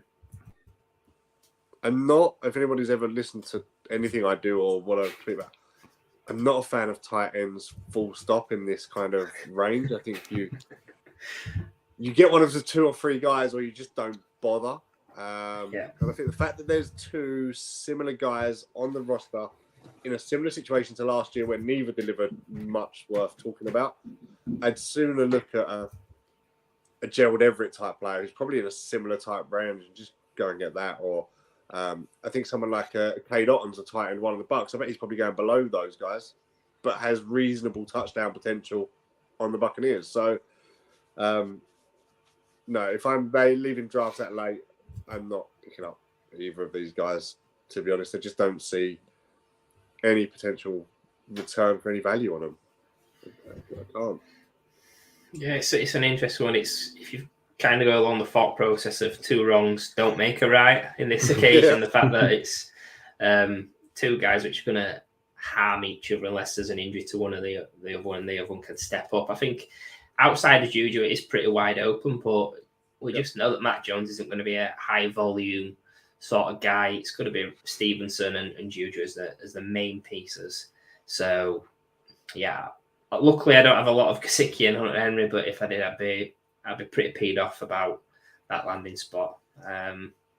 Matt, where are you on these guys? Are you a fan of either? It's a little bit like last year, isn't it, when we had 2 wide receivers there? Obviously, Jonnu Smith, a guy that I really liked, and was super excited when he went over to the Patriots, and then Hunter Henry, like the next day, crushed any hopes that I had, and now it feels like it's kind of a flip on. I was excited for Mike Gesicki and what he could offer going to a new offense, and he kind of lands in the same situation with Hunter Henry alongside him in New England. So, I mean, if I'm taking a pick and I've got the choice between 2 of them at a similar value, I'll probably lean slightly more Mike Gesicki because I think he's the better receiver out of the 2, and I feel like he can be used in a variety of ways that maybe we've not quite seen. And when he was with the Dolphins, I feel like they could have used him a lot better than what they did. So if maybe he gets that opportunity, and obviously Bill Belichick bringing him in must have a role in mind for him and having him alongside Hunter Henry. So if I'm picking between the 2, I slightly lean in for that athleticism that we know he's got, and why we all fell in love with him as a prospect and as an early rookie when he came into NFL. So he's probably the one out of the 2, but like Dan said, I think there's plenty of other guys around there, ADP, that I'd probably rather take a shot on than either of these. He's also someone I'd factor in. You said about Bill brought him in, so there must be a reason for it. I think you're very close. Johnny Smith and Mike Gesicki. Gesicki's probably a slightly better receiving player than Johnny Smith. Mm-hmm. But Bill Belichick is an expert component in the NFL in terms of devising another team's strategy. Well, he has just gone and got someone who's been on the Dolphins for 3 years and knows their playbook. He saved money on Jonnu Smith, and he's got a guy that can actually do the job. I don't think Bill Belichick went and got him because he's the player he wants and needs to make that roster good. He's a player that can do the same job the other guy was. He saved a bit of cash, and guess what? We can sit down in a room with him and pick his brain on what the other guys are doing. So I'd factor that in. I don't think Bill Belichick's gone and got him because of his ability. I think he's gone and got him because of his brain outside of that and the knowledge that he has. But I've just got the ADP up. In between those guys, Gerald Everett, Juwan Johnson, Cade Otton, Tyler Higbee, Jake Ferguson potentially, Hayden Hurst. All of those guys, tight end, I'm playing year to year, almost streaming. Almost in a redraft style, week by week, if need be. I'd take any one of those guys in between those 2, to be honest. Indeed. So that brings us to the end of the Patriots. So thank you very much, Dan, for coming on and chatting through 2 AFC East teams. Before you go, Dan, please let the audience know where they can find you, anything you're working on right now. So 5 Yard Dynasty, myself and Hannah and I had on a little earlier. I've picked up the reins on that from Rich and Liam, which is no easy feat to try and follow those guys. But we're trying to do it our way and our thing, and it's going to grow, and hopefully people will grow with us as it gets better. That goes out Tuesdays at 8 p.m. And obviously the other thing we're working on is the UKFFC event. If you don't mind if I say that, our fantasy day in July in London, panels, speakers, live drafts, stalls, Q&As, you name it. There's bits there for people that have never played fantasy. There's bits there for real strategy type stuff for guys that are like me and you and fantasy nerds, effectively. yeah, it should just be an awesome day. I know you guys last year were there, and again this year, Kev, I think you're on a panel. Yeah, Yes. you can't do that now. You're on a panel. Yeah, You need to limit it until you're calm done. down. I've done all right. Last year and this year, I've managed to get myself hosting the first panel because that means I'm okay after that. That's the key. But yeah, anybody at _UK FFC, tickets are going fast. There's not long left to go now. It should be another great day. No, love that, Dan. Thank you for coming on, and like you mentioned, 5 Yard Dynasty, 5 Yard Rush, UKFFC, follow them all.